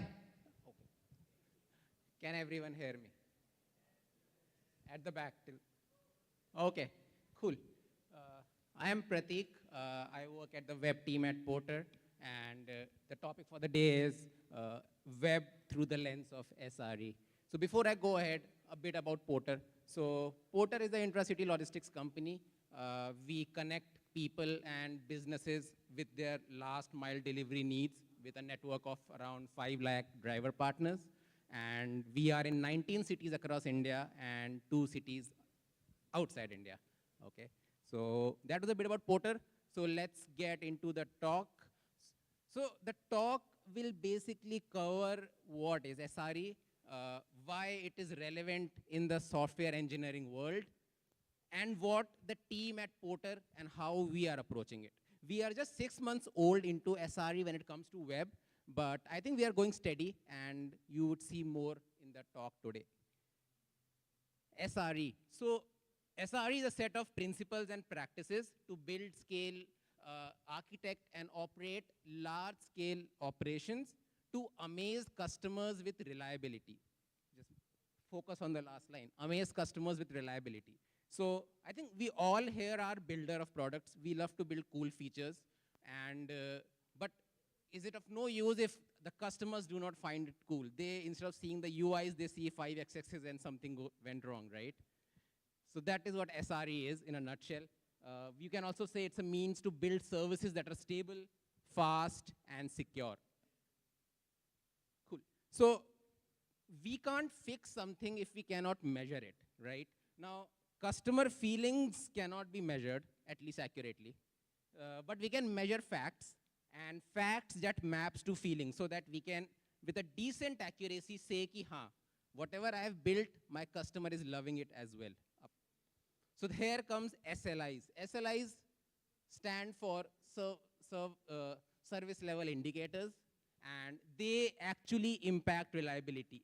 SLIs are something which accurately can tell the state of your service. So your product ultimately boils down to the service, right? So this, for example, is our attempt to understand the reliability of our web app. So if you see this metric value, it is nothing but fatal plus non-fatal divided by total sessions. That is the value I have. It's not the best, but it gives us something. So if you see this 4.83, we would see that this week the errors were high. And we will then go ahead and investigate why that was. Okay, so this is just an example of what SLIs can do for us. So before we go ahead, let's understand what SRE, how SRE looks like in software engineering world. So the way we visualize it is collect, monitor, fix. Collect may you collect everything that you need to actually get to the fix part. Logging, errors, traces. So errors and logging, these are fundamental, we all know about it, but they tell us the state of your system, your service. Traces is a step above, which actually tells how the system is interacting, especially today in a distributed architecture, where you can say track that your web request, which originates on your client app, it goes to your web server, it goes to the backend server, and you can trace the whole thing, something like a flame graph. And if your request is taking a lot of time, you can say which part of the service is delaying it. Go there and optimize it. In a nutshell, that was traces do for us. So once you have all of this, it is of no use until you aggregate and make metrics out of it, like latency, error rate. And that is where we come to the second part, monitoring. Now, if this metric, we have a metric, we put a threshold, and if that metric breaches the threshold, we send out a notification, something like an AWS alarm. And then once it goes, it should go to someone who can actually fix the problem. This is we making our metrics actionable, right? So something like a alerting or a SRE dashboard, this is where monitoring part comes in. You monitor your service. The last part, fix. This is where actual service is improved. So it has two parts, mitigation and prevention. Mitigation is something when you have a downtime, you have a production issue. What will you do to minimize the duration of that start? Because that is where you are losing money every minute. Prevention is once you have had your downtime or a production issue, you make sure you do not get it again. And you get a new cool production issue, not the same one, right? So that is where we'll talk more about how we can do that. But this was a nutshell. Cool. So before we go ahead and implement something, so whatever I discussed were basic principles and philosophies of SRE. They are always the same. Your situations, your errors can be different, but you will find similar set of principles being applied everywhere. Now at Porter, when it comes to from a web perspective, we have kind of 4 types of systems: web apps, web views, web servers, lambdas. Web servers are basically that serves your web app, something like an index HTML, which is served from here.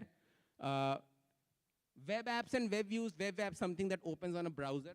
Web views is almost similar, does that it opens in a mobile platform, if I were to say. And lambdas are serverless functions.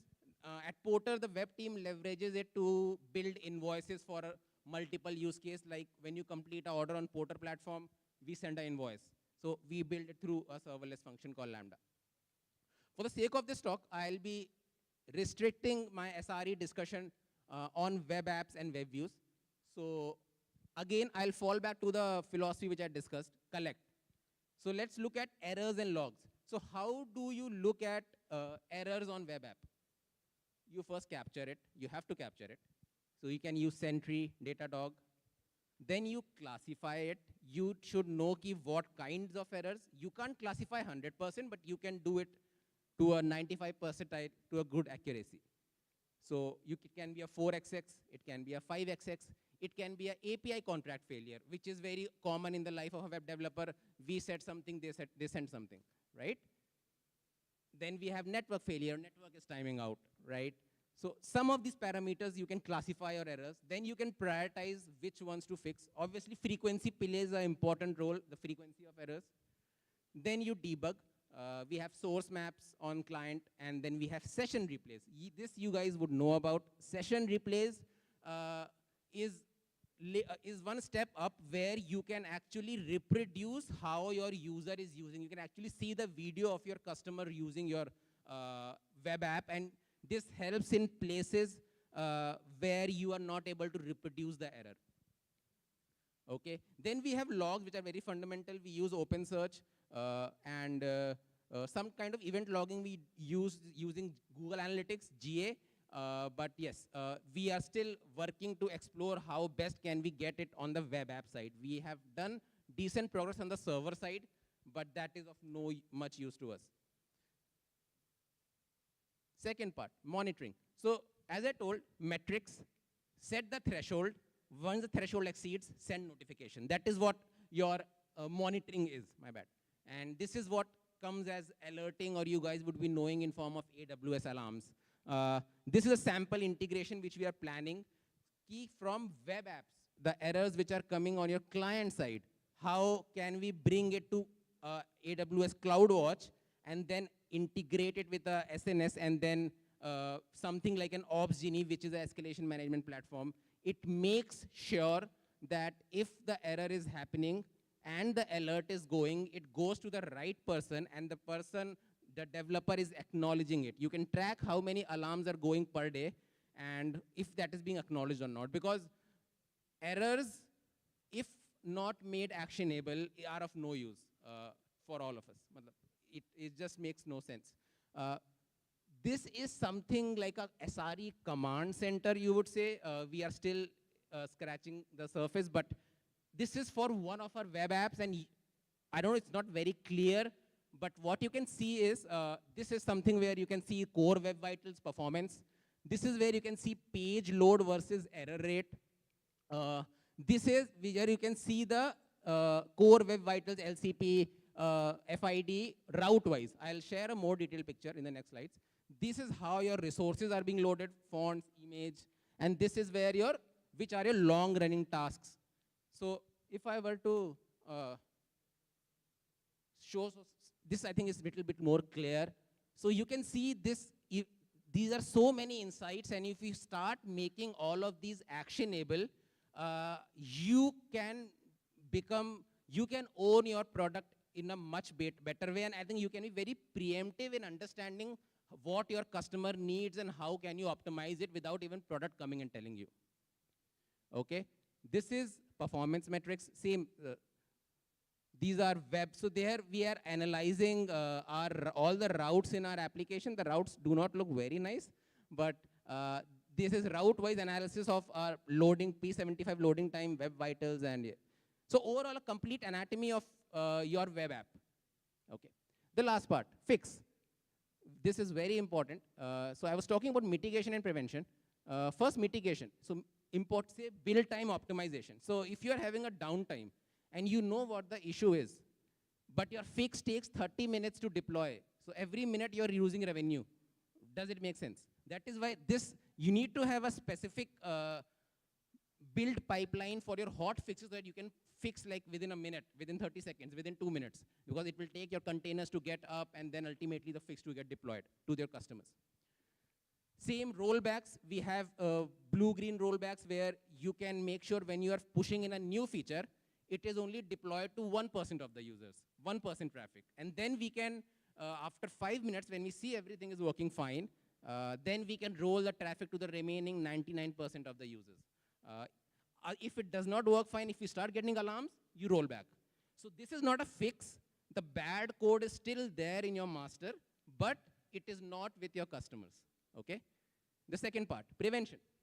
So release engineering. So this is my favorite part because everything, unit tests, configuration management. If you are using 6 S3 repos to fetch 6 configs and your developers are manually changing the 6 configs, it's a very scary situation, right?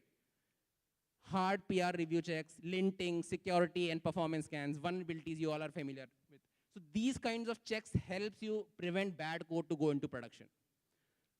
Rate limiting. Your server will tell you, rate limiting mein, ki I can only handle X amount of requests per minute. If you send me more than that, I'll send you 429. So we do rate limiting because we do not want to get our server to get overloaded. Because sometimes if you have a scraping event or some kind of burst in requests like 30,000, 40,000 requests in a minute or under 30 seconds, your server might not be able to handle it, right? It won't happen a lot, but even if it happened 2 to 3 times and your website is down, it's not a good experience. Right caching strategy. You should have something on similar lines. You should have a right caching strategy, especially for a static views. You don't want your APIs to always go to your database to fetch information when you know that it is a static thing. Okay. Cool. So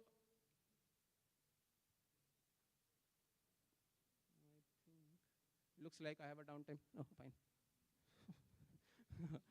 Okay, I think it looks good. Cool. Downtimes. Guys, so SRE is more than a mindset. We all say it is all in our mind. I do believe it. But SRE is when you put all the principles and philosophy into practice, that is where your systems start improving. You know, when you have a downtime, so what to do when you have a production issues? First of all, as you say, mitigate. Try to make sure that your downtime is, you reduce your time to downtime, right? The start to end time. And the depth, the number of services, your web services are getting affected. Then do a post-mortem or an RCA, which is basically sketch a timeline, how the downtime happened, what were the facts, and what you need to do to fix them. Then you follow up on your to-dos, right? So, guys, downtimes are scary. I have been through downtimes. We have production issues when your websites are down, our CRM, which is built on web, is not working. Our systems are down, and you are losing revenue, you're losing orders, your agents are not able to answer queries because CRM is down, and it pains, right? Believe me. So I think, so the take from the talk is ki, as much as you would like to develop and build cool features, have a good eye up here, because this will help you make sure that whatever you build reaches to whoever you build it for, okay? Thanks a lot. Thanks for listening. Thanks for being a patient audience, and thanks for contributing to this wonderful web community where we thrive in. I hope our UIs stay elegant, and our 5XX, they always stay in the vacation mode. Thanks a lot.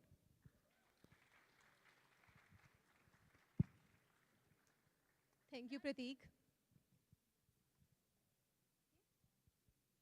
That was a really, really nice talk. Yeah, it was a great talk. Okay. So do you know who our next speaker at the tech conference is? He's quite a character. Is it? I want to listen more about him. Hello. Okay, so he's Hello. not your typical tech expert, Okay, I have to but speak, he has but a they are secret speaking. identity, one that is intertwined into the magical world. Oh, seems interesting. I want to know more about him then. Okay, so he is a die-hard fan of Toy Story movie, and he is a fanatic of Woody, Buzz Lightyear, and the gang. Wow, wow, wow. It sounds interesting. So, our Toy Story lover is on the stage now giving a talk which you wouldn't want to miss. And that is on elemental testing, my dear Watson, unit testing for the components. Please give a huge round of applause for this Toy Story fanatic.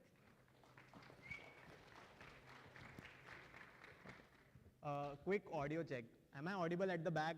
Just quick raise of hands. Okay, cool. So yeah, interesting talks today, but none of them were related to testing, so I will be your manager and push testing towards you right now. Okay, a little about me. I am Ravi. I work as a Nightwatch.js core collaborator, and I work with awesome folks at BrowserStack. So it's going to be a short talk with lot of demos. So first, I'll go about why do we need component test? Why we as developers need to write component tests. I'll talk about little about following testing principles. I'll share some discussions around using JS DOM, and at the end, I have an interesting demo of using your writing your component test against cloud providers. How you can take full advantage of cloud providers. Okay.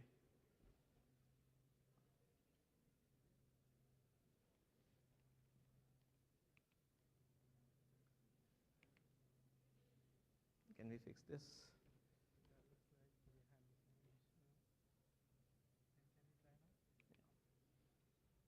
All right, starting with the demo. No more text.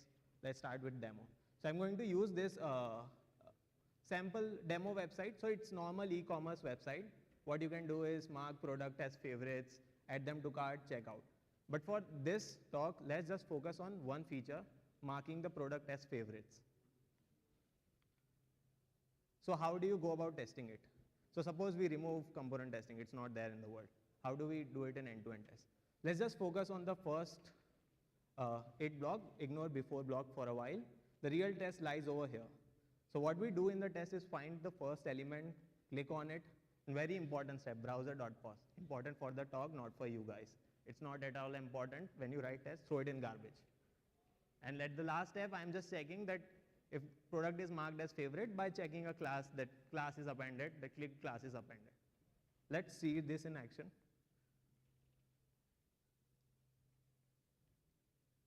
Okay, so for writing test, I'm using Nightwatch. So what it does, it's loading Chrome driver, navigates to the site, sign in as a user, marks the product as favorites, and runs one assertion. It passed, right? So what's the problem over here? So you see that before blog, we need to sign in as a user before marking the product.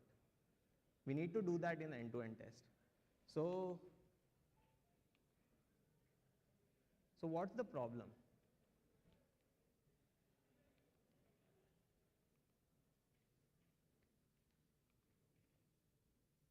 Well, there will be problem when there are too many end-to-end tests and you are setting up an environment to test a feature every time. Imagine writing a feature in 2 hours and then it takes a day to publish it because of your testing pipeline. It takes a day to test all the existing features along with the new feature. So that's where component test comes into picture. So this test is written using Nightwatch. What I do is, you see these angular brackets over here. I'm mounting the component with the set of properties. So this export cons favorite product test is single test. And what it does, it mounts the component with properties. And then in the test, it expects the component to be visible. It's the same test, same end-to-end test, but this time we are not logging the user. We click on the favorite button, we wait. The wait is for you guys to show that it's actually working. And then at the end, we are doing the same assert. Let's see this in action now.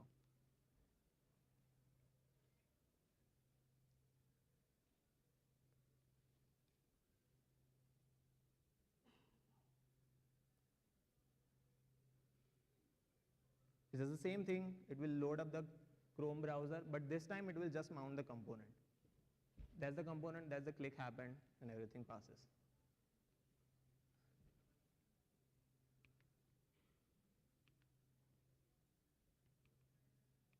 So some of the benefits of component testing.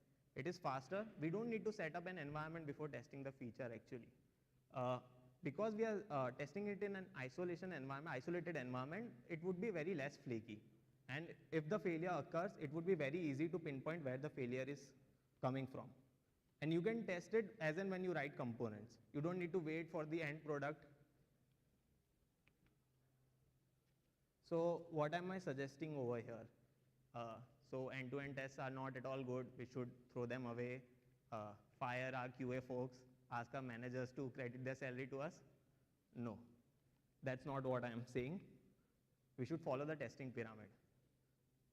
So you see up top, we should limit UI tests to, like, not every feature should be tested by UI test. It should be limited.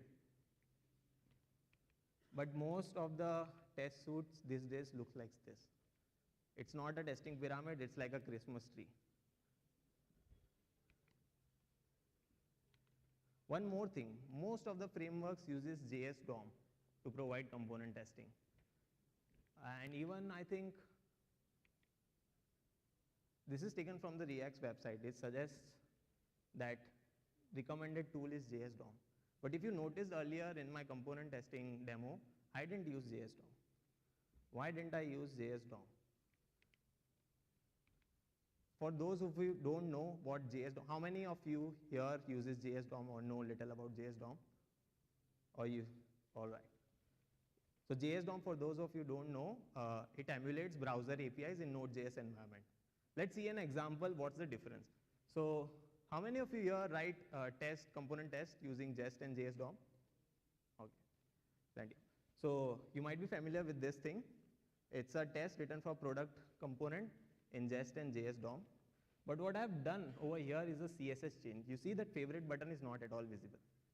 Let's see if it will be able to detect or not.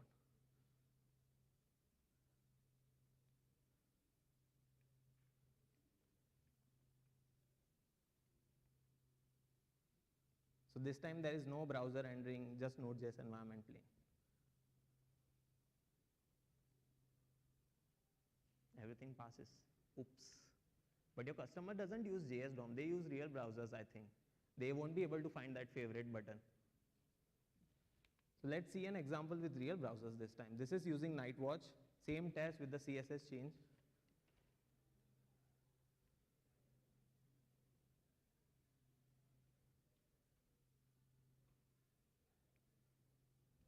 It won't load up the Chrome window because it's running in headless mode, but it is on real browser.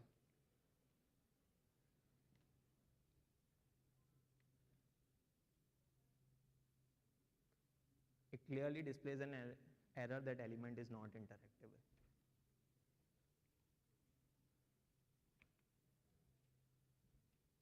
So using JS DOM today would be like preferring cassette players over smartphone for streaming music.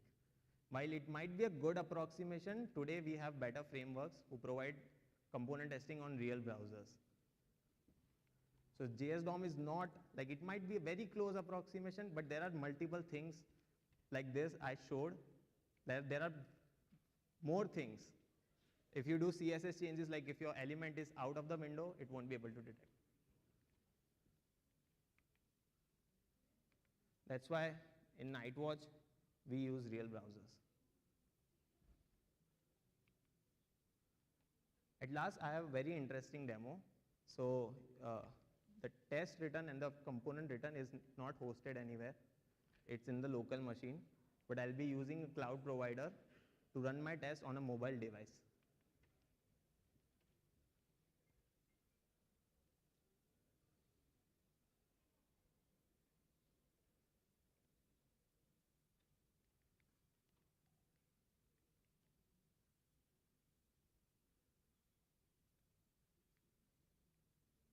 It's not a simulator, it's a real mobile device hosted on BrowserStack infrastructure.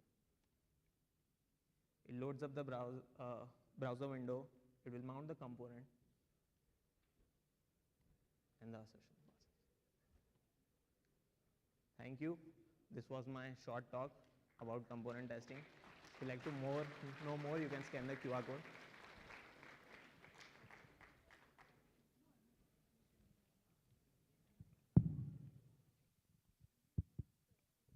Thank you, Ravi. It was very nice. Please give a huge round of applause for Ravi. Okay, Shweta. Hello. Yeah, hi. Okay, so what do you think? What do you love, Marvel or DC? Oh, I'm a Marvel fan. Okay, do you think? Yeah. No, I don't believe. Let's ask. So let's settle this age-old debate from you guys. So who all are Marvel fans? Please raise your hands. And who is on team DC? Oh, we have Marvel fans more. Anyways, let's turn to your neighbors and give them a high five, because at the end, we all know that superheroes, they create our life better into this magical world of ours. Oh, nice. So here we have a speaker who is a Marvel fan, Sumedha. She will be talking about Hitchhiker's Guide to Quality in Startups. So folks, give her a big round of applause.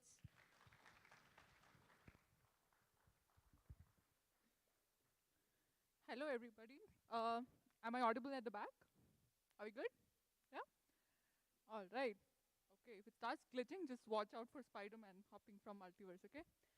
All right. So today we're going to be talking about quality, like how can we deliver software which has better quality, right? So before that, a little bit about myself. I'm Sumedha Kulkarni. I work as a senior front-end developer at Assembly, and a couple of things about me, I guess. Before we begin, I'd like to know you guys more, right? So we've been having some really interesting talks on React Server components. There was a mention of the latest React router and a bunch of other really cool things. But how many of y'all production code base is still in React 17? Show of hands, please. This will do, this will do. Yeah? All right. Who doesn't want the shiny new things that gets released? We all do? Yeah? So what your takeaway from this talk is going to be how you can get your code base from React 17 or any other large-scale migration that you want to do with 0 production incidents. I'm sorry, that was like a bit too much of a promise, right? With lesser production incidents. Now,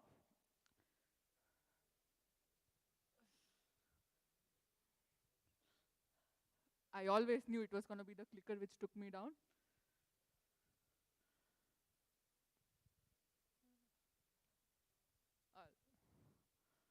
All right, a little bit about our assembly is we were a typical 5-year-old React TypeScript tech stack. We were using Jest for our testing needs, right? And we were using Material UI and as our design system, and we were using CRA4 as our scaffolding tool, right? But the problem with that is, because we are a SOC 2 Type 2 compliant company, when we run vulnerability tests for security reasons, we came up with a lot of security issues, packages with security issues. Most of them had to do with CRA, right? So we decided to migrate to Vite, right? Vite is actually not even a new player in the block anymore. So we've successfully migrated our code base to Vite, right? The first rule of programming is, if it works, don't touch it. We're going to break this today, right? When we think about quality, what we mean is lesser production incidents, lesser bugs, right? So,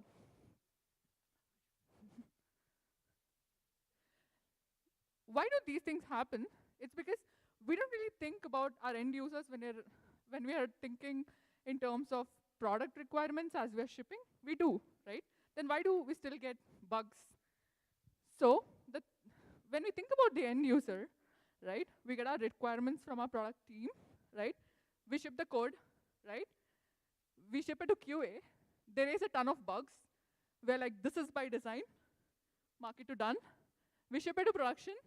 All hell breaks loose. Customer support gets pinged. We launch incidents. This is me. This is my manager asking me what the hell went wrong, right? This is what our typical day looks like. We have feature development. We have refactoring needs. We want new things, so package and tooling upgrades. And we also need to be mindful about compliance and security, right? So all of this can be done with one of the tools. Like the tool that I'm going to be talking about today is testing. Another question to the audience right here. How many of you actually ship code with every PR that you write? Any rock stars out here? Woohoo, shout out, right? So our needs were simple.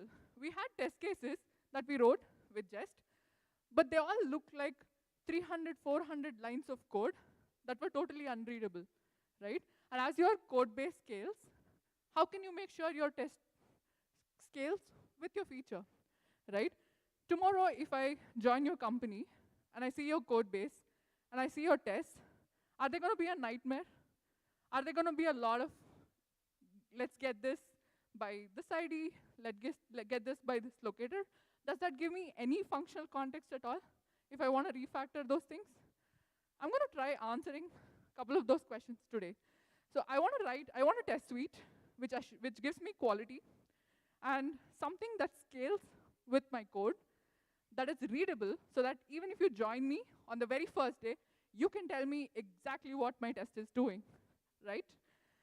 And it should work on any browser or any platform, right?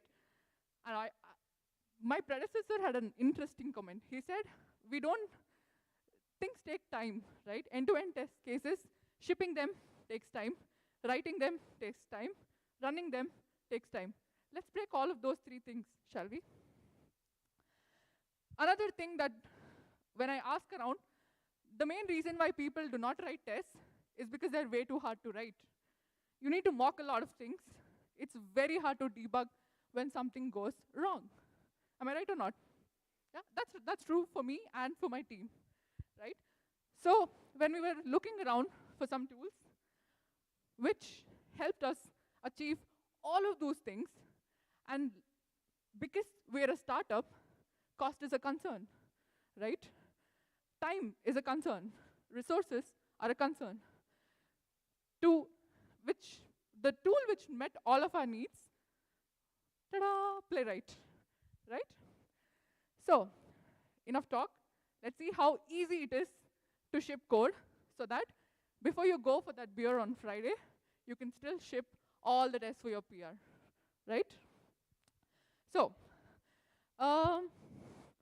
people in the back, is the screen visible for you all? Alrighty. So, what we're trying to do now is I have scaffolded a simple test, right, with the first command that you ever see on the Playwright documentation. So all I have is a test folder. I don't really have an app right now. But the app I'm going to test is the app that you all have seen, which is the React Nexus app, right?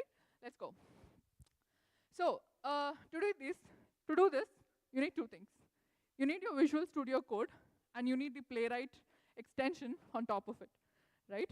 So how do you all typically start writing tests?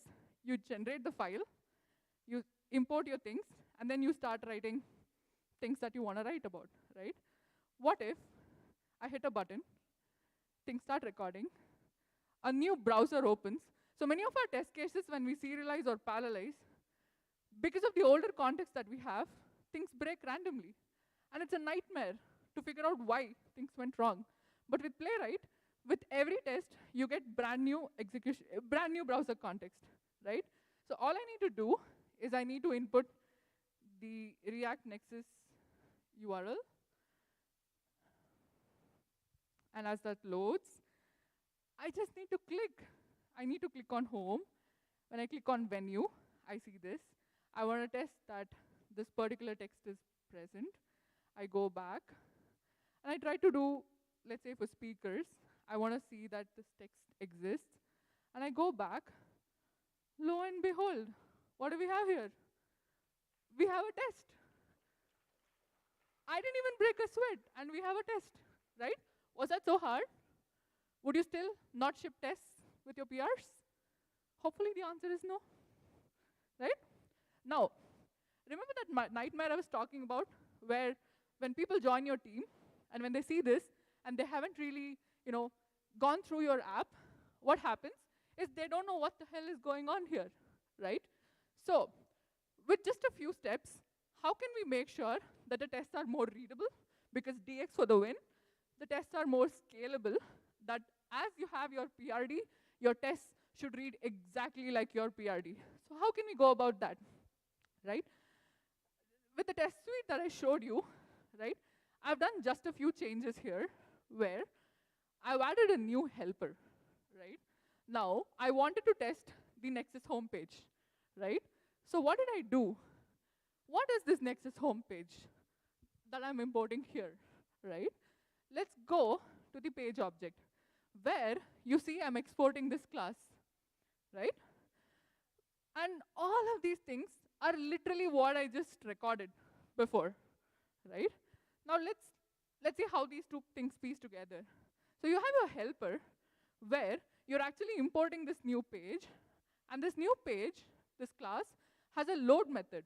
Now, typically when you want to do something repeatedly for every test, what do? You do it within test.beforeEach, right? So instead of that, what if before the test even runs, I can load all of those things for you, right? This is what the previous test became with the new helper, right? I'm importing, with this helper, I'm exporting this new Nexus homepage, which I'm then importing into my test. I added a new method called expect navigation to work as expected, which is readable, which is scalable, because you can hide all the lower level details into the implementation of this method. And when you come back here, what you see is a clean test, right? Let's say tomorrow, Kiran and team come to me and tell me, hey Sumedha, I want to add login to this, right? How many of you all follow test-driven development or BDD? Beautiful, shout out to you again, right? So if you want to do that with Playwright, all you got to do is you write await Nexus homepage, right? Expect, or actually I'm trying to log in, right? Login as valid, I'm so sorry, user, right? But this errors out because this method doesn't exist. All I can do is declare a method for me, and because I'm doing test-driven development, I can make this fix me, and this is TDD. This is how you can take the new requirement, write it in the form of the PRD that you're given, and still end up with a test suite that scales and is more readable. So tomorrow, if I were to join the React Nexus team, if I want to understand what is going on, all I need to do is come to the test suite and see and read in plain English as to how things work. Isn't this beautiful? Okay, now let's also run this, shall we? Like, okay, I'm gonna save this. And running is as simple as clicking this particular button here, and it runs the tests for me. This was a new browser context I was talking about, right? And it just does all the things that I clicked. And also, you can start asserting. Playwright has built on top of the React testing library that we have, so you can use all the selectors and locators there. Or if you don't want to do that, there's also a pick a locator that you can use with the extension, right? So what is your takeaway? Can you or can you not write tests now with just Visual Studio Code, your extension, and simple assertions? Yes? Yes? Okay. Tomorrow, when you want to migrate your code base from React 16 or 17 to React 18, or you want to do a bunch of other cool things, will this test suite, because you are going to make sure everything in the PRD is covered, will this not ensure that you are shipping things that don't break, things that do not cause production incidents, and things that are of top-notch quality? Yes or no? Did we achieve quality? And did we do it in some simple clicks? Yes? All right. That's my talk. You've been a fantastic audience.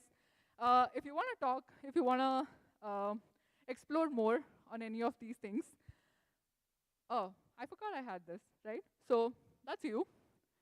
Then when you're trying to ship your code, yeah, your playwright will watch for you, right? I'm Sumedha. This has been amazing. You all are a fantastic audience, and if you want to talk more, you can connect with me on Twitter. Thank you so much.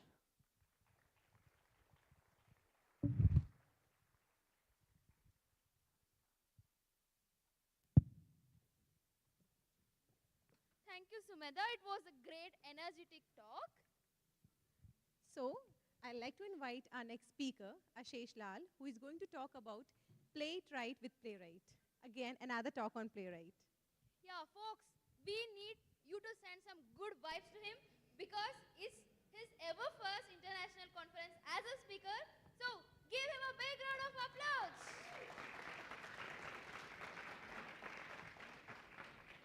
Check. Check. Yeah. Thank you. No. Thank you for that introduction. So my talk, as you can see, is going to be a lot of combined effort of Ravi and Sumedha's. So before I get started, I just want to get the audience a bit pumped up. So if I say a technology name, I'd like to see a raise of hand if you've used it. And if you get two consecutively, the alternate hand, right? We're talking testing libraries. So have you used Mocha? Can I see a raise of hands? Chai, Karma, Sign On, Nightwatch, not a lot of Nightwatch, Playwright, great. So hopefully the ones who've used Playwright also have something to take away from our journey. We were predominantly using Selenium for our end-to-end testing, and we found some things were missing, right? But before I dive into our journey, I want to elaborate more on what end-to-end testing really is and how it is often mistaken for something it isn't. So if you ask any developer about testing, as we've already heard from Sumedha, like nobody's ever convinced that it can actually solve the problem of bugs in your code, right? And they have good reasons to believe that. There's additional coding overhead. We've all written those mocks and spies and stubs. This is a possibility. Usability bugs can only be captured by manual testing. Your QA team will constantly tell you that. And then there are third-party dependencies which cause flaky tests. I agree with all of these statements, but they don't necessarily come under the purview of end-to-end testing. Let me explain why. This is a plug for Ravi. You can thank me later. So the Browser Stack blog says end-to-end testing is something that you do after you've tested your individual components in isolation with component testing or integration testing. And before you validate that it meets the end-user requirements, right? So what then is end-to-end testing? End-to-end testing is a testing methodology that evaluates your entire application workflow from start to finish. This ensures that all of your individual components work as expected in tandem, and also that the software application behaves correctly in real-world scenarios. So this means that next time you're shipping a hot fix, you can prevent regressions of your previous code and ship new features with some certainty of confidence. Now, when we're using Selenium, these are the problems that we saw. There was a dedicated QA required for setting it up. There was manual effort to writing tests. There was excessive reliance on thread sleep, right? This looks like set timeout in the JS world, which also means that your tests run longer. The flaky tests, retry mechanisms, no support without the plugins that were required to set up. And this essentially resulted in a long-running test suite, which was unmaintainable. But after Playwright, we found that it was very easy to set up, as you've seen it in Sumedha's talk. There was auto capture available, which we're going to go through again. And there was built-in test isolation, which means that each test runs in a fresh browser context. So there's no leakage of one context into another test, resulting in lesser flaky tests. There's built-in retry mechanism, and a lot of things just come baked in. So truly, Playwright comes with a batteries included but replaceable philosophy. But I don't want you to take our word for it. So I have a simple demo for you, and this is a bit non-trivial. So let's just go. I have a stub here, which you create with record new. I'm just going to run this test real quick. And since my dependency is already set up for auth, it's going to do the login for me, as you can see on the screen. Now, once I'm done with the login, and it's just registering the cookies that it requires, and that's my second browser context for this test. So you can see it has already told me how much time it's taken me. Now what I can do is I can record at cursor. I'm going to go over one of the distinguishing features at Clary Copilot, which is the Smart Battle Cards feature. What this does is when you are on a call and you have certain trigger words, you have these talking points given out to you using the desktop app. Let's just see if we can add a Smart Battle Card today live for you. I'm going to choose a file, which is a transcript. Just give me a second to navigate. There we go. I'm going to click on generate. And this is a proprietary Rev GPT powered by GPT 3.5. I'm going to click on a couple of suggestions, and I'm going to add it to objections, right? Or better yet, why don't we go and add a new one? Let's test that feature out as well. Now, if I go back to Playwright, you can see that it has captured everything for me, right? I'm going to go over the minimal changes required for this non-trivial example. So, as you can see, my base URL is already set up. Actually, can we do this?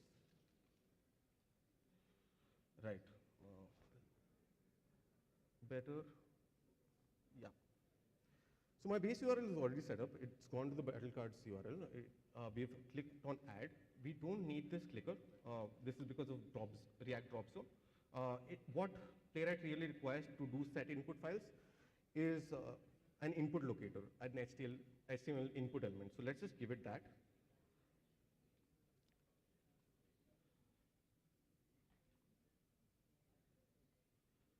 Looks good.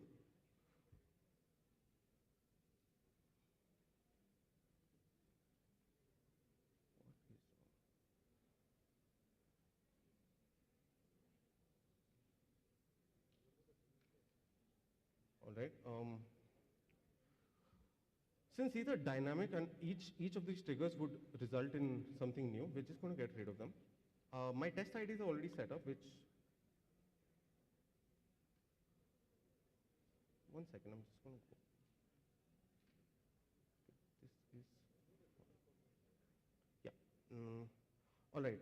So it's basically taken another random locator, which is from the React Select library. We can do a little better than that. I already have one set up for us. So get by test ID, and that was the category dropdown.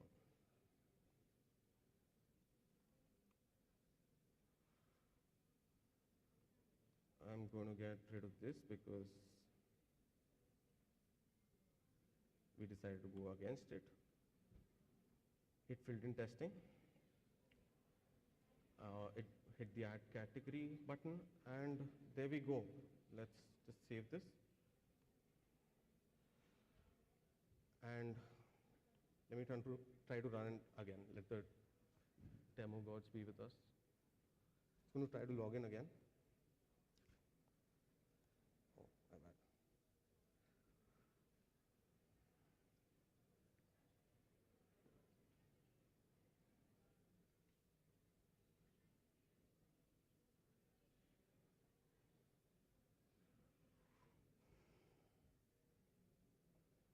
Slow internet today.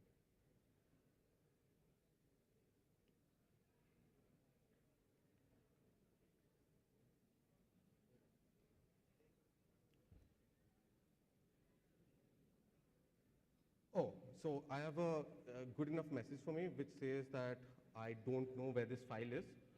This is my bad. Let me just quickly rectify that as well.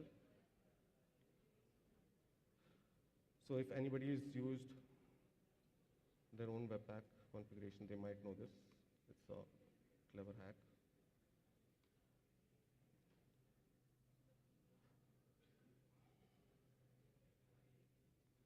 So it knows where the file is. I can keep dumping in the resources folder.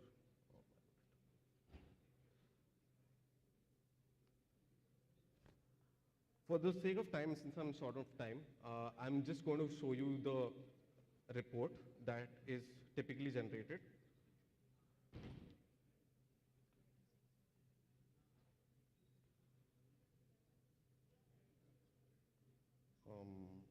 Sorry.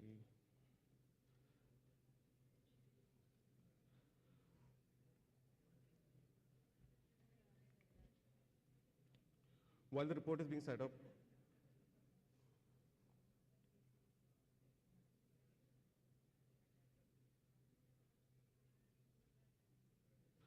probably should have used recording.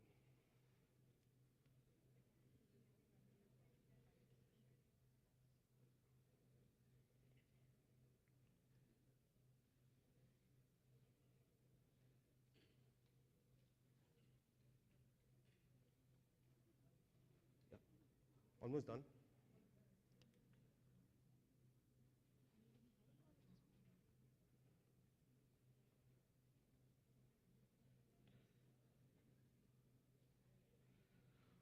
All right, there we have it. So the tests are run. I've done some bit of work on this. So we know that the screenshot has been done after each test. So there's a second one after the second run. And we have a trace and a video, which you can probably attach to your PR, right, for better visibility. The trace really captures everything, so you can organize it well. Probably you can avoid using the page object model as well. So as you can see, all, both your tests have captured. I've added another for deleting it. So after you've deleted it, there's only one left. You can write those assertions as well. That's all I have for the demo. Glad it worked out. Now, what this helped us do was migrate 80% of our Selenium in less than a month, and also bring down the execution time of our tests to less than 5 minutes, down from around 20 minutes in Selenium. There are many more reasons to use Playwright. I'm sure you'll be able to find those for yourself. And on that note, I'd like to wish you the best with your testing journey at your organization. Thank you all for listening. And please come visit our booth. Thank you, Ashish. You played actually well. Okay. So Lakshmi, what do you like to do in your free time? Okay, I love to spend time with my pets, but you have why pets? this? Yes, I do have. I am mother of 4 cats. Very nice. Yeah, but why this question in mid of this serious conference? Oh, okay.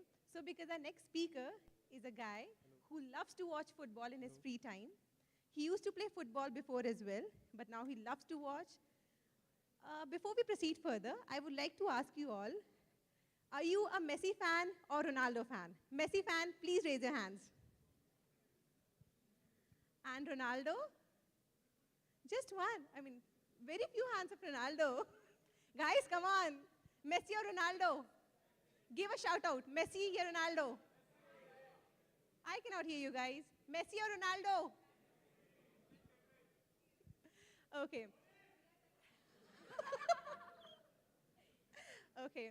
So we have our next speaker, Anurag. Over to you. Hello. Hello.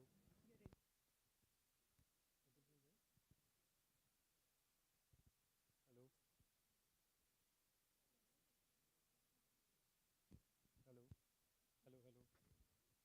Hello.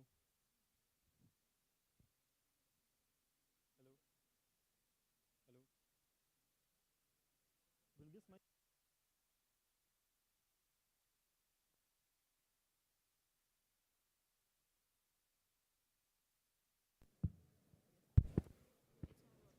Okay.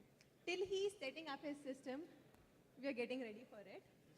So, for all the talks we had, how excited you guys are.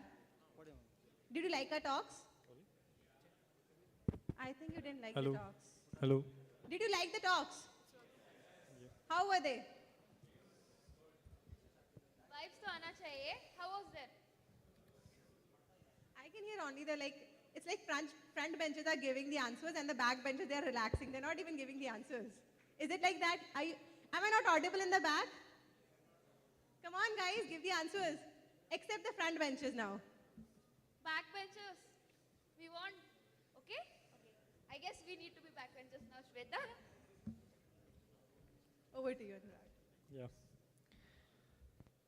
So hello everyone, I am Anurag. I work as Gabriel League at Locofy. And in today's presentation, I'll show you how you can build a React app using AI directly from your Figma files. So for this, we will be using Locofy. So Locofy is a developer tool that converts your designs into code using AI, and it accelerates the overall front-end development for you, starting from your design files all the way to GitHub deployments. So this is the design file that we will be working with today. And over here, you can see that this may look like a very simple design to a lot of folks over here, but the front-end developers, they know the struggle of converting this into your React code, because over here, you have, for example, you have all of these icons over here, then you have all of these SVGs and so many other different things. So converting this into like pixel perfect React code can take a lot of time. But what I've done is that I have already used Locofy, so I'm just showing you the code that you will get at the end of this presentation. So you can see that there are a bunch of components that we have created for you. And if you just see the code over here, you can see this is this does not use absolute positioning at all. Because a common question that I get a lot of people in this space they get is, why should I use a tool like to go from Figma to design, like from Figma to code? Because there are 4 main questions. The questions are, is this responsive? The other question is, will the code be interactive or will it be just like some elements, like the inputs won't work and all of those things? The other question that I often get a lot is also regarding the reusability factor. Can the developers read the code? If you use a proper design to code system, like if you just move everything to code from your designs, and if I hand it off to you, the question is whether you will be able to understand it, whether you will be able to extend the code. So I'll show you, I'll address all of these questions, but another question that you will actually realize once you start using this is how you can keep your designs and code in sync, and not just for the first time. Because, for example, you use Locofy or use any other tool, and you go from design to code. Now, your designer updates the design after 1 month. Now, will you again Locofy it, or what will be the process like? So I'll explain, I'll answer all of those questions for you over here. So over here, I'm opening up the Figma plugin for Locofy. So Locofy provides you with a plugin for your Adobe XD and Figma designs. So the first question was regarding responsiveness and interactivity, right? Those were the first 2 questions. So over here, you can see that Figma, Locofy actually builds on top of Figma. So if your designs are responsive on Figma, your end product, the code that you generate with Locofy, that will be responsive as well. So what do I mean by responsiveness in Figma? So if I shrink this, you see that this is responsive over here. Okay. So if your designs are structured in this way, and the designers, like with the latest properties that are introduced in Figma, it's way easier to do it now. And once you do it like this, then you, like Locofy, working with Locofy will be like a piece of cake for you, because as I told you already, that Locofy builds on top of Figma. Even if you don't have your designs in this way, the first feature on the plugin that you will find is the optimized design feature, which will actually scan your entire designs, and it will suggest you that, hey, this is a redundant group, this is where you can apply the responsiveness, this is how you can handle different screen sizes, and other such features for you. Now, the second question was regarding interactivity. So for example, if I preview this app, and by the way, without even touching anything, Locofy will generate like a pixel perfect preview of your app, as you can see. Now, if I'm hovering over it, you can see that my cursor is not changing, right? So because this is not an interactive element. So to turn this into interactive element, I'll just click on tag. Let me just select the button over here. And over here, I'll choose the button tag. Now you see, we also support a bunch of UI libraries, of course. So now you can go back over here. And now if I go back to preview, you can see that I get a button over here. So this is how you can quickly add interactivity to your app, and you can customize it further. So if you have an input field, you can add a placeholder, you can add some types to it, whether it is email, password, whatever type. Now the step 3 over here is styling and layout. So basically, even though this builds on top of Figma, there are some restrictions over here, okay? So for example, you may want to do something very specific according to a breakpoint, or you may want to add some hover stakes over there. So for example, over in this button only, I'll just select step 3. And over here, you can see I can customize the styles based on different breakpoints. So I can say that on mobile, so for example, on 420 breakpoint, I can just go over here and I can switch it to high. So I'm saying that apply display none when you have like a 420 breakpoint. Also, what you can do is that you can add a hover effect. So for example, I can go over here and I can add a hover effect, as you can see. So now if I go back to the preview, you can see now we have a hover effect here as well. So all of those things you can take care of this in your design file using the Figma plugin of Locofy. Then we have some actions. I won't spend a lot of time on actions because this is quite straightforward one, where you click on an element and you can configure that when the item is clicked, you want to show a pop-up, you want to scroll it into view, or what you want to do. So we have some options over here, 6 options that you can choose between. If not, you can even add your custom code, or you can add like a comment for your designers, or for the developers, so they can know that this button should do work. Finally, the last step over here is actually to sync it with the Locofy builder. And on the Locofy builder, you will see, so I've already synced it to save the time, and this is the Locofy builder. So a Locofy builder is like an online IDE. It's inspired by Visual Studio Code in some ways when it comes to like the UI and all. And it's geared to make the builders to feel at home when they're working with code. So for example, this editor over here, this is actually built in-house, and it's like, there are some developer-specific features like a proper file explorer and stuff. So you can see the code before you have even exported it. Now, as I told in the earlier part as well, that what about the code quality? Will it be something that developers will be happy with? So right now you can directly see that the code quality that we are using over here. And it's fairly good code quality because we are using components in a lot of places. So if I click on recent searches, sorry, let me shrink it. Yep. So over here on the recent searches, you can see that these two components, they're actually very similar looking. In a real world, the developer will actually create a same component, and then they will basically like pass the props or the differentiating factors for them instead of designing two separate components that do exactly the same thing.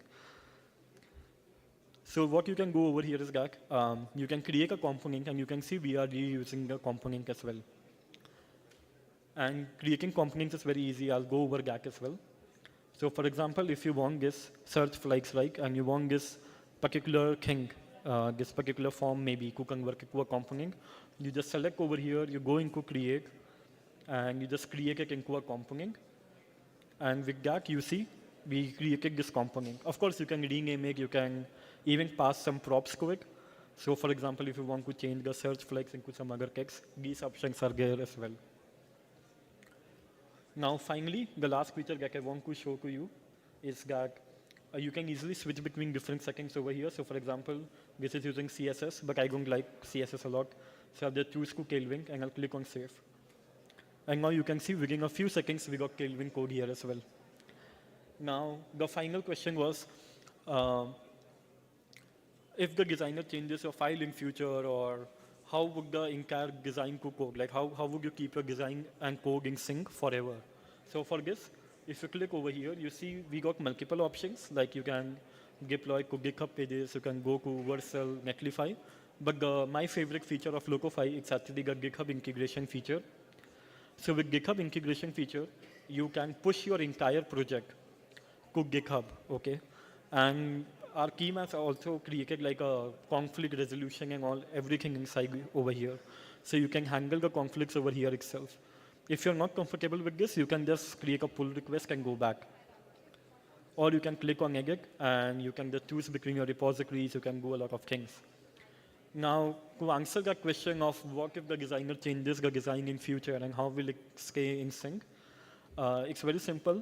For example, if the designer added this header bar, you go in Locofy, you again sync it with the builder, and now what you need to do over here is that you just need to click over here, and then you can just sync the individual component as well. So in that way, you can see that you're getting the file and the global CSS for that particular single component. So in that way, you can not only keep your design and code in sync, but also you can adopt Locofy incrementally. You don't need to start with the entire design file. So that was the entire journey, and if I export the code and run it, you will see this code that we have over here, which is using all the components and everything, and I have it running over here on my local host. So you can see, if I preview it, you can see this is responsive. If I go over here, you can see the responsiveness. Yep. And another cool feature with the actions was, is if you click over here, you can see the actions are also over here. So you can open pop-ups, you can work with headers, drawers, and other such cool features over here. So that was all. I hope this was I hope that you will go back and probably use Locofy again. If you have not used it already, because we got a lot of demos that we presented today. So if you have not seen it already, I encourage you to scan the QR code and hop onto the Locofy website. It's in free beta. So go there and use it. Okay, so that was all. Thank you.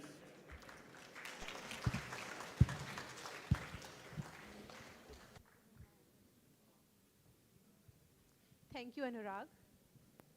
On next, we have Akshay from Hasura, who will be talking about common UI problems and scaling with Relay. So guys, please give a huge round of applause to welcome Akshay Acharya.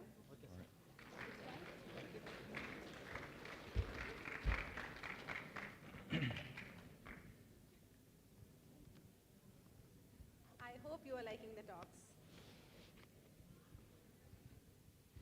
So, after this talk, we'll be having a short tea break so that you guys can go and energize and bring that energy back. Yeah, we want more energy right now. Feeling it's like a little bit low. Because I guess you guys are feeling quite low. I don't feel that energy now. Is the energy on or like it has been gone? How is it? On. On, you're gone. Okay, so like this 10-minute talk we have, and then we'll have a tea break. Also, we'll be having the breakout rooms. You guys can go and join the sessions, join the tech discussions which they're having.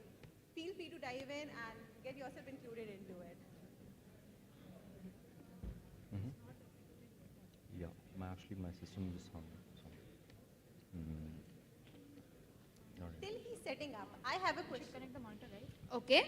I'll go in mid of the audience so that I pass the mic, whomever I like, because no one is volunteering for us. Okay. So, although like it's a very simple question, I think a lot of you will be able to answer. Okay. So, what has keys but cannot open locks? Okay. Can you repeat, Shweta? It was not clear. What has keys but cannot open locks? Who wants to answer? Like you have to first raise the hand. Winner will get cool gift. Can you repeat? Okay. What has keys but cannot open locks? I'll speak in the context of UI, React keys. It's just in the context of the conference. Anyone else? Oh, nice. We have an answer with us. Lakshmi? No. No, monkey. Object? Sorry? We got the answer from this. What's your name? Gary. Okay. What was the answer between? Piano. Wow, I guess he said. Is it? Okay. Thank you. Collect the swag though. Yeah, you can collect the swag from him, from her. All right. Okay. Am I audible in the back? Good. Thanks, guys. I'm Akshay from Hasura, and let's get started. Common UI problems. Now, everyone here is familiar with JavaScript fatigue. There's churn in the ecosystem constantly. We've been through REST. GraphQL came along, gave us amazingly structured APIs with types. TRPC came along and went, a little too complicated. We'll go back to REST and add types to it. State management has its own chapter. You have client libraries. We had fetch API for REST. GraphQL request. Apollo came along, added a few more features. And TRPC is played in the game as well. So for a toy application or a small application, this is really okay. Because at the end of the day, whichever choice you pick, you're actually going to get the output you want. You're going to get stuff done. But as your application grows larger, and if you're the guy actually responsible for shipping product, a lot of teams come across the same implicit kind of issues that are just under the surface. And building the Hasura console at Hasura, we sort of noticed problems happen as we scaled up our UI application. And we noticed velocity and iteration speed went down. We noticed that every developer added, the output didn't actually scale as we expected.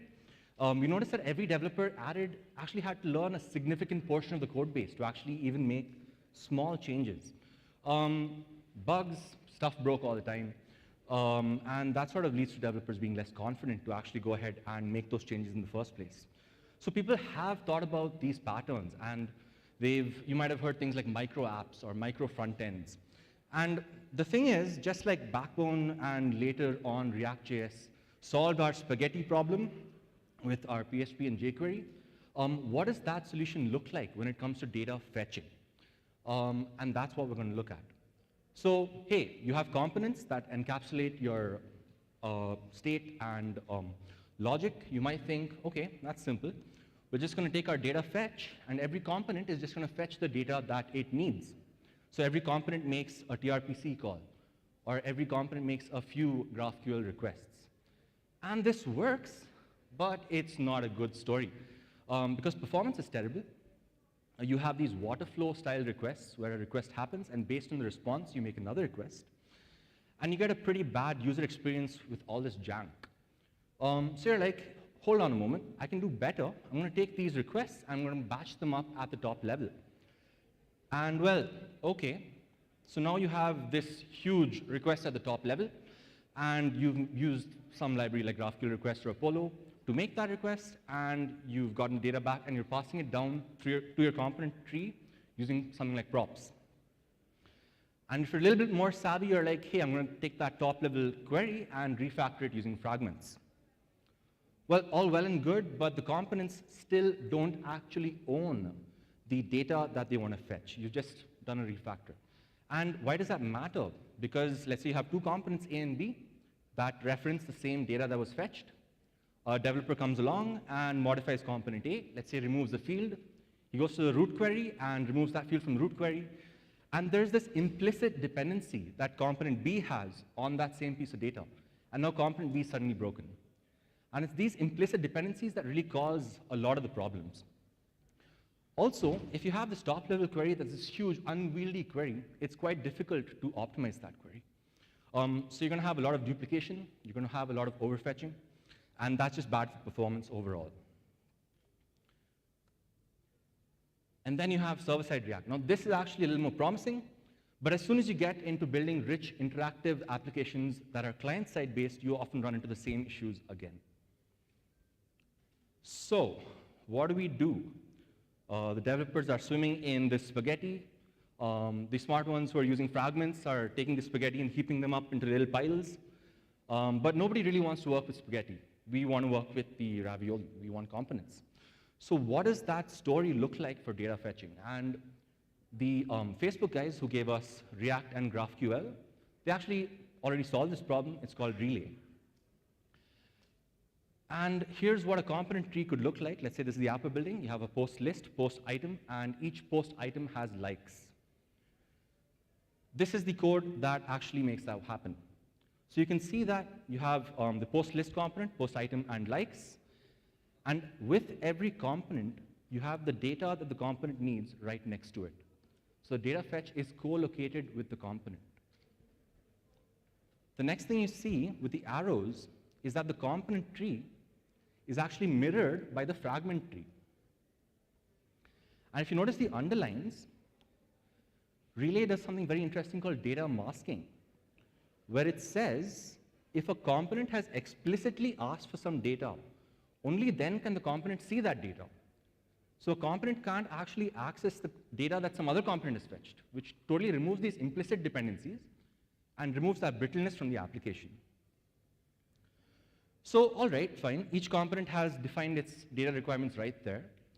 And then on top of that, the Relay compiler comes along, and the Relay compiler actually looks at your whole application, which is all the fragments, all the queries in the entire application. And the Relay compiler goes ahead and builds a minimum set of top-level queries to actually run the whole application. And since it's done at compile time, it can actually do very good static analysis. So it can do things like deduplication. It can look at dead paths and prune them. And what you get is an unbeatable performance for the whole thing. Also cool is that now developers can actually begin to own a little piece of the application. They can begin to own a component. So even as your application grows, even as your team grows, you can still continue to iterate with a lot of confidence and continue to iterate quickly. And the user experience also, well, it's great. So, all right, React came along and sort of revolutionized the way we do front-end development. And Relay, to me, looks like that new paradigm for data fetching, because Relay is the only thing that really solves all those problems. It's the only thing that gives us a component type way of doing these data fetching. And not adopting this, I believe, sort of holds us back. A lot of teams face very similar issues. A lot of teams speak to the same issues when it comes to scaling their UI teams. Everyone who talks about Relay, everyone who's used it is like, hey, Relay is the best solution. But building out that GraphQL server manually is not fun.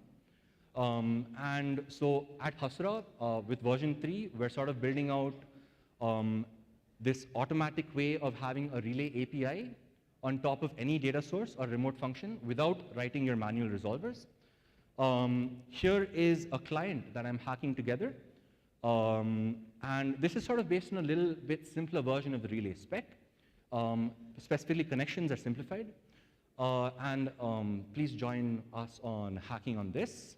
Also of interest is the recent Figma AI conference, where they sort of looked at, there are several talks that look at how to use AI to automate a lot of the UI development. And to really get those automated tools going, I think we need really good abstractions. And this component way of fetching data looks like a really, really good abstraction to me. And that probably gives us a really strong foundation to actually build automated tooling on.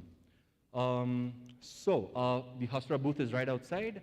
Please come and share your experiences with scaling out your UI and UI teams and what problems you faced. I'll see you guys around. Thanks.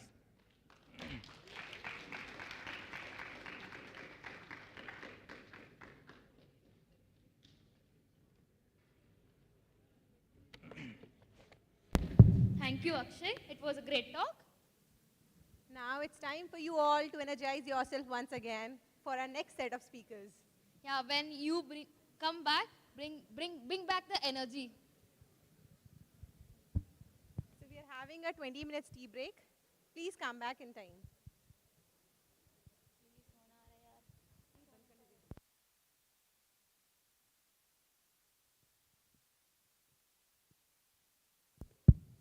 Guys, we also have breakout rooms. Please make sure to check them out as well.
Anyone with the answer?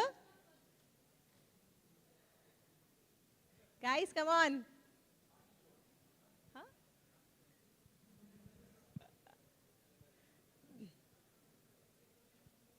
What has a heart and doesn't beat? Check. Come on, guys, at least try. Lakshmi, can you? A red heart, it does beat, no? We want a heart that doesn't beat. Red hat. Heart, heart, not hat. Heart, H-E-A-R-T. Yeah, heart, not hat. Anyone? Okay. No. I'll move on with the next question. This is... But we want to know what's the answer. Okay, so it is a deck of cards. Nice. Oh, nice. Did you give that answer? Okay, so next is, what has a face and two hands, but no arms or legs? Can you repeat it? You know it, nice. Oh, yeah. That was pretty quick. That means he's listening to us. That is the guy who is listening to us. Yeah. Okay, another one. I am full of holes, yet I can still hold water. What am I? So, Can you who repeat? gave the answer? Can you repeat? Nice. Yeah, it is. Okay. Good guess. We are getting people. Okay. Okay. The more you take, the more you leave behind. What am I? The more you take, the more you leave behind. What am I?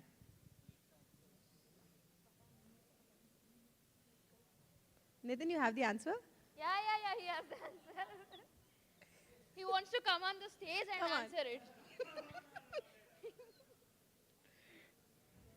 The more you take, the more you leave behind. What am I? Sorry? The more you take, the more you leave behind. I like that answer though. Oh, yes. Yeah, that's the right That's the answer. right answer. Okay, and we'll have a last question. Okay, I can fly without wings. I can cry without eyes. Wherever I go, darkness follows me. What am I? Okay. I can fly without wings. I can cry without eyes. Wherever I go, darkness follows me. What am I? Our audience is smart enough. Nice. Let's start, I guess. It's 4:30, right? Yeah, it's 4:30. So now, do we have Akash ready? Okay. So our next speaker is Akash, and he has always won all the hackathons he has participated into. So we would like to welcome Akash on the stage, who is going to give a talk on hacking JSX Pragma for fun and profit. You all had coffee, right? So now we Show some show energy. Some energy. Give him a big round of applause. That should reach to Akash.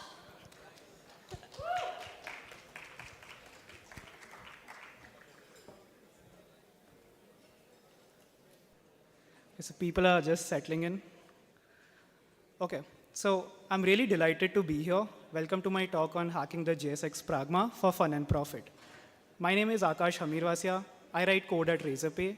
I also love building products on the web, contributing to open source, and learning new technologies. Some of my products include Blaze, Untab, Diode, and more recently Slanted, which you can check it out at slanted.app. You can connect with me on my Twitter, GitHub, or check out my website for various blog posts, past conference talks, and various other projects I've worked on. So let me start my discussion with a brief introduction of what JSX is. I'm sure all of us here would have used JSX, and JSX is simply that HTML-like thing that you write in your JavaScript files to define your UIs.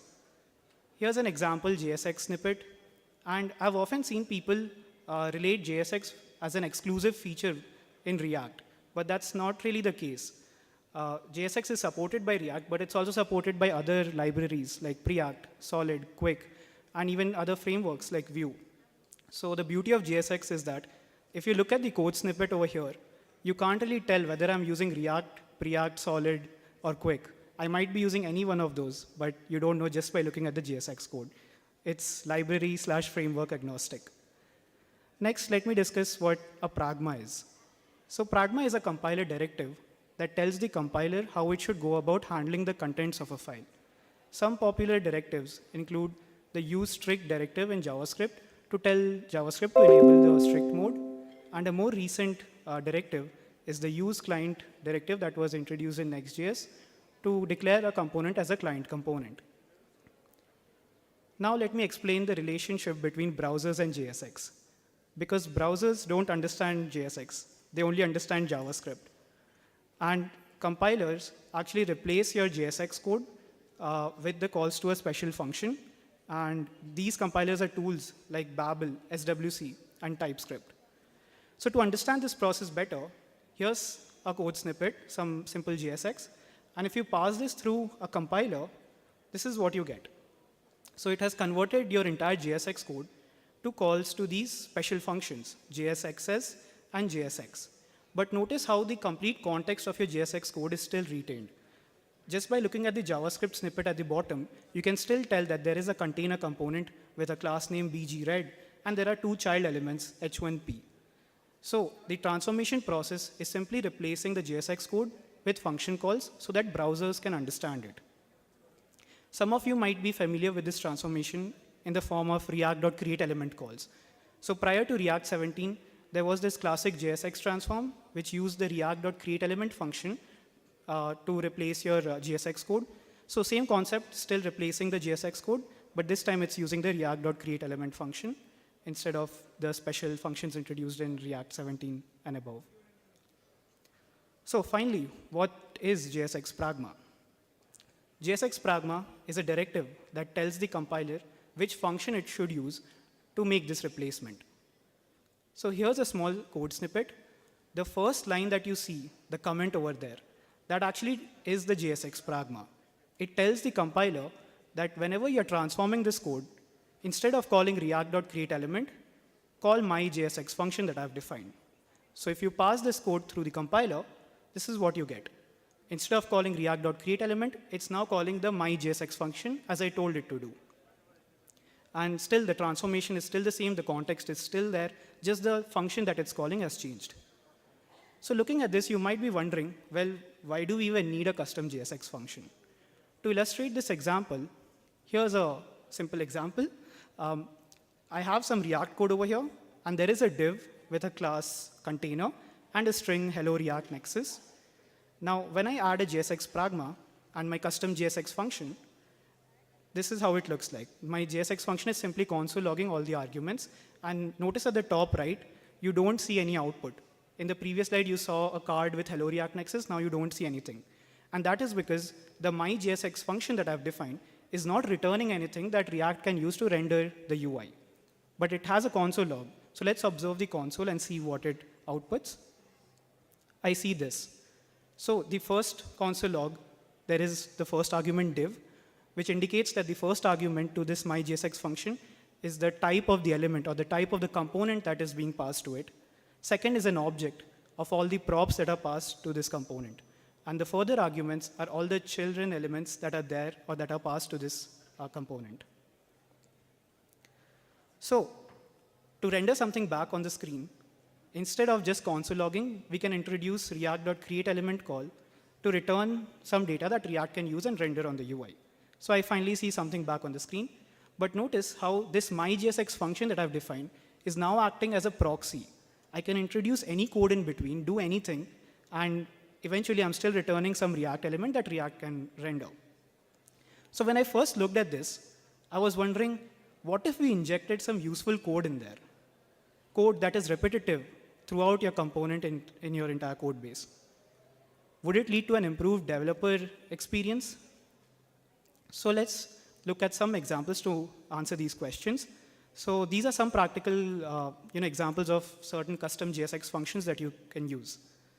So I'm sure most of us here would have used Tailwind CSS or some other CSS library and would have encountered this problem of dynamic class binding. Here's a basic example. there's a button component, takes in 2 props is primary is large, and it interpolates in those props and attaches certain class names dynamically. So I'm generating the string based on the is primary and is large prop. Now, this looks fine on the slide, but as soon as you introduce more props, this becomes very hard to maintain. You might have nested interpolations, and over many years, you won't even understand what this code is doing. So some of us have previously used a package called class names to solve this problem. Class names package exposes a function called cx, which replaces your class name string with a function call. And here you define all your classes as an object, and class names will automatically include or exclude certain classes based on the conditional that you have. So bgblue 500 text white will only be included if is primary is true. Now, when I looked at this, I wondered, what if I expose the functionality of class names package throughout my code base? And that is where custom JSX functions come in. So I define my custom JSX function, and to use it, I use the JSX pragma, add JSX myJSX function. And within this myJSX function, I'm again still returning a React element using react.createElement, passing in all the relevant props. And just before return, I introduce this extra check. So if the class name prop is set in my component, pass the value of the class name prop in my cx function. Call that function, and whatever value it returns, store it back in the class name prop. And then go ahead and render the React component. So what is the benefit of doing all this? If we come back to our button component, the developer doesn't have to worry about importing class names, call cx function, or do any of that. They can still use the familiar class name prop, but instead of just using strings or interpolations, they can pass the same structure that class names package use to define their classes declaratively. And this leads to maintainable code and readable code in the long run. So the functionality of class names package everywhere. You don't have to think about any imports. It just works. You can also use custom JSX functions to introduce a new prop in JSX. And this is what Emotion CSS does with its CSS prop. So this is some code from the Emotion CSS repository. They have this JSX function, which is similar to what we have seen in the previous slides. And here, at first, they check whether the CSS prop is set in the current component. If the CSS prop is not set, simply fall back to calling react.createElement and rendering the default component. But if the CSS prop is set, instead of rendering that component, render a special component called emotion and pass in the props from the create emotion props function call. Now, the beauty of this code snippet is all the style generation logic is inside that emotion component and create emotion props function. But by introducing a custom JSX function, they have exposed this functionality to your entire code base. So anywhere in your code, you don't have to think about importing emotion. You can just use CSS prop and tap into the functionality that Emotion CSS library brings. Now you can do even crazier things, like runtime prop validation, which might be useful in certain scenarios. So here's, again, another JSX function. And here, what I'm doing is I'm checking whether my component has a Zord schema attached to it. If there is a Zord schema attached to it, simply parse that schema and pass in the props to it to validate whether the props are actually matching the schema that I've defined. If it doesn't match the schema, it'll throw an error if the validation fails, if it doesn't match the schema. And for the end developer who's using this JSX function, they can use it like this. So I have a profile component, and let's say it takes a user object, which is a very dense object. It can have various fields. Let's say it has name, age. And I want to ensure that whenever this component is rendered, the user prop always follows the same schema or same definition or same structure that I want it to have. So I can attach a schema property on my component and define my Zord schema and tell it that it should have a user prop, which is an object, has name, age, with the relevant types. And when I'm using the component, I can wrap my profile with an error boundary. So for whatever reason, let's say the user data that is sent to this component does not match the schema I've expected it to be, it'll throw an error because Zord validation would fail. And when it throws an error, it'll get caught by that error boundary. And I can use the error boundary to render some helpful text, say that some error happened, or I can pass in that error to my error tracking tools like Sentry to understand why that error happened and go about fixing it. So to summarize, JSX pragmas are used to modify how the compiler treats your JSX code. I like to think of them as global middlewares that surgically update the data React sees before it goes about rendering your UI. Using custom JSX functions can be beneficial because it can allow you to add new capabilities to the existing JSX syntax. It can avoid repetitive or complex code that is there in your code base. And it can improve the overall developer experience. But use it safely because there are some cons to it as well. So because you're modifying something so fundamental like JSX, it might deviate from the natural understanding of what people have about JSX. They might not know what this CSS prop is unless you tell them. They won't know that your class name has changed to follow this new structure unless you tell them. So when you're onboarding new people for your projects, it might be hard to tell them that, okay, we are using a custom JSX function that adds in new capabilities. And it may also add some runtime overheads. So for the runtime prop validation, you will validate those props in every render for that component, which might be slow.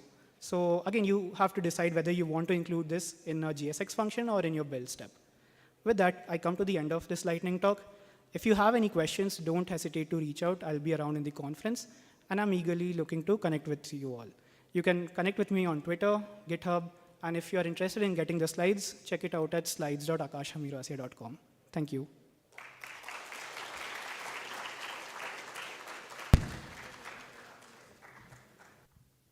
Thank you, Akash. Guys, make sure to connect with him on Twitter, GitHub, and website. Yeah, he's a very friendly guy who loves to teach things.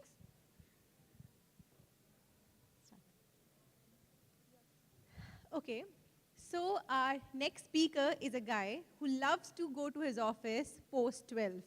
What? I want to literally meet my work time twinner. Oh, seriously? Yeah, I go to office around 12. Oh my God, I wish I will also go to office one day at around 12. I reach my office at 10 or 11, but that's fine. Okay, so we have Sanket, who is going to deep dive into React profiles in performance optimizations. So folks, give him a big round of applause. We need some energy. Woo! So I hope the tea break was good for everyone and everyone is like awake. So hi everyone, I am Sanket Singh and today we'll be talking about React Profiler, React Profiles and a bit of performance optimization as quickly as possible. Just a quick intro about me. Currently I work at Google. If any one of you has used Google Pay, I work in the Google Pay team. And if there is anyone whose 50 rupees is still stuck, please don't contact. I don't know where is it, okay? Prior to that, I worked as a software engineer at LinkedIn in India. I love spending time in teaching and training a bunch of students as well in different algorithm data structures, DBMS, and a lot of things. Marvel and DC fan, but I did not raise my hand when somebody asked it, sorry for that. Okay, so what to expect from the session? So we are going to talk about React Profiler, right? And we are going to see actually about the so-called optimization that we have been taught through the great documentation of React and a lot of YouTube tutorials that if you do this, this gets optimized, this didn't get re-rendering, and so on and so forth, right? So let's start talking about it.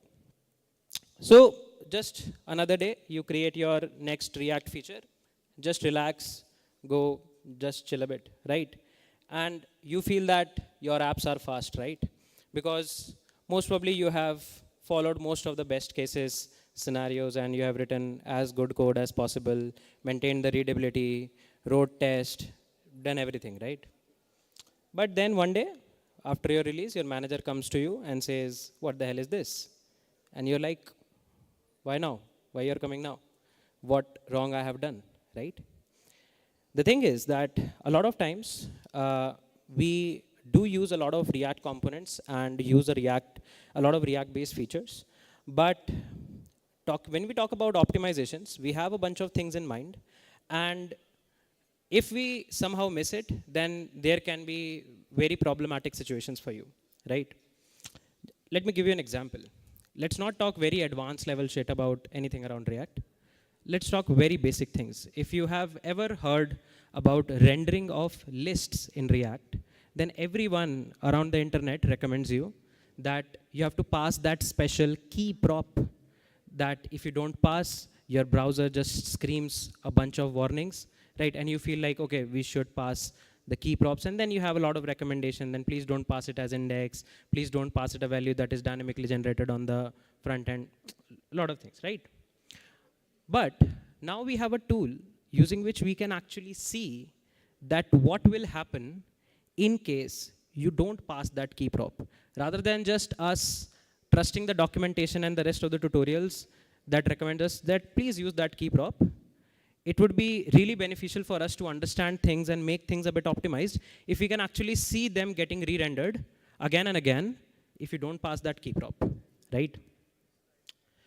So what if you can make your apps faster? If you want to make your apps faster, there are 2-level drilling that you have to do. First is you need to know why is it slow. Then only you will be able to realize how to make it fast. If you don't know the reasoning, there will be a lot of time that you will spend in just debugging your applications, right? Here comes React Profiler in the picture. How many of you guys have used React Profiler or use React Profiler daily? Quite a bunch, right? So React Profiler is a pretty good tool using which you can do a lot of analysis around what are the components are there which are getting re-rendered, and not just that. It also tells you why it got re-rendered, how much time approximately since the profiling started it took to re-render, and maybe we can use this tool to actually see some regular optimization that we do with our React applications. So using Profiler, you can see what's going wrong, right? You can see which component re-rendered, you can see why a component re-rendered, and you can see how much time it is approximately taking to re-render. And using these metrics, you can take decisions around what all things you need to optimize. As I said, optimizations always comes as a 2-step process. First of all, you need to know what's going wrong. Secondly, you start optimizing things with all of the great tools that you have, right? So let's deep dive into a bunch of coding stuff. We have quite time constraints, so I've already prepared a very simple application in front of you, right? I hope everybody is able to see it. So if you want to use React Profiler, all you have to do, there is a React developer tool that you just have to install as a Chrome extension, and boom, almost all of the things are done for you. Now what you can do, you can go to your developer console, right? And here you will see a new option of Profiler. If you're not able to see it, I hope now everyone is able to see this. You can see there is a Profiler option and there is a component option. The component option is just going to show you the component tree, that how exactly the components are rendered inside one another, and then comes our Profiler, right? So this is the Profiler, and it provides us a bunch of stuff. For example, it provides us a flame graph, ranked graph, right? It provides all the timeline, what happened, when happened, right? All you have to do is just click on this pretty cool blue button, and it will start profiling your application. For example, if I click on it, and let's start doing a bunch of stuff. For example, I write here that, what about threads? I hope a lot of you guys already heard about threads. And let's say I tweeted. Now you can see already something was going on the screen. Some green highlights were coming up, right? I'll talk about how is that coming. And now you can stop profiling, and you can see all of the interactions, all of the state changes that actually happened are coming in front of you, right? And you can see a bunch of components are there in my code that are definitely re-rendering, right? Now, before you actually take a deep dive in actually optimizing those, I would like to show you a bunch of features of the Profiler. So what you can do, you can go to the settings button. If in case you didn't see it, this is the settings button. You can go to the settings button and you can turn on a bunch of settings. For example, you can highlight updates when component re-render. So whenever a component will re-render, it will give a very cool green highlight, okay? And then you can record why each component rendered while profiling. So it will show you that maybe due to a prop value or a callback, why it got re-rendered, maybe the parent re-rendered, that's why it re-rendered, or it is the initial render, that's why it's getting tracked here. Everything it will actually show you, right? And you can also hide the commits on your DOM, which are less than a particular set of seconds, but I have not allowed it. So you can see a bunch of things happened. For example, If I just refresh, we can clear the console. Right, let's say if I just write 1 here, you can see this much part was actually highlighted because actually that's a component that got re-rendered because maybe some state change happened. Right, if I click on tweet, you can see almost everything on my screen is getting re-rendered. Right, so using the profiler, you will be able to realize that what all things are actually getting re-rendered that you have to actually target. Because most probably you will be having a very mammoth big application, and you can't just take a deep dive into your code and think that what's going on, what's not going correctly, okay? So now if you carefully see, now one more thing that a lot of time we have in our mind that let's say if there is a component and let's say the props of the components are same, then most probably it will not re-render. A lot of time in the initial days, we have this kind of thinking that, okay, if there is a prop and the, if there is a component and the props of the components are not changing, most probably that component should not re-render. But that's actually not true, right? If the parent component re-renders, the child component is bound to re-render until unless you take some measures, right? So if I start profiling here, let me just quickly refresh. If I start profiling here, type let's say 1 here, tweet, stop profiling. You can see there were just 2 exact commits that happened. One when I actually wrote that one, and then when I click the button. When I click the button, you can see a lot of things happened.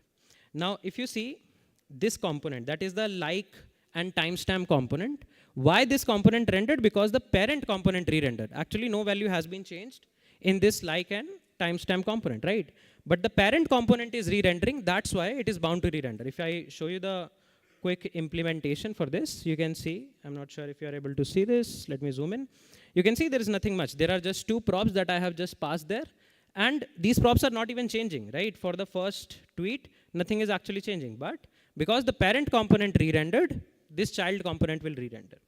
Now, again, we already know a lot of tricks that we can actually use in order to save a bunch of re-renders, right? For example, we can use something like React memo, right, to actually cache this component. So let's go step by step.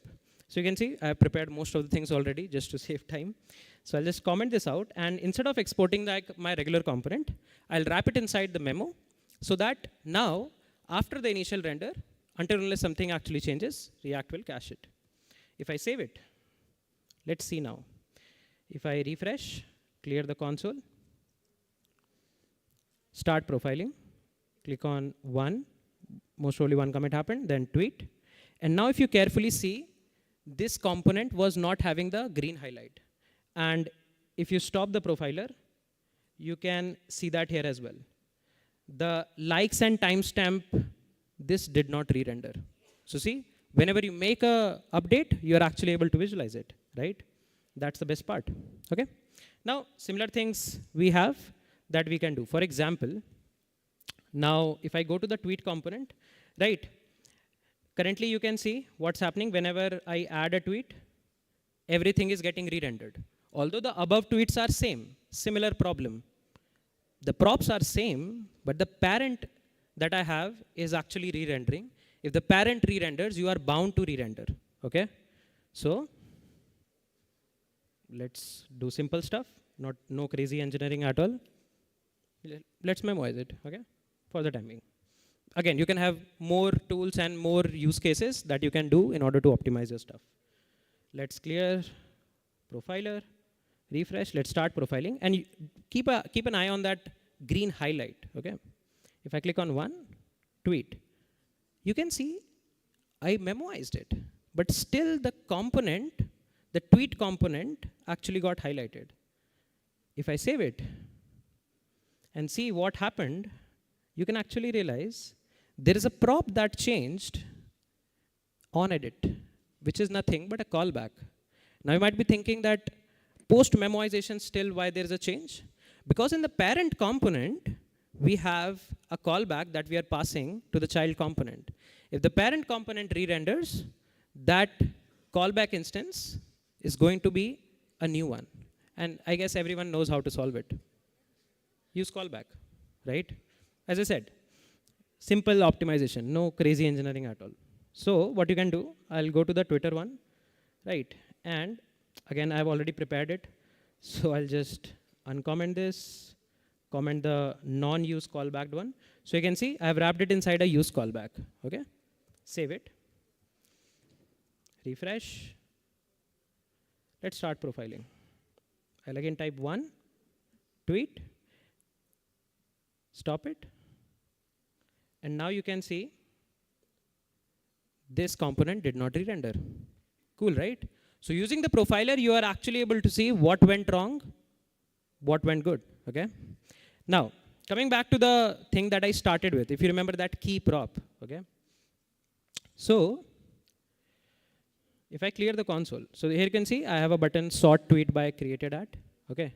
If I click on it, you can see everything is actually coming up like this, right? Now, inside tweet list, you can see there is a key that I have actually commented out, right? Now, let's start doing the profiling, okay? Let's add a bunch of tweets. Hi there. Tweet. Let's start profiling.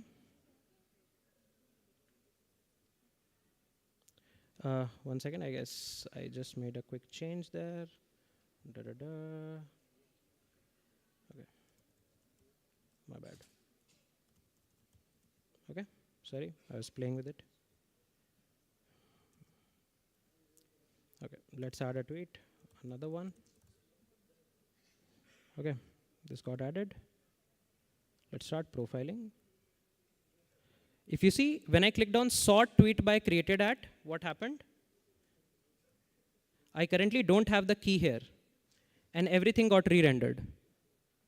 See, now let's try again. Let's profile again. Hi, tweet.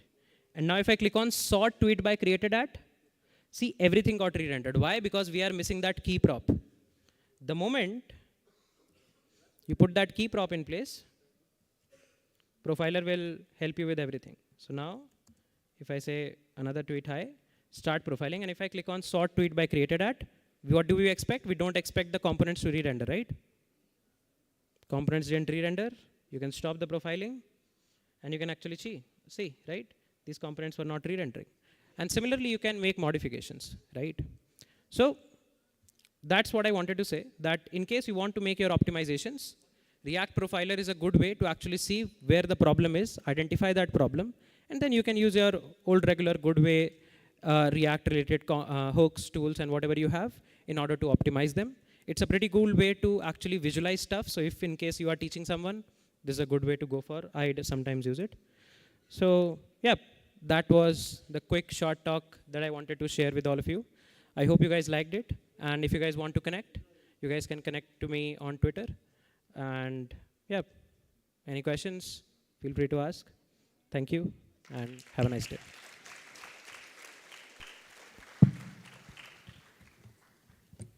Thank you so much, Sanket.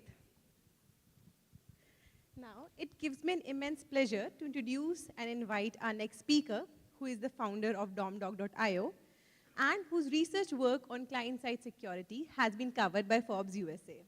He has also presented his talk in the prestigious Black Hat Security Conference. Yes, he is Lav Kumar, the founder of domdog.io. Folks, give him a big round of applause. Before we start, I just want to tell you one more thing about him. He's the guy who enjoys reading the YouTube comments or the troll comments more than actually watching the videos. So I should be now very aware. Make sure to post or tweet something or on his videos, on his comments. Make sure to post something. Yeah. Thank you, guys. I'll tell you something funny. So like it says here, I'm the founder of domdog.io. But today she gave a good introduction for me. Yesterday when I met her, she was like, you are that something dom dog guy, right? So no, something dog guy, right? So yeah, I hope you guys don't call me a something dog guy. And remember the actual name, which is dom dog, right? Okay, so I think the entire day you've been seeing a lot of sessions about a lot of cool frameworks, functionalities, and things of that nature. You use all of that to build really good applications. But once you build them, and like the previous talk, you profile them, you make them really performant. And when you have put out this really awesome application, one thing which probably you don't put a lot of focus on is in security, right? Especially when you look at front-end security, because our focus typically tends to be on the back end. If I were to ask you, how many of you have a website, published or your app published on the internet without a firewall? Raise of hands. Without a firewall. Okay. Couple of brave people, I think, they have put it out without a firewall. A lot of confidence. But if I were to ask you, how many of you have a firewall for your front end, I think the number would almost be zero, or there would be very few people. So that's the current state of affairs, where we put a lot of focus on the security of our backend, but for our front end, we don't really do much. And if you think about it, if you consider your backend to be, like a safe, I don't have to, as a thief, I don't have to break the safe. All I have to do is steal a key, and your front end is the key to all the backend data and functionality, right? If I can get my code to execute in the front end, I can use all your existing functionality and access all the backend data and backend functionality. So that's a problem which a lot of people do not give attention to.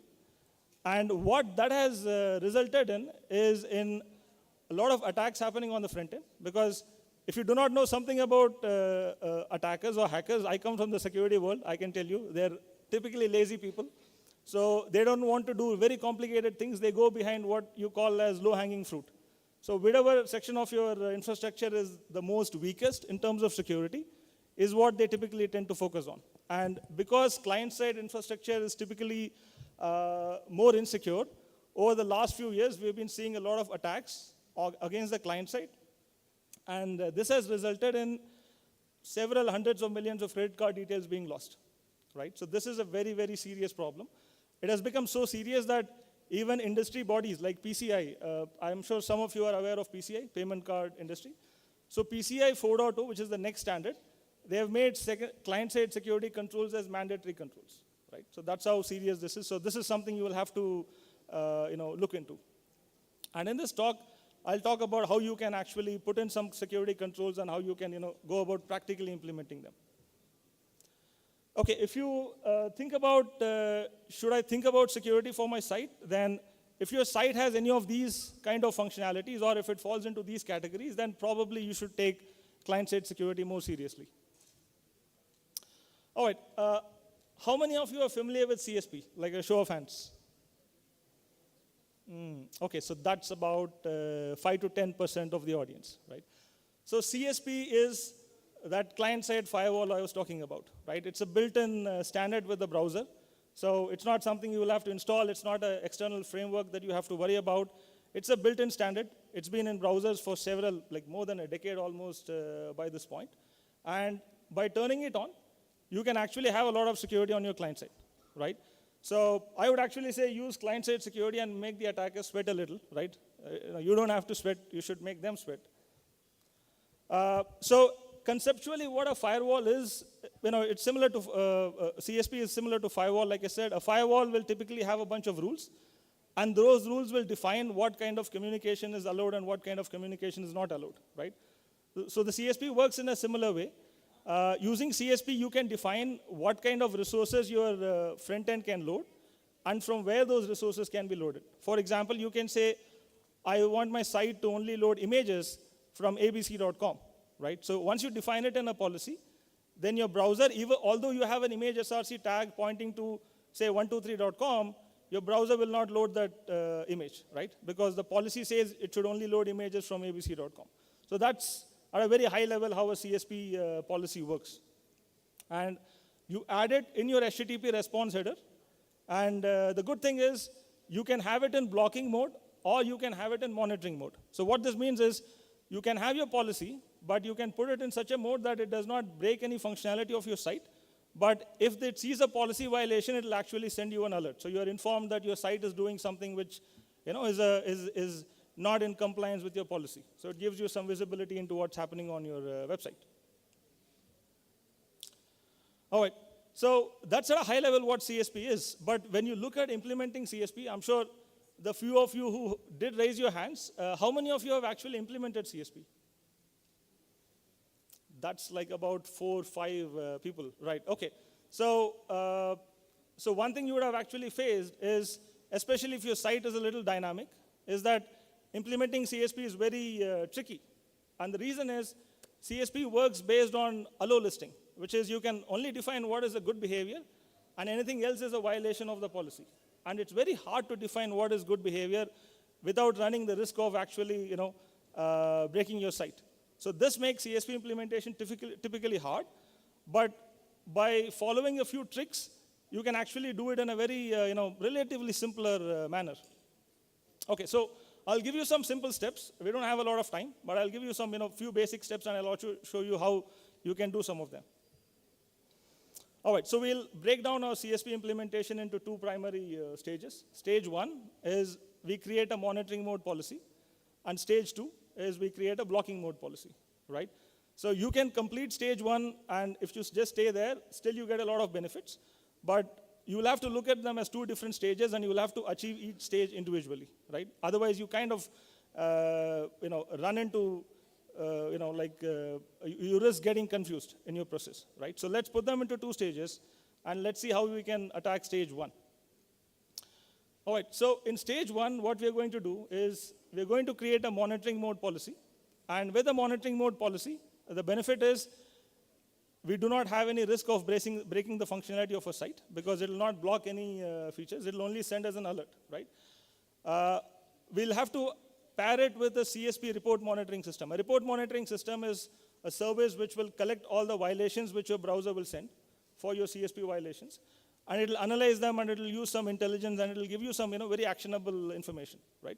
So if you have a monitoring mode policy, and if you pair it with like a good report monitoring service, then you can actually have very good attack detection capability, and you have visibility into what's happening on your client side, right? From a security point of view. Like I'm sure a lot of people use Sentry to look at what's happening with your errors which happen in your client side. I'm sure you have other systems to monitor performance. So this could be your first step towards monitoring the security aspect of your client side. Okay, so now let's look at how you can create a monitoring mode policy, right? So we have created a scanner, which is located at scanner.domdoc.io. It's a free scanner. It's based on WebAssembly. And it's very easy to use. You just have to start a scan and browse a website. And you stop scan, and it'll generate a report for you. So in the interest of time, I've actually generated a report already. And I'll go to protection status. And you can see there's an auto-generated CSP policy. If I go there, then it'll show me a CSP policy that is generated for my website, right? So I can just take this, and I can use it for my site. You could have a working monitoring mode CSP policy in about 5 to 10 minutes at max. It'll take you some time to deploy it on your site, of course, but the policy itself, you could have it in 5 to 10 minutes, right? So for ones who have not seen a CSP policy, this is what it kind of looks like. So you define, like I was talking about images, you define the behavior of images using image SRC, and you can give a list of domains from where you want to load images, right? So this is typically how a CSP policy looks. And what this tool also does is, it'll generate a policy. For your existing policies, it'll also analyze them. Like in this case, I've looked at Google. I can look at the existing policies on Google, and it'll also tell me what is the kind of security measure that we have on the existing policy, right? What weaknesses it has, and so on. So if your existing policy is weak, you can find it out from here, and it'll also tell you how you can address that particular weakness, right? So the ideal goal would be that you have a good coverage across all the different sections that it highlights, okay? So you can use this as a benchmark to kind of get to a very good monitoring mode policy status, okay? All right, so let's say you have created the monitoring mode policy. Then we, at this point, have completed stage 1, where you have visibility into what's happening on your client side. And if an attack does take place, then at the very least, you will be informed about it, right? Which is a good place to be at.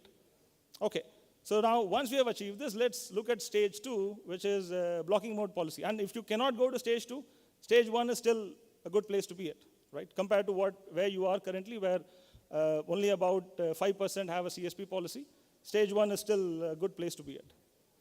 All right, so now let's go to stage 2. This is where things get tricky, and because you're trying to now go into blocking mode where there is a risk of breaking the functionality of your site. So this is where people struggle quite a lot. They're like, hey, if I put a strong policy, I could break my site, or the only way I can have a strong blocking mode policy without breaking my site is I'll have to water down my policy quite a bit, right?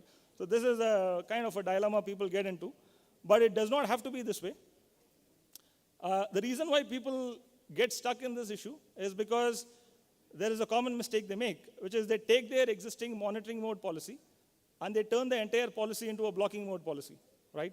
Which is a very bad approach. It could work if your site is very static, you don't use a lot of third party and so on, then maybe that works for you. But for most people, this is not a very ideal approach to take. And I personally know people who created a monitoring mode policy, and they've been like waiting for up to a year to go into blocking mode. They're like, okay, next week I'll go into blocking mode. Next week they'll go into blocking mode. They never really muster the courage to go into blocking mode and risk breaking the website. What we can instead do is, there's a different approach, which is, I don't know if many of you know, that is your browser will support multiple CSP policies at the same time, okay? So what you can do is, you can have your monitoring mode policy as is, without touching it, and you can parallelly start creating a blocking mode policy. And your blocking mode policy can have small sections from the monitoring mode policy added here, okay? So what you'll do is, let's say, for example, you have your form submission, right? So form submissions are typically more, in the sense, they're not that dynamic. In the sense, you might submit forms to 2-3 domains, but that that domain list does not change quite that often. So you could put form submissions into the blocking mode policy first, right? Because that's kind of easy to do. Images, maybe it's hard to do. Let's say if you're an e-commerce company, you're loading images from lots of different domains, and the list of domains keeps changing on a constant basis. Maybe you will never be able to put image SRC in blocking mode, right? So you can leave image SRC in the monitoring mode, no problem. The rest of the directives, you can start moving them one by one to blocking mode. And the way in which you can decide is you can look at which directives are more serious. Let's say scripts. So you would want to ensure that you don't load scripts from unauthorized domains. So script, you can move to your blocking mode. You can give it higher preference over something like images, for example, right? So by doing this, you might not get to a perfect policy, in the sense you might not have everything in blocking mode, but you can get to an ideal policy for your particular situation, right? Which is far better than trying to have one policy in blocking mode, which is pretty much watered down, right? So this is something you can do. And for scripts, if your script domains are changing constantly, like in the sense there's a lot of dynamic third-party scripts that is being loaded, then you will not be able to give a list of domains saying, hey, I only want to load scripts from here. But instead, there is another option called as nonce and stick dynamic. So you can read about all of those directives online, right? But this is an approach you can use by which you do not have to, even if you are loading scripts dynamically, you will still be able to go into blocking mode for scripts, right? So that's a little tip you can use. Right, okay, so these are some strategies at a high level, which you can, if you follow, you might be able to get to a reasonably good CSP policy for your site. And in terms of timelines, these are rough estimates again. So monitoring mode policy, you should be able to get one in about a week for static sites, and for very dynamic sites even, you can get one in about 2 weeks' time. And blocking mode policy, these are the rough time estimations. So this is just to give you an idea so that you can plan your project accordingly. You don't start off very optimistic saying I'll have a CSP policy in 2 days, right? But this should give you some rough idea. Right, okay, just to recap, monitoring mode CSP policy is great. Hopefully more engineers here are able to get their sites on CSP, at least in monitoring mode. And you can use the free scanner to create a policy and to analyze your existing policies, and use multi-mode CSP policy approach when you want to go into blocking mode, right? Okay, so you can reach out to me for any queries. I'll be here tomorrow as well. So if you have wanted to deploy CSP but you had issues, you can get free consulting from me for the next 24 hours, limited offer, right? You can get all your CSP queries answered, right? And you can reach out to me on Twitter as well, and please do check out the free scanner, right? All right, guys, thank you so much.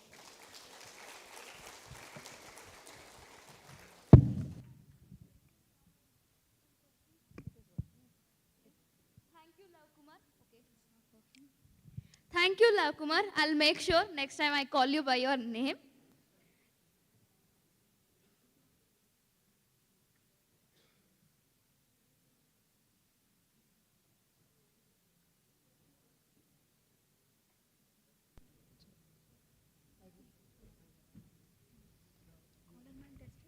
Okay. So what did you decided for bucket list for this 2023? Where's the USB? And how many of them have you covered till yet? 2. That's nice. I'm sure all of you might be having some bucket list to cover. And our next speaker, he too has a bucket list in which he wants to cover 5 most adventurous activities in this year, out of which he has recently done skydiving. Yeah. So I would like to welcome Ishan Sharma. Who's going to talk on Immersive experience on the web. Give him a big round of applause. Woo! Thank you, folks. Just give me 1 second. This clicker is not working, or maybe Microsoft PowerPoint is not working. If you have someone from Microsoft here, there's a bug. Can you please add it to Jira? Oh shit, the clicker was off. Sorry, it is my bad. You can remove the Jira ticket in case you added it. But yeah, anyways, cool. Let me hear some noise, man, please. You folks are sleeping here. This is the only person who's making out. But yeah, I'm really excited to be here, back in my favorite city in India, Bangalore. And I have a lot of content today. I was hoping the timer wouldn't start, but it just started. We have 15 minutes. And I'll take it up as a challenge. But before that, I think I should talk something about myself. So I'm Ishan. I work as a software engineer at HackerRank right now. I'm a final undergraduate, actually just graduating next week, right after this. And you know, I've been giving a lot of talks recently, but this one, I thought React Nexus was just another talk. But today is a very special day for me, and I'll tell you why. So last year, I got the opportunity to actually attend React India, and I had the privilege to attend this particular talk by some speaker. In case you didn't recognize him, his name is Tejas Kumar. And you know, I was mind blown by the way he delivered his content and every single thing. And then we met, and he invited, Tejas invited us to his place. I gave him a little something with a note, and that note read something around, looking forward to seeing you next year. Who knows, maybe I'll be sharing the stage with you. And today is that day. Tejas is also speaking. He's here in the audience, and I'm in that. But yeah, talking about things that are special for me, there's another special moment that happened with me when I was 12 years old. I started with Visual, C++, and all that stuff, but it was a bit boring, to be honest. And then when I started with web, it was like love at first sight. For me, the main reason was that it gave me this empty canvas, which I can use to paint something and share it with anyone in the world. And it's just a profound feeling, which is very specific to web, right? And today, we'll be taking that a bit further by diving into immersive experiences. Now, what do I mean by immersive experience? If you talk with someone else, you know, some people refer to AR, VR as immersive experience, which is kind of true. But at least for the sake of this talk, what do I mean by immersive experiences? So I would define it something like this. For me, anything that adds a sense of depth, volume, or scale to the web is an immersive experience. In order to understand this in a better way, we have to do some time travel. I just took this time machine from Doraemon. So let's go back to 1990s. You have these web browsers, Netscape Navigator, or you have Nexus. This is before Steve Jobs returned to Apple. And they had a lot of limitations, in the core sense that these browsers were known to be document viewers. They were meant to be document viewers, and internet was used to just share technical documents or research papers with other people. But then, a lot of other things also happened, but VRML came into the picture in 1994, which was the first sort of thing that allowed developers to go ahead and create something. Then CSS was introduced, then Flash also came into the picture. But in 2011, something magical happened. That is when WebGL was introduced. Now, what's WebGL? It is a JavaScript API which provides some bindings to OpenGL 12.0. In very basic layman terms, it basically allows us JavaScript developers to run a code, some piece of code, on a user's CPU. With that, let's dive into 3D. So I have a 3D model of a dolphin here, by the way, my favorite animals. And you know, this particular 3D model, it is made up of skeleton. This is called a mesh. And this mesh consists of a huge number of polygons. The most basic polygon that someone can create, you can notice the triangles over there, is a triangle. This is also called a primitive. let's see how we can use WebGL to actually go ahead and create this triangle. It's fairly easy to get started with. You just go ahead, start with add a canvas element, then you define some document.query selector, get the canvas context, and then you write this piece of code. Don't worry, it just looks overwhelming. We'll go through this. So it's very easy. You just start by defining some vertices or some indexes for all of these edges, and then you define something called shaders. What are shaders? These are actually, in very layman terms, these are individual programs that run on the GPU. Now, there are two kinds of shaders. One is vertex shaders. The major difference between vertex and fragment shaders is that these help in transforming positions or computing positions, and they run once per vertex in a mesh. For example, for a triangle, it would only run thrice. And then this is the code for that. After that, you have to define something called fragment shaders. These help in painting the objects or actually adding colors. A good example could be, let's say you're defining a gradient between point A and B, then what should be the color between every single pixel between those points? That is something which fragment shaders take care of. But just look at this, right? This is the entire piece of code that we wrote in order to draw one single simple 2D triangle in WebGL. So you can imagine that if you're working with a 3D scene like this, things can get really, really complicated really, really fast. That's why we use some layers of abstraction or some libraries to help ease it down. And one such library is Three.js, which is what we'll be exploring today. Now, I can't wait to jump into the editor and show you some cool stuff. Who's hungry, by the way? I am hungry, and I'm craving for donuts at the moment. So this is just a simple example that I created. We just have a 3D model of a donut, and that's it. Let's see how we can get started. I just have a sample starter project here.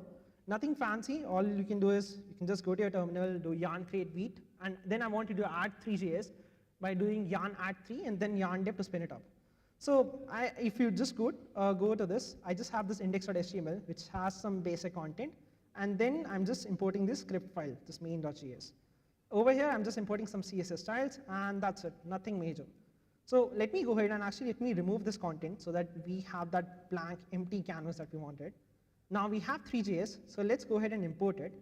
I'll do it something like, let's say, hey, import star as 3 from 3. Awesome, but now what to do next? We just have an empty canvas. In order to understand that, I want you to think of yourself as a film director. Imagine you're Christopher Nolan directing Oppenheimer or something. Now at this point, what happens is, let's say you're recording or you're shooting a scene for your upcoming movie. In that case, how do you get started with that? For that, let's say maybe you need an empty canvas or a good frame where you can actually go ahead and record something.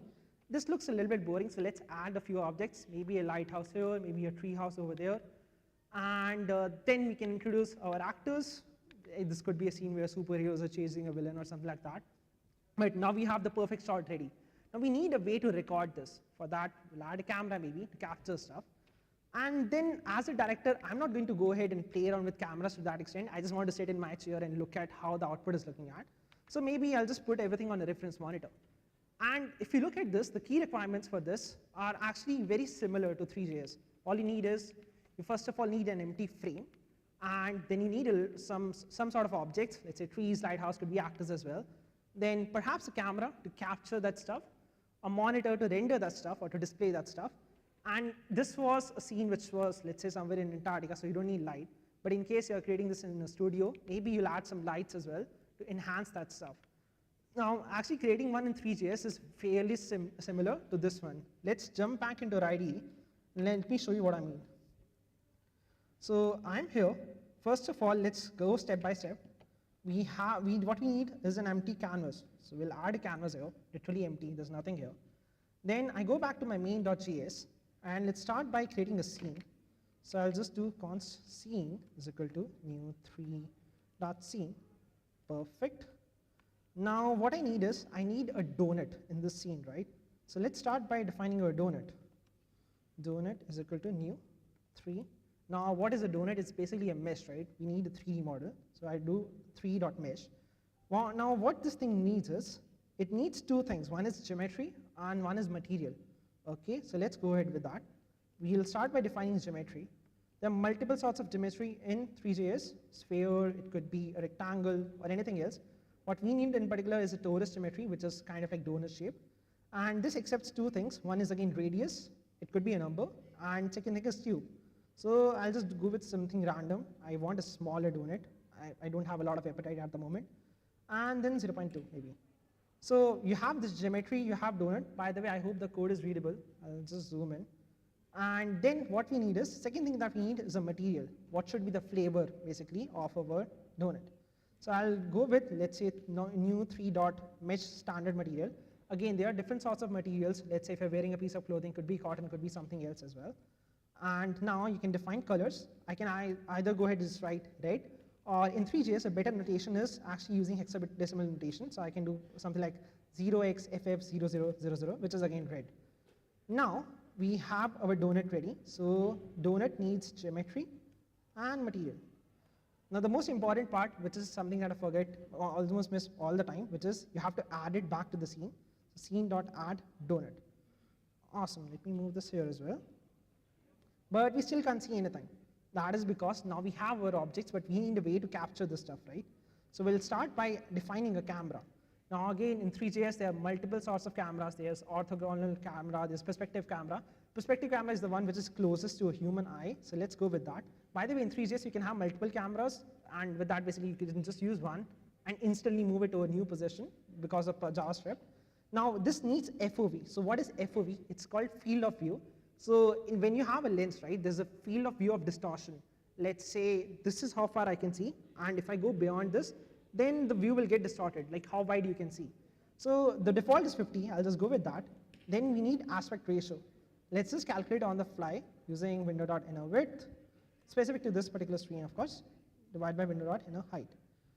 Awesome, we have that. Now next two other problems are, you need near and far. Near is how near you can see, and how far away can I see. So it would be, let's say, 0.1 and 1000. Now we have it, let's add it to the scene, but we still can't see anything. Why is that? Because we need a monitor as well. Remember the key requirements. So monitor is basically nothing but a renderer.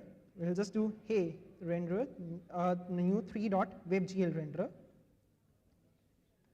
renderer, and this needs a canvas. We already have a canvas. I'll just pull that, document.querySelector, canvas. Now we can just go ahead and render this. So we can just say, hey renderer, can you render this and take the scene and the camera? Now we do see this, can you see this little small black rectangle on the screen? Let's increase the size. I can just do a render.setSize, window.innerWidth, window.innerHeight. Awesome, but we still can't see anything. Now, why is that happening? Not to understand better in a better way, we need to talk about Cartesian coordinate system in 3JS. Don't worry, it's not going to be a boring maths lecture, but basically the Cartesian coordinate system, it indicates that when you have an object at the origin, let's say in this case it's a donut, and you have three axes from that. One is you have this x-axis, which always goes in the horizontal plane. You have a y-axis, which is always in the positive y plane. And then you have a z-axis, which is in 3JS by convention pointing towards you, because I'm going to be pointing towards stages right now. And then what is happening right now is that we have our ring here, we have our donut here, but it's not actually showing up. The reason for that is our camera is actually also at the origin. So it's somewhere inside this donut. That's why you can't see anything. So what we have to do is basically somehow we need to move this camera on the z-axis or along some other axis in order to actually capture it. And how can you do that? In order to do that, we can take advantage of something called transformations. Basically, we can use these three coordinates, these x, y, z coordinates, to apply any sort of transformations. The most basic ones are position, rotation, and scale. Position could be, you can just define the position, whether I'm here, whether I'm there on stage. Rotation, you can do this on any other axis. Let's say you can rotate anyone around one particular axis. Right now, I'm rotating or spinning around y-axis, but you can do that, and scale as well. Let's jump back into our IDE and let's apply what we learned. So I'll go back and we have our camera. I'll just move the camera position. Camera.position.z is equal to, let's say, 3. We still can't see anything. The problem is that the one that we saw in Christopher Nolan movie, that was a real one, and this is an artificial environment. So we need to add some sort of light. Again, in 3JS, you have different lights, and I'll be going with a very basic one, is a point light. Let's make it white. Let's use that same notation that we learned about. And we have to add it to the scene, scene.add light. Now we can finally see something. let me move the light to here in front. So light.position.z is equal to, let's say, 3. Awesome, we can see your donut. And actually, you know, there's another cool part, which is if I go ahead, if I set wireframe to true, you'll notice that this entire mesh was built by those polygons that we just talked about in the beginning. Now, this doesn't look like a donut, right? So let's actually do that. Let's convert this into a donut. So for that, we need, let's say, hey, chocolate flavor. That sounds fancy. Now I'm actually hungry, but basically this is a technique called texture mapping, where you take some 2D pixels. Over here, I have this folder where I have this image of a donut. There's the base, and this is the top. Now what you can do is, oh, this is actually strawberry flavor. So let me change that, strawberry. Perfect. And hey, berry, double R, my bad. 3.texture loader, you can just use that. And we can load our texture, which is donut.png. Now we can apply that texture map using this map property and then texture. Oh, strawberry flavor, sorry. And now you can see actually it looks gray. Our image is not there. So what's happening is that texture load is actually an asynchronous function. So before the render thing after the render thing happens, after that it actually loads the texture. One easy hacky way to fix that is that, hey, you can just do set timeout. And let's just say, hey, after 500 milliseconds, you can go ahead and render this. Now I can see our texture is there. But this is actually a hacky way. So better way to do that is actually we can take advantage of something called request animation frame. This basically accepts a callback. I'll just call it recursively. This particular method, this is a browser API, it accepts a callback. It will call it before entering the next frame. I can just call this here. Let me call the animate method. And you can see our donut is here. Now we can go ahead and apply one of the transformations as well. I can just do, hey, donut.rotation.z plus equals 0.001, I don't know. And you can see our donut is presenting. Super cool. Let me bring back the content to actually get done with this. Now we have a content here, but in the real one, you can see our donut is actually somewhere over here, and it's rotated around a particular axis. So let's apply some transformations, what we just talked about. I'll go ahead with this. Let's say donut.position.y. First of all, let's say 1. Now this 1 is positive y-axis, so maybe how about something like minus 0.6. That worked. And then I can do donut.rotation.y is equal to minus 0.75, and perhaps donut.position or rotation actually should be rotation dot x is equal to minus 0.75. Done. With that, we have a donut. I'm actually craving for one right now, but this was just a quick glimpse of some of the limitless possibilities of 3JS and cool stuff that you can build with it. You can build donuts, you can build spaceships, you can build Earth, whatever you want. I look forward to seeing whatever you will create. And in case you want to take a look at the source code, you can just scan the QR code of this GitHub repository. With that, we have reached the end, and we are almost on time, on 15 minutes. So thank you. In case you have any questions or anything, please feel free to connect with me in the launch, and I'll go ahead and grab a donut now. Enjoy the rest of the evening. Bye, everyone.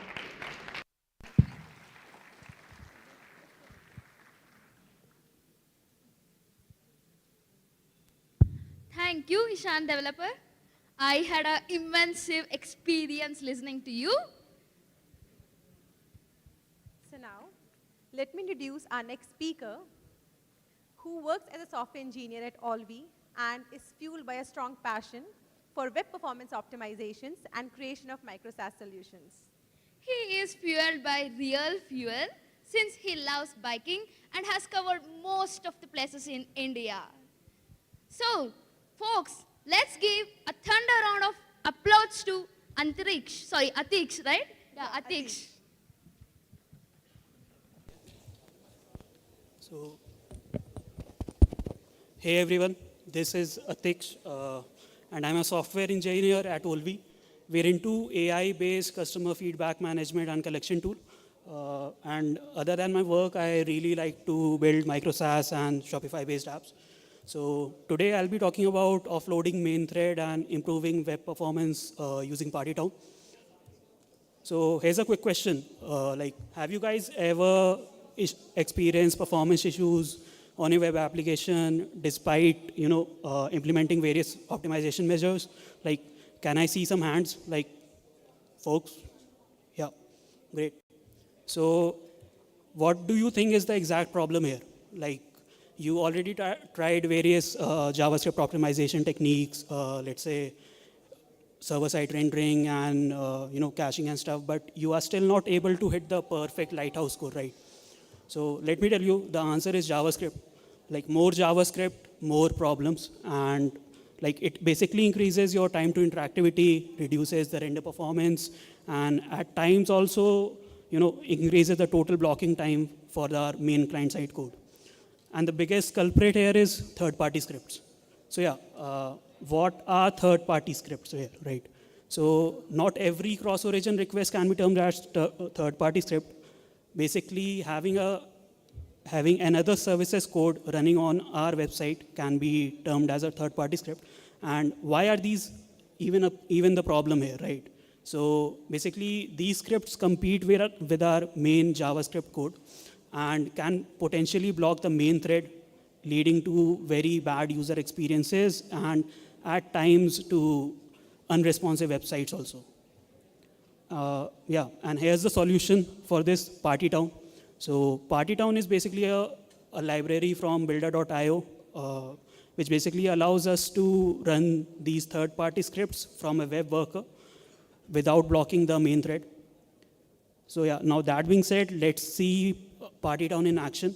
So here's a website which has a bunch of third-party scripts already included, like Intercom, Mixpanel, Google Analytics, Posthog, and Microsoft Clarity.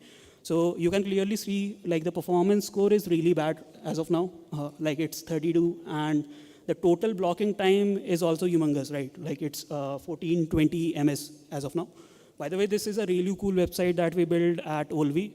It's a wrapper around ChatGPT to get you started with the PRD stuff. And now this is the performance score after we simply integrate PartyTown to the same code base. So yeah, what actually happened, right? So the total blocking time, that is the TBT, it actually reduced from 1420 ms to 0, and the performance actually doubled, right?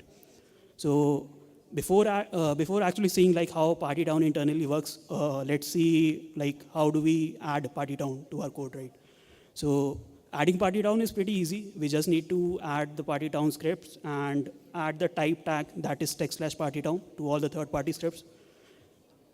There are plenty of NPM packages, like here is the package for the React one, where we can include the PartyTown component, maybe in the header component or of our React app. And whenever we basically declare the script, we simply add the custom type tag that is text/PartyTown. This will allow PartyTown to identify which scripts to run in the web worker. And yeah, like one more thing, like PartyTown actually uses service workers to run internally. We'll see it in the next slides. So what does this mean? Like the PartyTown scripts needs to be served from the same origin as our own websites. So it cannot be served over a CDN. So here's a script that PartyTown basically provides us to copy the main snippets of the PartyTown scripts directly to the public folder of our app so that we don't have to manually add any files. Yeah, so that was about the installation part. Now let's see like how basically it works, right? So with PartyTown, all the third-party scripts are taken care by the web worker while our main code runs on the main thread. This sounds really interesting, right? So here's the question, like, can we run any JavaScript in web workers? Sadly, the answer is no. And the reason because like the environment for web worker is different. Like we don't have access to the DOM variables and let's say the window object and stuff. But the beauty of PartyTown is that with PartyTown, we can access these variables as and when needed, right? So let's say that this code basically runs in the web worker as of now. So what PartyTown will does it will run each line of that code, and whenever it encounters a main thread variable, right? Like in this case, window.location.href, it will be using proxies to intercept those requests and send those variables to the main thread, where we can basically get the computed value, and those value will be returned to the worker thread. So yeah, what's the secret here, right? So basically what we need to do is we need to block the worker thread synchronously. But as you know, like JavaScript is a non-blocking asynchronous language, right? So how do we do that? So PartyTown basically uses synchronous XHR request.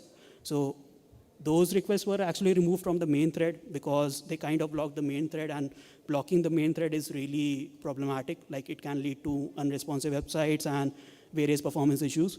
So, but those synchronous XHR requests are available in the worker thread, as blocking the worker thread doesn't really affect the main thread and the website is still responsive enough. So what PartyTown basically does, once it intercepts those variables, it creates a synchronous XHR request to a route called /proxytown, which is intercepted by the service worker, which PartyTown actually adds. And that service worker then sends those variables via post message to the main thread, where we basically get the computed value, and then that value gets returned back to the service worker and then to the web worker. So here's the workflow here that we just saw. So basically, most of the code runs in the web worker.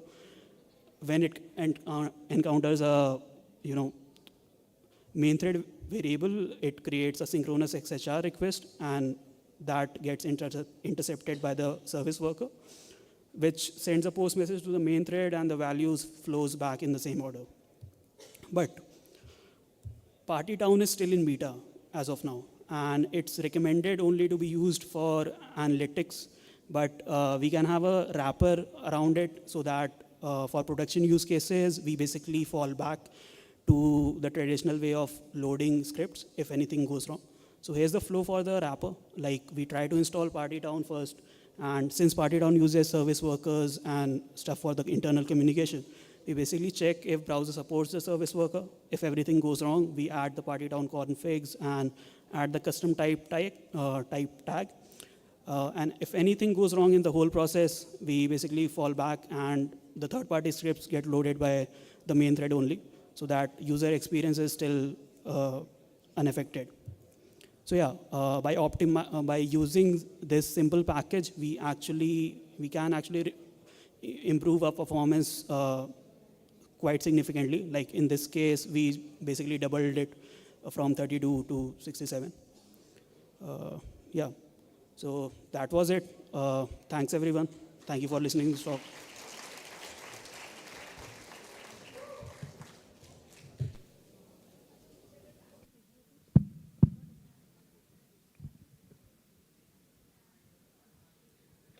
Thank you, Atish. It was a great talk. You wanted to ask some question, right? What did you do actually yesterday night? I didn't do anything. Okay. What were you doing? Yesterday? Yes, yesterday. Okay, I was fixing a production bug. Oh man, you were fixing a production bug. That's why you were not responding to my calls and messages. Yeah, but we want to hear your stories fixing like what you have broke in the production. Recently. So any volunteers? Yeah, recently one. That's also. Yeah, any Recently, volunteers? Anyone who broke production in their own company, UIs, backend, whatever. Has anyone? No We one know did. all our developers. We have did it. We want volunteers. Has anyone? Click kar dena. Wow, you guys are so nice. We haven't done anything like that. Okay. Oh, yeah, we have got one. Please come on Can the you come on stage. First, give him a big round of applause. We need it. Come, We are come, almost come. at the end of the day. We need it. Okay. So I broke something in production around 1 week back. I was implementing something called progressive multi-stage canary, wherein, instead of having just a single stage where you say, I have production traffic going to 96% of real users, and then 2% to baseline and 2% to canary. You wanted something wherein, you go to 2%, like say 1%, then 2%, then maybe 5%, 10%, and then you can ramp up to 25%, and if 25% works fine, you ramp it up to like everyone else, right? So in that, basically, I was doing some DevOps related work. In that, what happened was, there's this actually an abstraction layer called traffic service.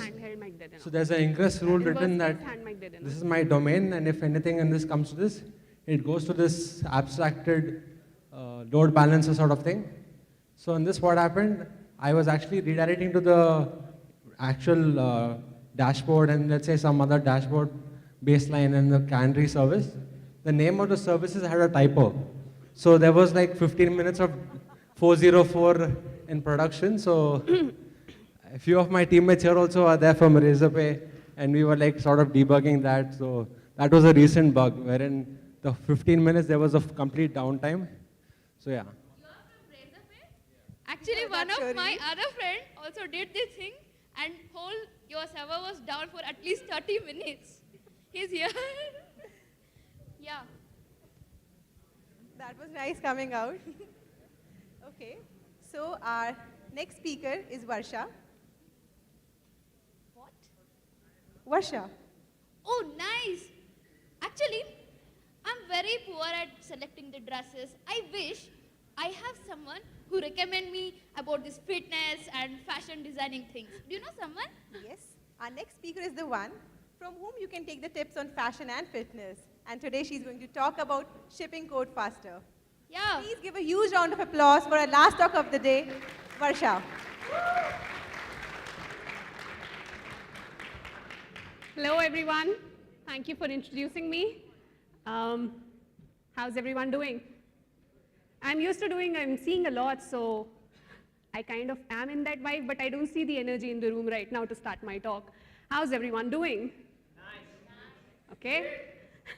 Okay, awesome, awesome. Hi everyone, I'm Varsha Saha. For those of you who don't know me, I work at Flipkart. I'm an engineering manager at Flipkart. And today I'm going to talk about shipping code faster. My request to the volunteers, please don't show me the time card.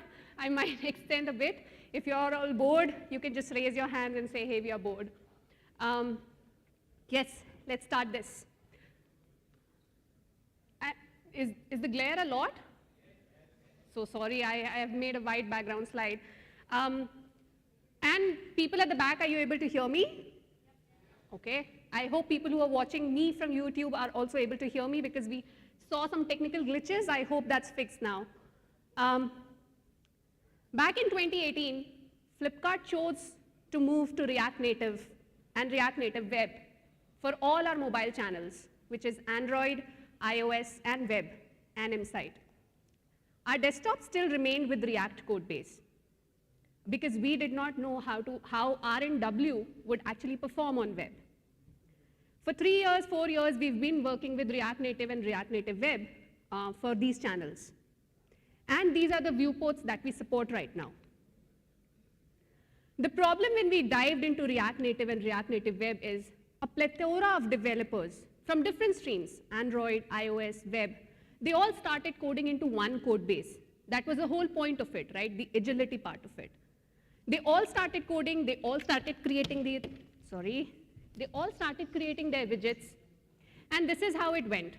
So say a developer had created a widget, the second developer, if they had to write a text line below something in the widget, they created another copy of that widget. So that's the first problem. Problem of too much. The problem of too much code, too many widgets, copies, and their copies. How many of you can relate to this?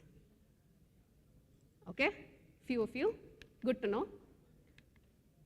So this was a major problem. For every extension that we were doing, we were creating similar copies of these widgets. A lot of code being bundled, a lot of code being shared. This is the snapshot of the actual repository, and I am sorry for my developers at Flipkart. But if you see, all of this points to one single widget, which is something called as PMU that we use, right? And this is just half the screenshot. Imagine the amount of variations of PMUs we've created in our code base. This is problem number one, right? There are so many copies of PMU. Today, if I ask any of you that, hey, I want to extend PMU widget by one title, which file would you choose? You wouldn't know. In this state, the only way to code faster is to create your own file and widget. You'll go ahead and create your own file and widget because you wouldn't know which file to change, right? Unless some legacy developer is there and you want to ask them, you wouldn't know which file to change. The worst fear of an engineering manager then is having a one-on-one with their team and engineers complaining about creating only widgets. What is my growth path? Where do I go from there, right? This is my worst fear. Problem number 2, the problem of designers hating engineers. By the laughs that I'm getting, I'm thinking all of you can relate to this. How many designers in the group right now? Oh, good, saved. This is the second problem that I'm talking about, right? There's no design coherency with us, with 4 channels, even with the single code base, but you've seen the copies that we've created, right? None of our developers or none of the developer team goes to the designer to take the sign off for the coherency of the design, right? And which is where this battle happens. In this state, the only way to code faster is to say, hey, designer, let's just, I'm going to push to production anyway. In this state, the only way to code faster is to shake off the fight and push to production, which is what most of us do, right? Not wait for the design sign-off. The worst fear of a designer is bad design in multiple places and people calling them out on Twitter and LinkedIn. They get tagged a lot. Flipkart UX sucks. What is Flipkart designer doing? Look at this widget, right? That is their worst nightmare come true. Problem number 3 is the problem of screen sizes and a collective laziness from the developer, from the engineering manager, and from your product managers. Now we do have one code base, but we said, okay, let's do it for the mobile version. Who is actually going to create separate widgets for desktop, right? Not me. During BBD last year, we had 200 features, over 200 features being released.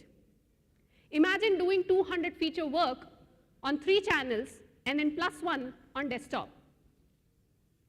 You're not overpaid, right? In this state, the only way to code faster is to not code for 1 channel at all, which is what happened. We left our desktop as a channel. We left it long back. I think the last code that would have gone into desktop would be somewhere around 2016 or 2017. It's that old. The worst fear as a web engineering manager is engineers saying we are not focusing on web anymore, right? Which is the worst state for a web engineering manager. To recap, what we want to focus on is removing redundancy in feature creation, which is we want to bring parity across channels, but still not have the 10,000 files that I listed down. Have a coherent design across platforms so that the designers are not at our backs, and of course, are not getting abused all over social media platforms. It should also be compatible with all screen sizes and platforms while maintaining platform capabilities. When we moved to R&W, our worst fear was losing web capabilities. And by the way, that did happen. Our vitals tanked. Rest of the things that we could have potentially done better using web fundamentals, we did not do it because we put agility over everything else, right? And that's not the right state to be in either. Whatever tech stack that you use, the platform capabilities should still be top-notch. And last but not the least, we wouldn't want our developers to create 400 different widgets for 4 different platforms. We wanted to maintain the same agility. And that's where we developed this low-code platform. The idea is to bring one widget capability to all channels without additional effort. This is what the low-code platform is all about.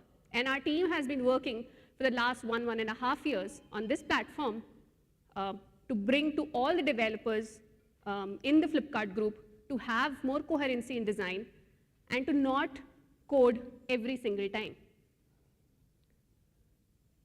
Before I get into the technical details of this project, I would also like to bring the design fundamentals that we had in mind. As I said, we wanted to cater to a large sort of devices. How many of you have foldables right now? Foldable phones, flip phones, okay? You know the problem with foldables, right? The apps look horrendous. The UX is horrendous, right? Unless somebody is good enough to do that. We also wanted to support futuristic devices like foldables. I'm sorry for showing this slide. I've got a lot of flack for it on Twitter. Hence, I've moved to Threads. So those of you who want to follow me without bashing me, please move to Threads. If a snake was responsive, would it look like picture A or picture B? Engineering manager doesn't code. It could be any question. It's a UX question. As a consumer, what would you like to see, A or B? A, right? B is like the lazy option. Talking about the design, we had a UI palette. We had a palette of design that we already were using for Flipkart.com. And we stuck to that palette itself.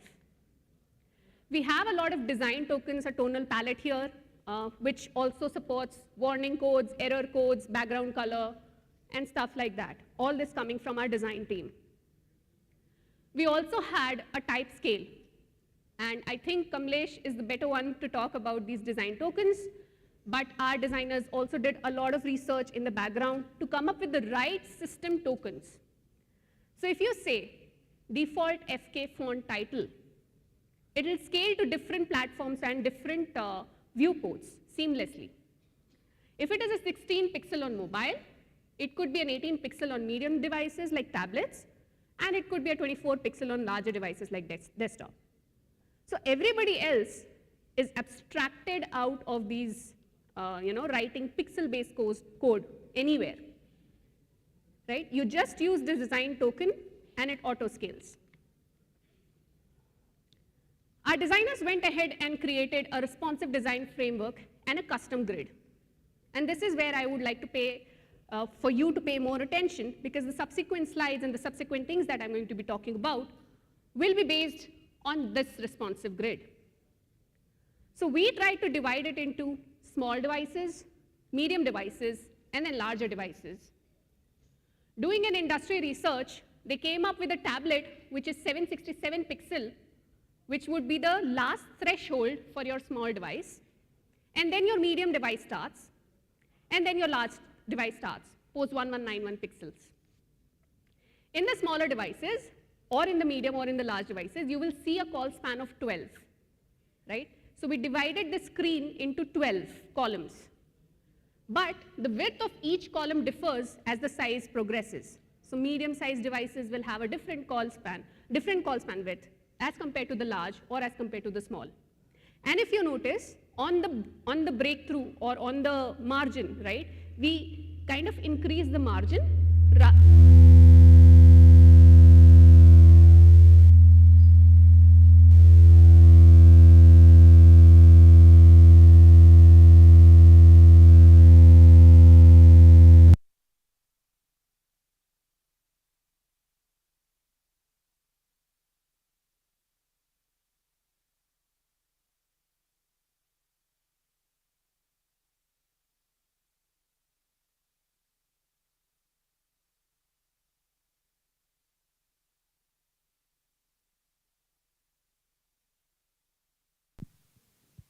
Hello? Yeah. As I was saying before the earthquake, I didn't know my voice is that bad. I realize it now. Sorry, God. But yes, as I was saying, we've divided our screens into these grids. Design of each widget. Now, this is the first time a website in the country has done so. Most of the websites follow the B part of the snake, right? And even if they do follow the A part, the code base is not low code, the code base is not a single code base.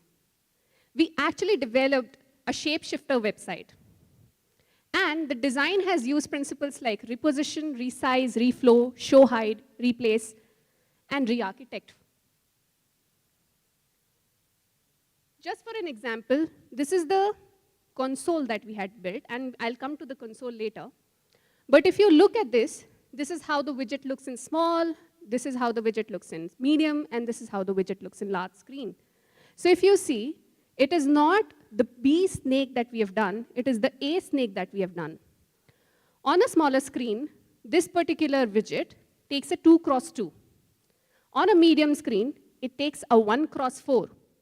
And on a larger screen, it again takes a 2x2, but it can be grouped with other 2x2, right? So this is how we've done things. We've shape-shifted and not necessarily stretched things to make them responsive.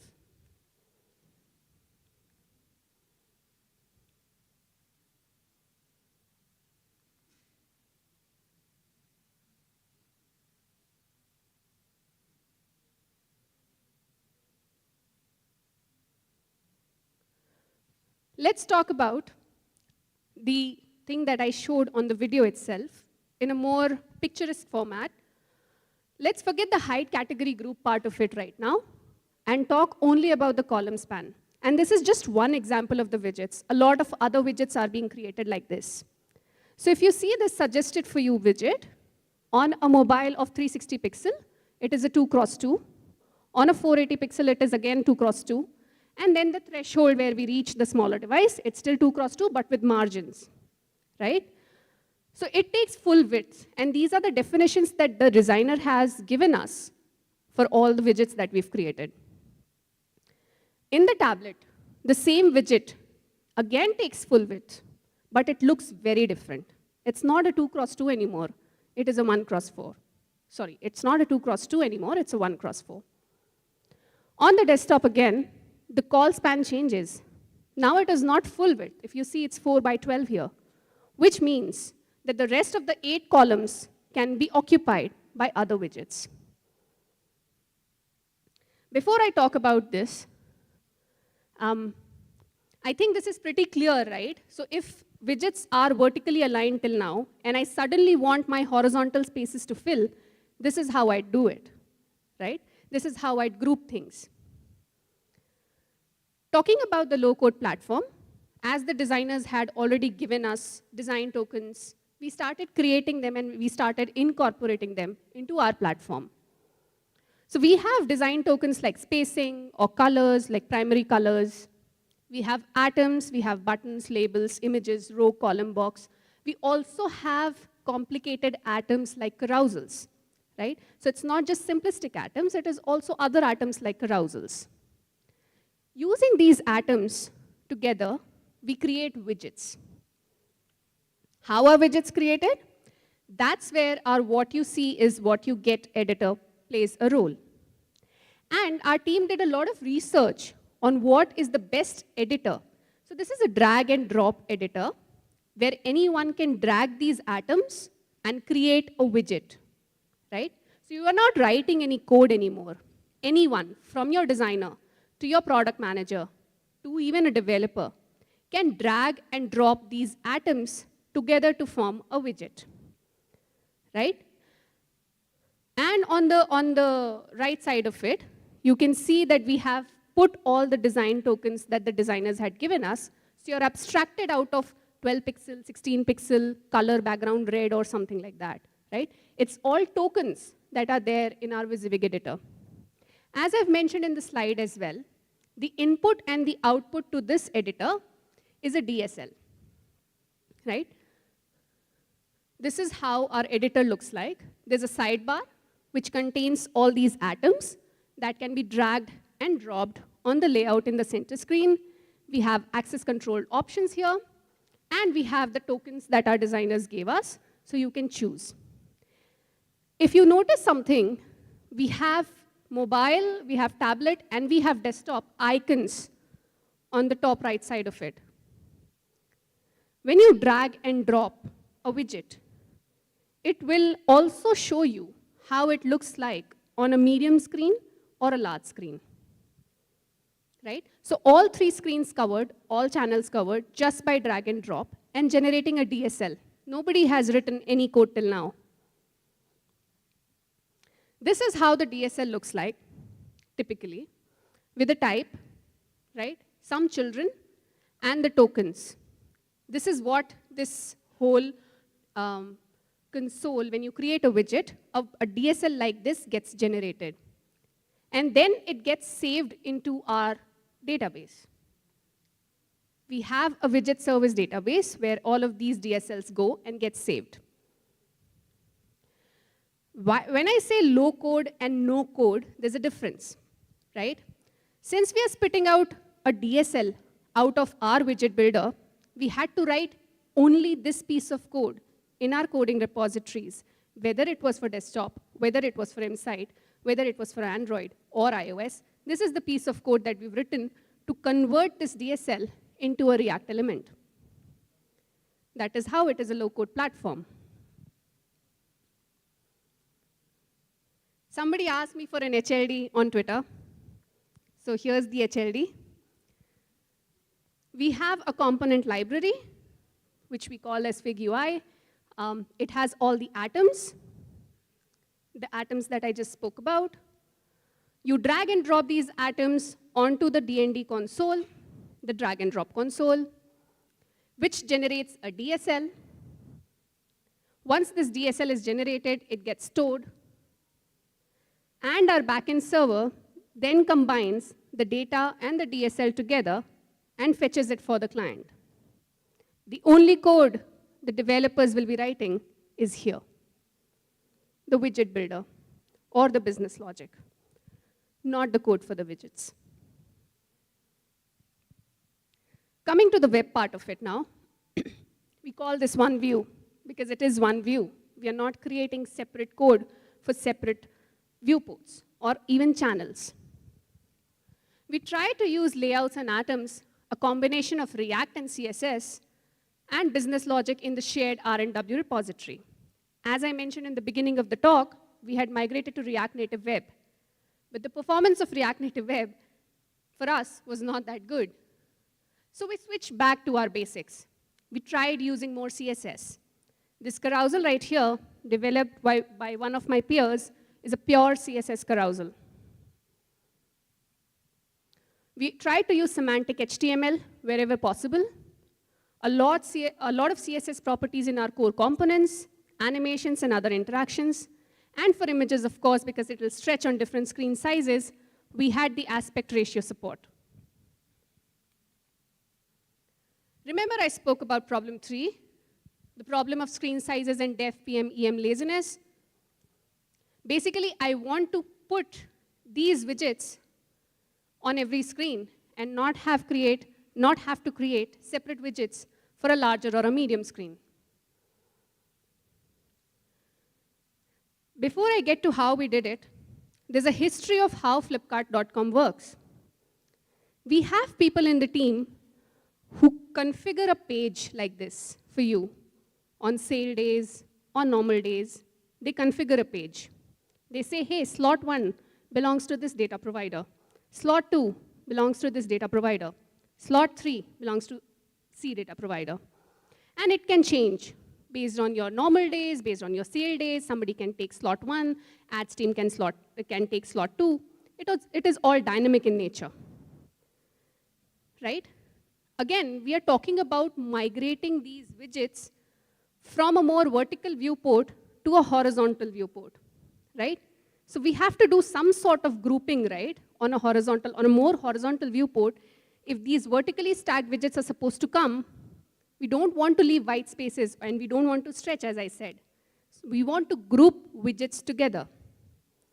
Why we couldn't group widgets together at this layer is because we don't know which data provider will take slot 1 or slot 3. It's all dynamic in nature, right?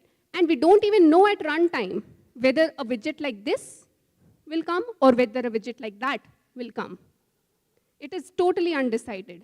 So we couldn't keep a grouping logic here that, hey, if it looks like this on a mobile viewport, how will it look like on a larger viewport like desktop? We couldn't do this here. Hence, we did it on the client. If you see, this is a screenshot from a real production. If the widgets look like this here, they're grouped together on desktop. And all of this is being done on our side. Our framework takes care of it. Nobody has to write any code for this. Ops doesn't have to configure anything for this. This is all done automatically. This is all auto-generated code. How did we do this grouping logic, though? Right? Moving from a more vertical screen to a more horizontal screen. What we tried to do is bucketization.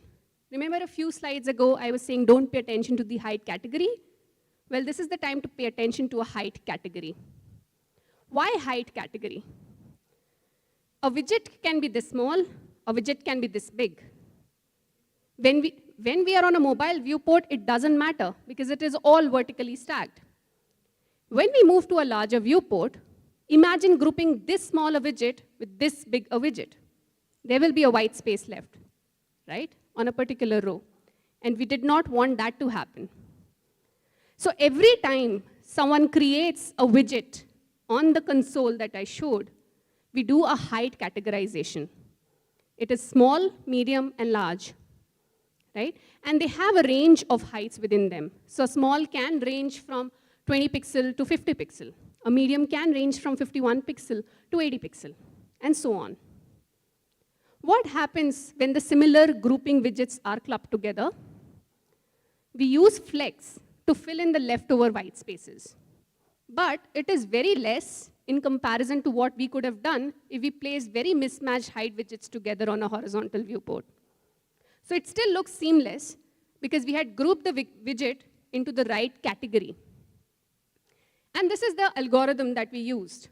So let's say if slot 1 has 6 calls, slot 2 has 12 calls, and slot 3 is using 6 calls again, slot 1 will try to fill in the remaining space with the best fit, which could be a 6-call span or a 2-3 call span. If nothing is available, that can also be the case, by the way. Because it is mobile viewport, you see the widgets tagged. On a horizontal viewport, what if small did not match with any of the widgets that were there? In that case, we start filling the space with so-called fillers. And these fillers will be used or can be used by any ads or any other merchandising or any other product that wants to use that space. The time complexity of this algorithm is O(n). And this is the real execution time of this algorithm we have measured. So even on the client, even with this automated grouping logic that we have, the execution time doesn't exceed 0.29 milliseconds. So it is as fast as it can be. And this is a visual representation of how it looks like on the medium and the large screen. Look at it. On the medium screen, it could not find one widget, so it placed one filler on one row. On the larger screen, it could not find 2 matching widgets, so it put 2 fillers on the 2 rows. And this is just a small GIF that the team has created to show you how the grouping works between mobile and desktop. The remaining space is filled by fillers. Other enhancements that we did when we did OneView was using semantic tags and links. It is much more SEO friendly. Google has shifted its indexing from desktop to mobile, and we are ensuring that we can be as SEO friendly as possible. With RNW, we had also adopted recycler list view, which is a virtualization technique for longer lists. The biggest drawback of a recycler list view is that it uses hard-coded height and widths, and we did not want that for our responsiveness. So we removed the RLV altogether and replaced it with a web solution. We also use CSS grids and a lot of CSS and JS, than JS, for any animations and transformations. And that is how our website is performant right now. In the future releases, because this framework is almost ready, we will be supporting apps with adaptiveness. We will also be bringing tablets and foldables into picture, and it will also have a better landscape mode support. This is the widget console where people drag and drop widgets to create, drag and drop atoms to create a widget. It spits out a DSL, sends it over to the widget service within 5 to 7 minutes. The API server collects this widget data and renders it to all the channels. Apps site, web, with the rule engine that I spoke about. This is the code that our developers are writing. And as you can see, there is absolutely no deployment needed here unless we change something in the business logic. That is why it is a low-code platform. Everything happens between 5 to 7 minutes, and you don't have to do anything. This is the right way to code faster. And I'm going to show you Flipkart.com in production.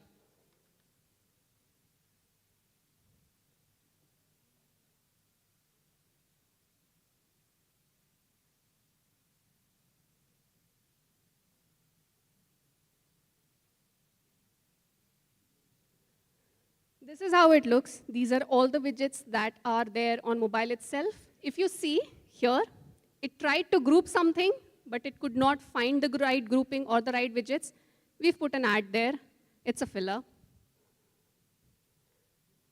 On another portion of it, we were able to put all these categorization of widgets together, so they are together. And this is how the entire website functions. This is no code. We have not changed anything. This is auto-generated with the rule engine and with whatever the ops people are configuring. We have not written any code for this. I'm also going to show you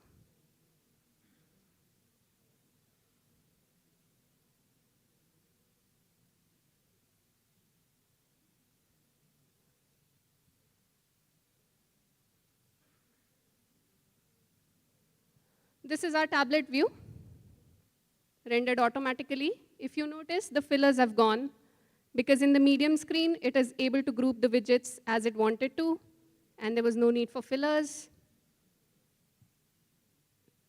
And yet again, if I do this, back to mobile view,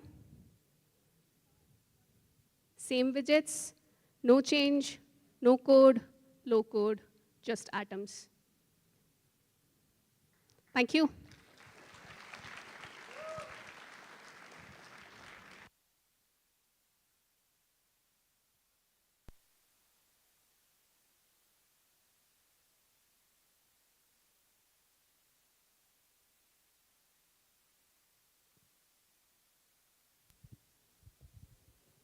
Thank you, Varsha. You did a great job. So that's all we had. It was the last talk of the day. So I guess now it's fun time. Do you want to play a game? But still, we want to play the game until they do the setup. If anyone interested to talk about your side projects, side hustles, or open source contribution, so it's stage for you. Mic is open. Folks, like we have planned a quiz for you. It's going to be fun. We will take hardly 5 to 10 minutes. Please stay back and encourage us, because we need energy at least at the end of the day. You want to share? So folks, give him a big round of applause. Hello folks, I am Nitin. I'm part of Webpack core team, and currently I'm working on the next major version of Webpack Dev Server, where we are improving our default Webpack Dev Server error overlay. We want to improve our overlay and add supports for runtime errors. And we are working closely with the React team so that we can deprecate React error overlay package, and the React library itself can use the Webpack Dev Server's default overlay. So that's some interesting stuff that we are working on Webpack Dev Server next major version. Thank you. That's great. Anyone else? Anyone? Okay, come on the stage, Akash.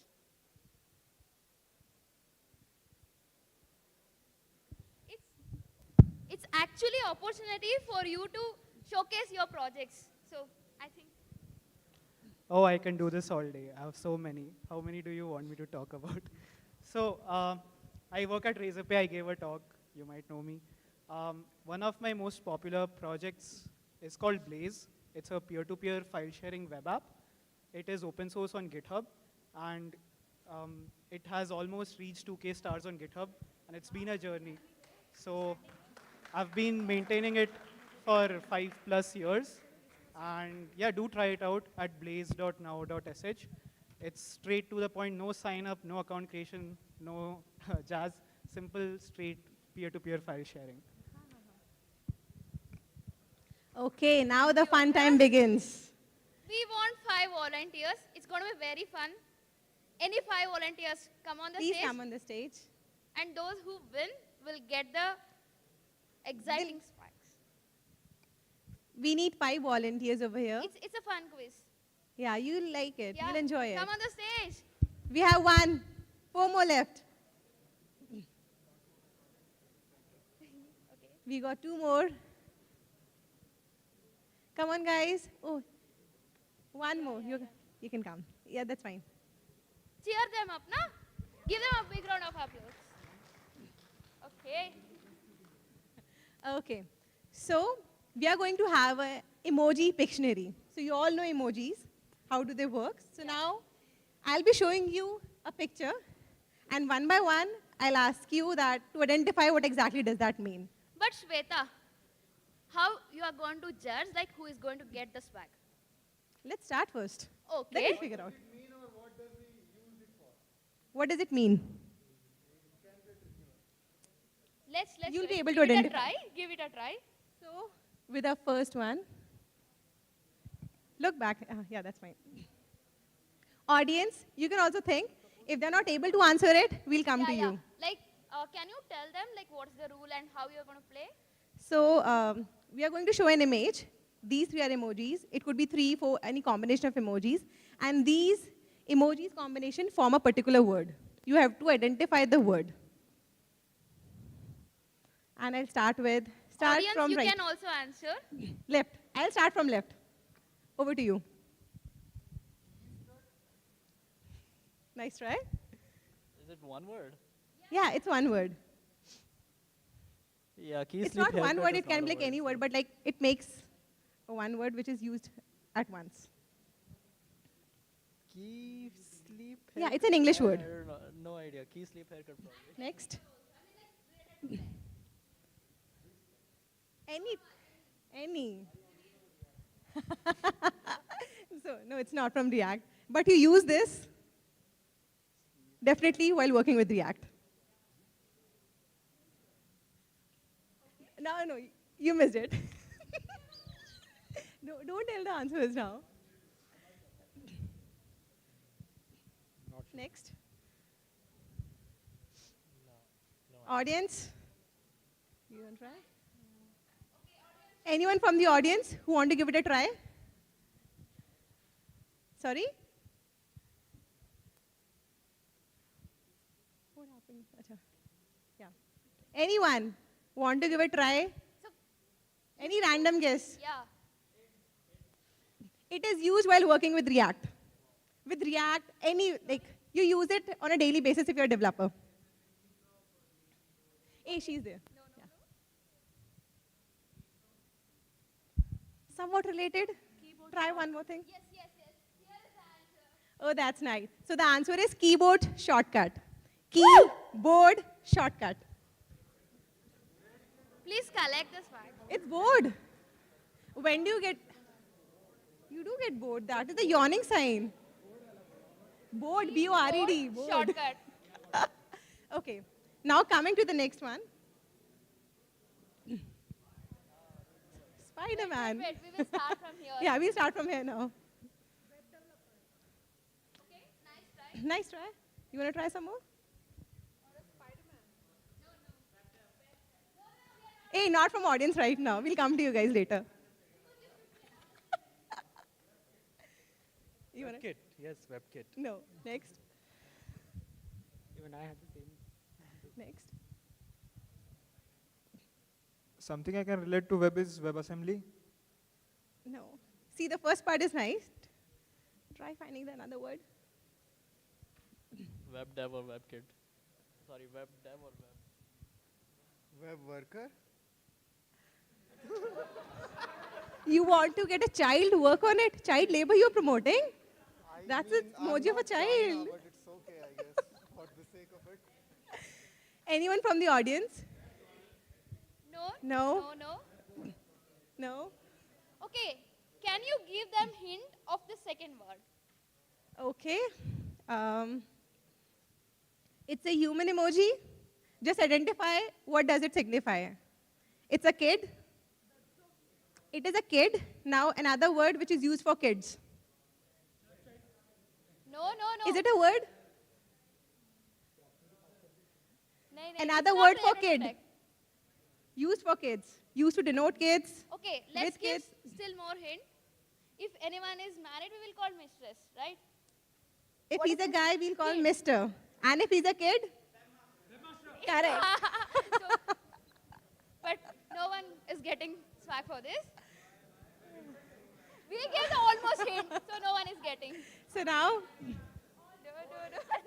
No. with the next one. This is pretty simple, yaar.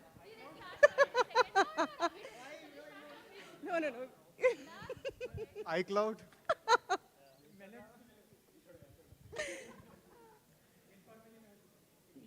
Another one. Now we can start from you again, if you want. Smile, you want to give it a try? Is it in? What does this signify?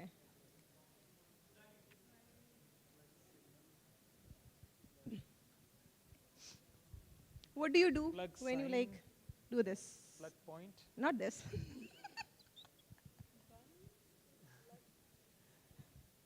You can pass on to the other guy as well. Is the first word correct? No, it's not. No, it's not.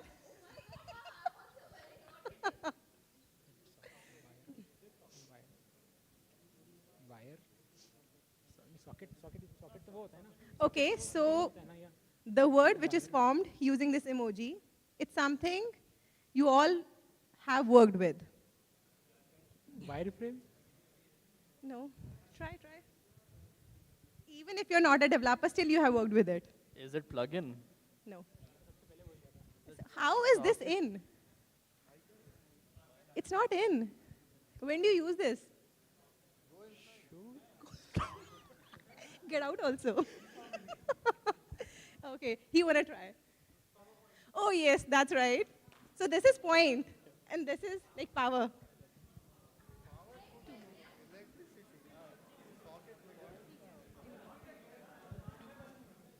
Another one. Motherboard.